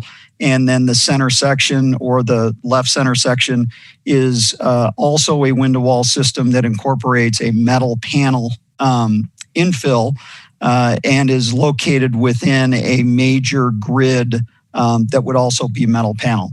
Kind of a major design element is what we kind of call the kickstand at the lower right-hand corner of Seago and University. That is a response to the GDP requirements that we be 8 feet from the property line off of Seago for the first 3 levels, as well as a 0-foot setback for 80% of the overall facade along University. And then 3 stories and above, we again respond to the GDP, and the entire facade of the Seago elevation is canted to align with Seago at an 18-foot setback. And the north facade is 10-foot setback off of University. If you want to advance, we can look at some of the other. So this is the view from the northeast. Again, we're activating the corner of University and Seago by bringing the residential units all the way down, essentially to grade. We have more than a 1-story elevation grade change from the main entrance, which is on Madison Yards Way, to the corner of Seago and University. There is a proposed bus stop that will be right in front of this kickstand area on Seago. That is an element that also provides activation of this corner. And then you will notice the top level on the 15th floor of the building, we've located our amenity rooftop deck to take advantage of the views to the lake to the north, the city to the east, and also views to the west. We've also located our upper level amenity area on that 15th floor to access the rooftop deck and also provide views to the downtown Madison area. You can advance a couple slides. This would be the view from the center green. So looking at the tower from Center Green over the Whole Foods, again, using this window wall system, and within this system, that grid element to essentially define the north and south portions of this building. And the building and floor plan, as you look and study the plans, makes some subtle movements along the west facade, really in response to building code restrictions that we have in putting multiple buildings on a site, but creates the opportunity for unique architecture to break down this facade into components. You can advance. Again, this would be the view of the building from a university. So we've looked at this building and the design so that you capture many different features of the architecture as you approach the building from university in both directions, as well as from internal to the development on the Center Green. I would say one of the things that we're working on that also impact the overall is we've taken the cooling tower off the top of the building and recessed it down into the 15th floor to reduce the amount of what I would say appendages or mechanical appendages on top of the building to keep the design as clean as possible. If you want to advance. These are just overall flat elevations. On the top, this is the overall elevation of University Avenue. On the bottom is the overall elevation from Madison Yards Way. You can advance. Again, this would be looking at the tower beyond from Gardner. So this would be the view from the upper levels of Block 3, per se. Advance. And then this would be the Seago elevation. Predominant materials for the residential tower will be this kickstand area is going to be a brick veneer with punch windows. The tower itself will be predominantly a window wall system. We have two colors or two types of glass proposed through the project. We have a AG50 and an AG43 SunGuard product that we're using as the basis of our design. I would say the initial color selection for this is going to be a blue tint glass. We do recognize the project has to abide by the new bird glass requirement for Madison. So we are looking to treat the glass within the lower 60 feet of the building to be compliant with that new regulation. This is the, that's fine. This, I was going to say the upper left here, this is the flat on elevation of the tower, removing the parking structure.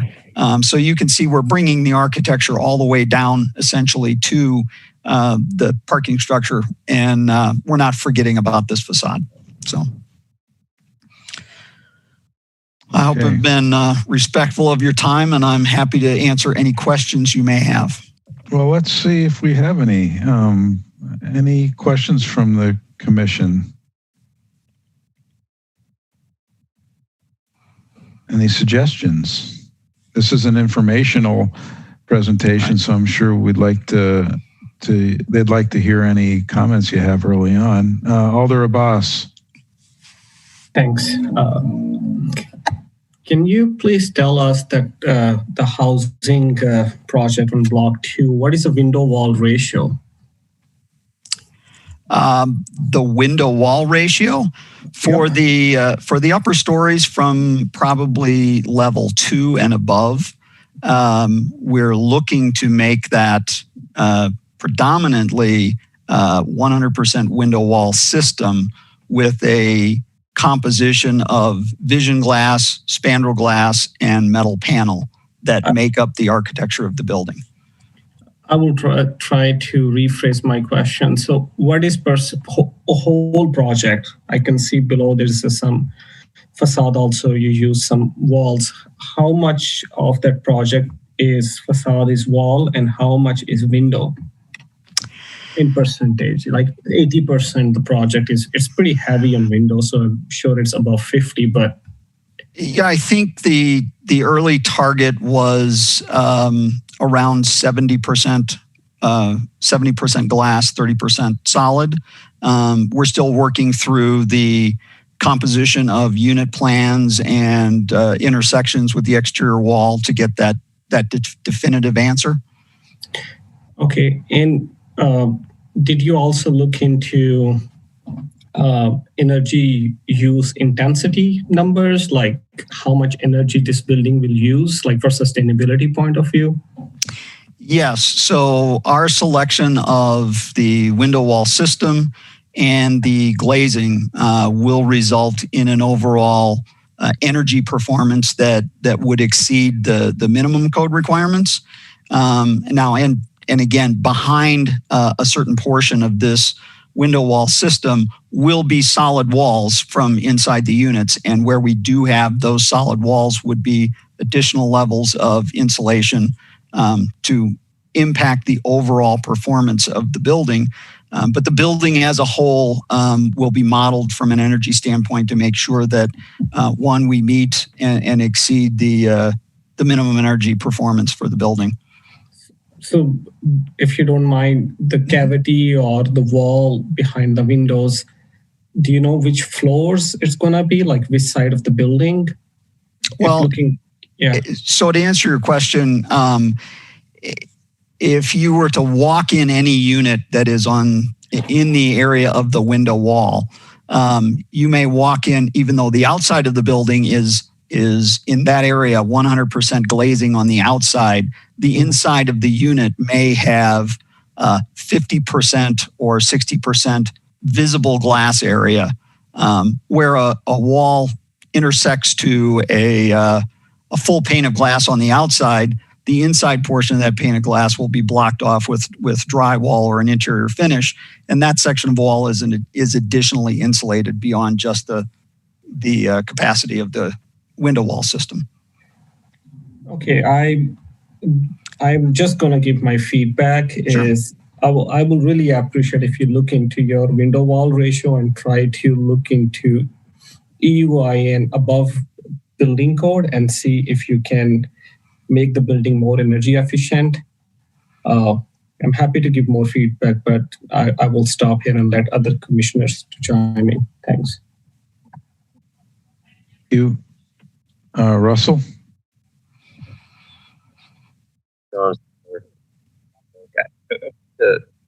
This element is really... You're kind of cutting in and out. Come back to me. I'll fix. Okay. Anyone else while he's working on his microphone? Okay, Christian.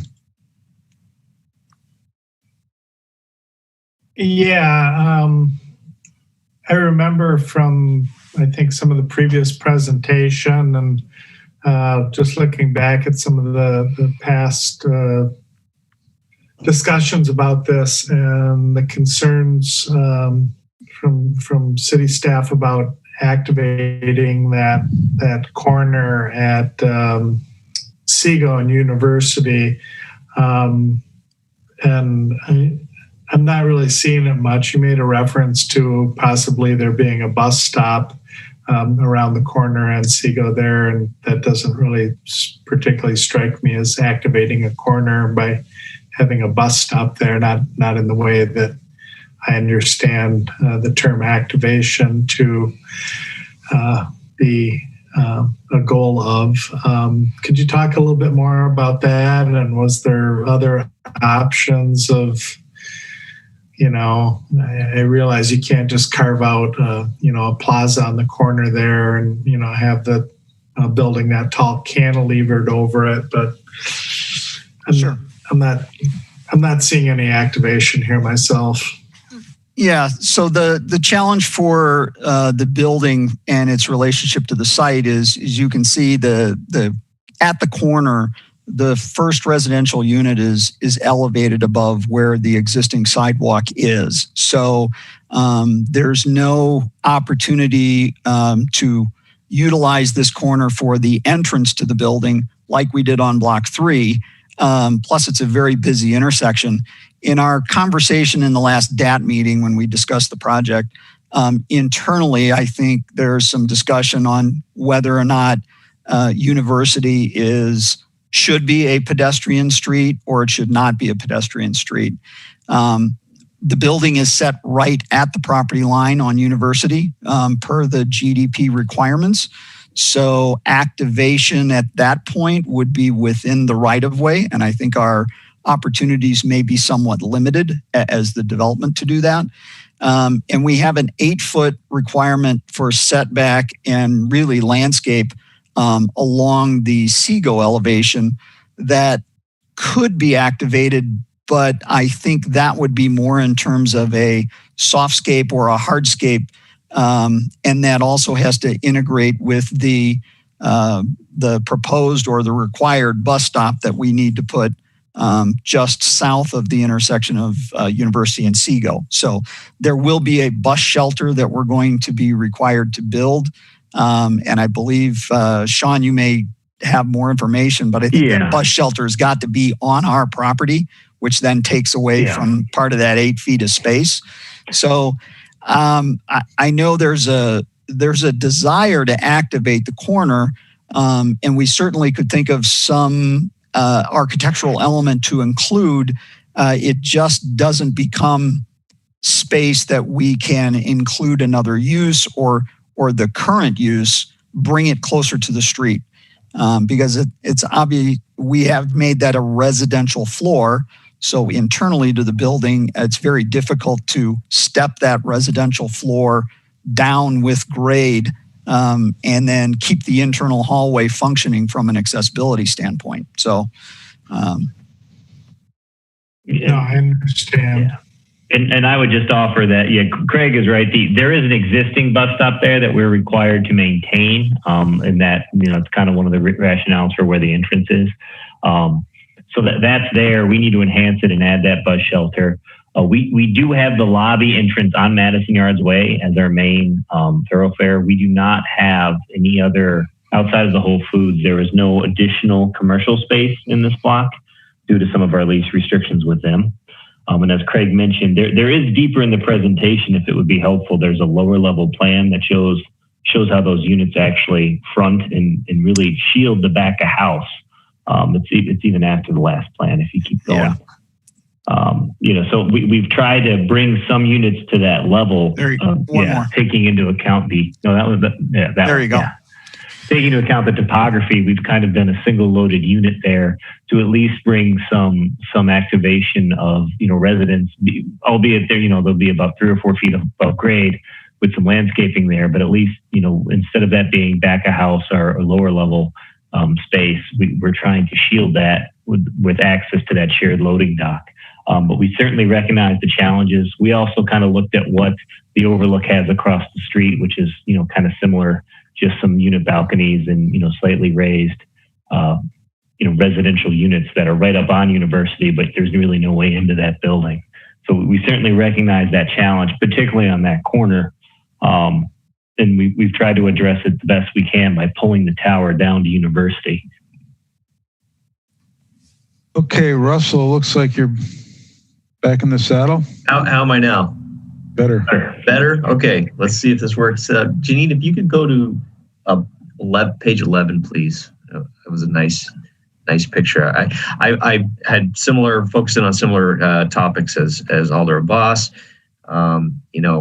If you're going to be, we were there. One more, I think. It's page 11 on the drawing number is, here we go. While you're looking into window wall ratio, you might also calculate the average R value of this building. I suspect it's pretty low. And I was trying to think of a constructive way or some ideas, and this elevation kind of showed me that in some ways I feel like this exterior is going through an identity crisis. I see it looks very residential to me on the left side of the plan. And I do appreciate you're trying to break this up and make it more interesting, but I rather liked what I'm calling the ribs of the blue and the white spandrel that's wrapping. And it seems like there's a depth to that white rib It's probably not a good name for it, but I just wondered, with the rhythm that you're creating with the white and the gray, why can't we just, can you just carry that through and sort of express those ribs on some of these areas that you have, mostly the window wall? So that's my comment. I think it could be successful both aesthetically and solve some of the sustainability challenges. One other comment, I do appreciate you're using the darker blue kind of as a way to maybe break up the project. I think a darker glass also helps with some of the energy concerns brought up there, and no other comments really. I like the Whole Foods. Right? That's my comments. Thank you. Then Shane, and then Craig. Hey, thanks. I enjoy the Whole Foods side and kind of the interplay between the landscape and architecture and the raised planting walls that kind of extend out from the building. And I was simply wondering if maybe that same sort of idea or treatment happens on this corner to maybe activate. I don't know if activate's the right word, but depending on how high that first sort of plinth of masonry is, it's such, a large project, large building at this scale. I see a little person in there, and it seems like maybe that is like an 8-foot masonry wall down at the pedestrian scale. So maybe there is kind of this language of planting walls that break up that masonry down on the lowest level, on the sidewalk level. Because I like how that's playing out on the other facades. So that's all. Thank you. Yeah, it looks like there's enough setback there to do some planting walls and step it up instead of just having a sheer wall there. That might allow you to stay within the requirements of the restrictions of the GDP. All right, let's see. Anyone else? Any other comments or questions? Okay. Oh, Craig, one more. Thanks, Cliff. To follow up on some of the comments Russell had, going between this elevation and then the next one on 114, the east and west elevations have quite a bit of difference in them. And the overall base, I think, is well done. And then I understand you're having end features, but on the east and west, they or the north and south change between the east and west. And then additionally, the middle rhythm is different between the two elevations. And I think between both the east and the west, there's good design elements you have in here, but as Russell kind of alluded to, you're doing quite a bit. And I think picking a couple well-done design features and then putting that rhythm throughout the middle and doing different things to break it up would help it be more successful. Especially, I think the west elevation has more rhythm to it between the ends and the middle. And if you go back to 113, for the east elevation, I think it could be improved by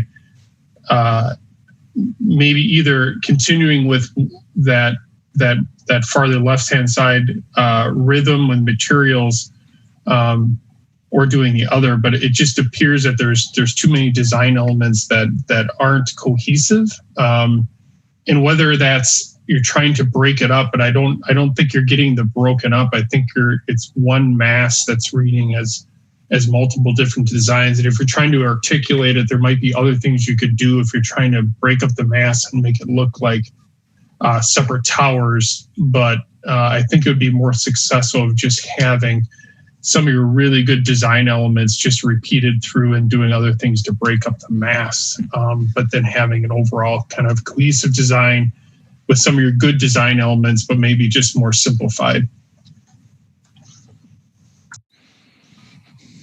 Okay, thank you.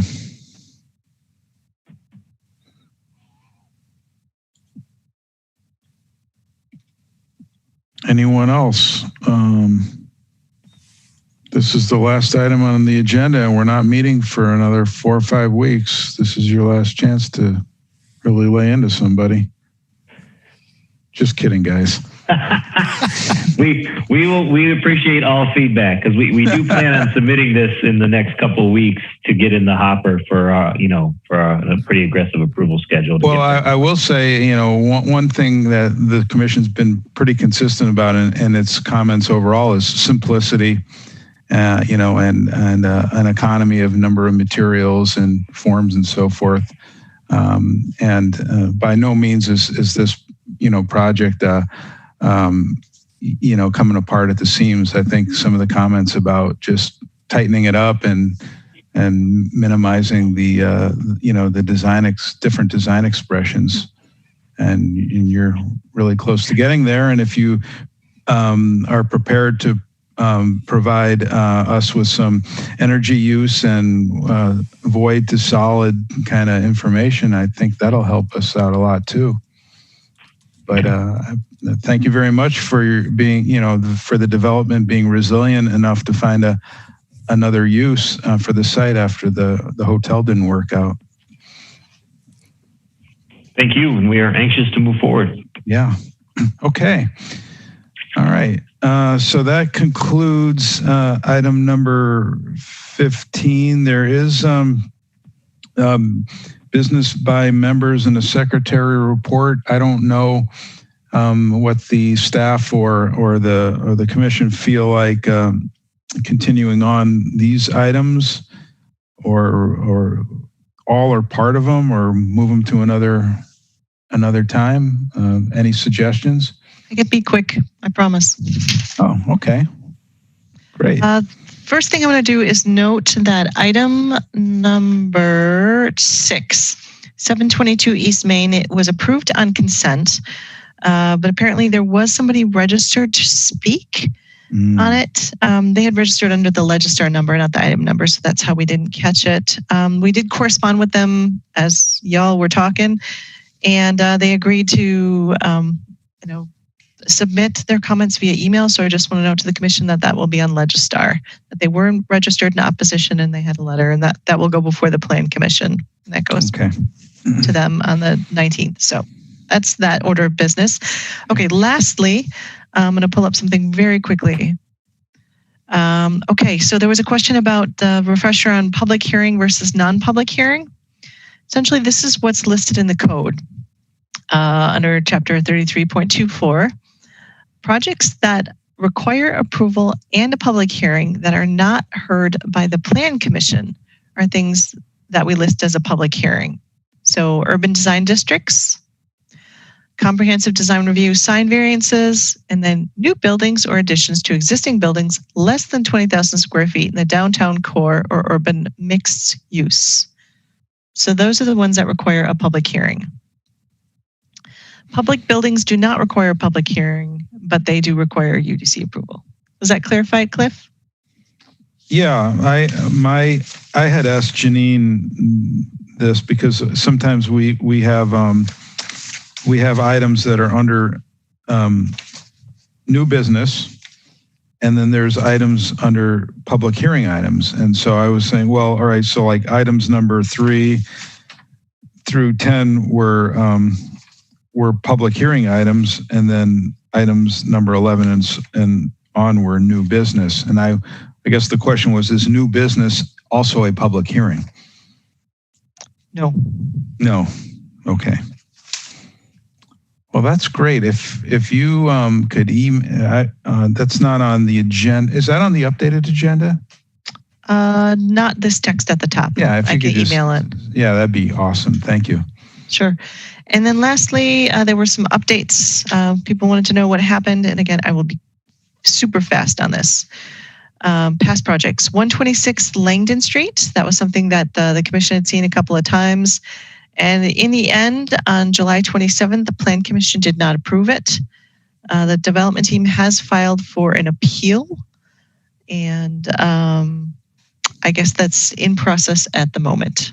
The appeal that would be to council. 414 East Washington, you are going to see again on November 4th as a slightly different iteration, new application. So that one had been previously denied by Plan Commission, but is now coming back slightly different. 211 North Carroll, that was the Madison College site. It was approved for the hotel, but they did start construction. We have heard they may be making some modifications to it, so you may be seeing that at a theater near you on the UDC. So that's that one. And then last, certainly not least, 118, 126 State Street. That was a hotel proposed downtown, the kind of very large development. It had gone through the approval process, but they have not proceeded to get a permit. I think it's actually still going through the approval process as far as sign off for site plan. They do have 5 years from their approval date in 2018 to proceed with the project. That's what I know. Anything else you want to hear? Very interesting. Yeah, if there's any other questions or curiosity about previously approved or reviewed projects, drop Janine a line. Alder Abbas. Yeah, thank you very much for the update. Janine, can you please check with Attorney Strange and bring him under the business by members regarding Robert Rule, a small update on Robert Rule, and also on amendment and motion and subsequent motion. How does that work? So that will be helpful. Yeah, we missed our Robert's Rules special meeting in March due to, I don't know, pandemic. I know Urban Design Commission meeting goes really long. There is a small document of couple of pages, which Attorney Strange, or I don't know which attorney, gave to SMC, Madison Sustainability Committee. It's very small. I think so just a brief, not like very long presentation to really go through the things which we really use during our meeting, the motion. So that will be helpful. So you're saying that that's actually something like almost like a small checklist or a little instruction booklet? Yes. So when I joined a council, we got a checklist, and we still use it. And it's really, really great. And some of the motions, actually, I don't want to go in a debate. Actually, you can amend a motion legally, Robert Rule, but I don't want to talk that. I think so Attorney John should come, and he can also give us some papers. There are some papers where you can really see what amendments, but there's also a cheat sheet. Michael May, the previous city attorney, provide us as an order. So if just talk to Attorney Strange, he can figure that out. Yeah, any kind of a small reference document, because you know that's hard to keep those things memorized. But if you have something you can refer to, I know, and Kevin's done a great job. Kevin and I appreciate it, but it would certainly help. You don't need to have all that responsibility on your back. Okay, Craig. Thanks. Yeah, I was just gonna to expand on that. Janine, I believe when I joined, you gave me a really nice binder, and it had a small cheat sheet of Robert's Rules in there. But yeah, if we could add to that, because my binder's around here somewhere. But you gave me a lot of nice materials. But yeah, that would be helpful for other commissioners when they start, or just have for a reference document. Thanks. All right. Well, once again, Kevin, Janine, and Julie, thank you. Stefan.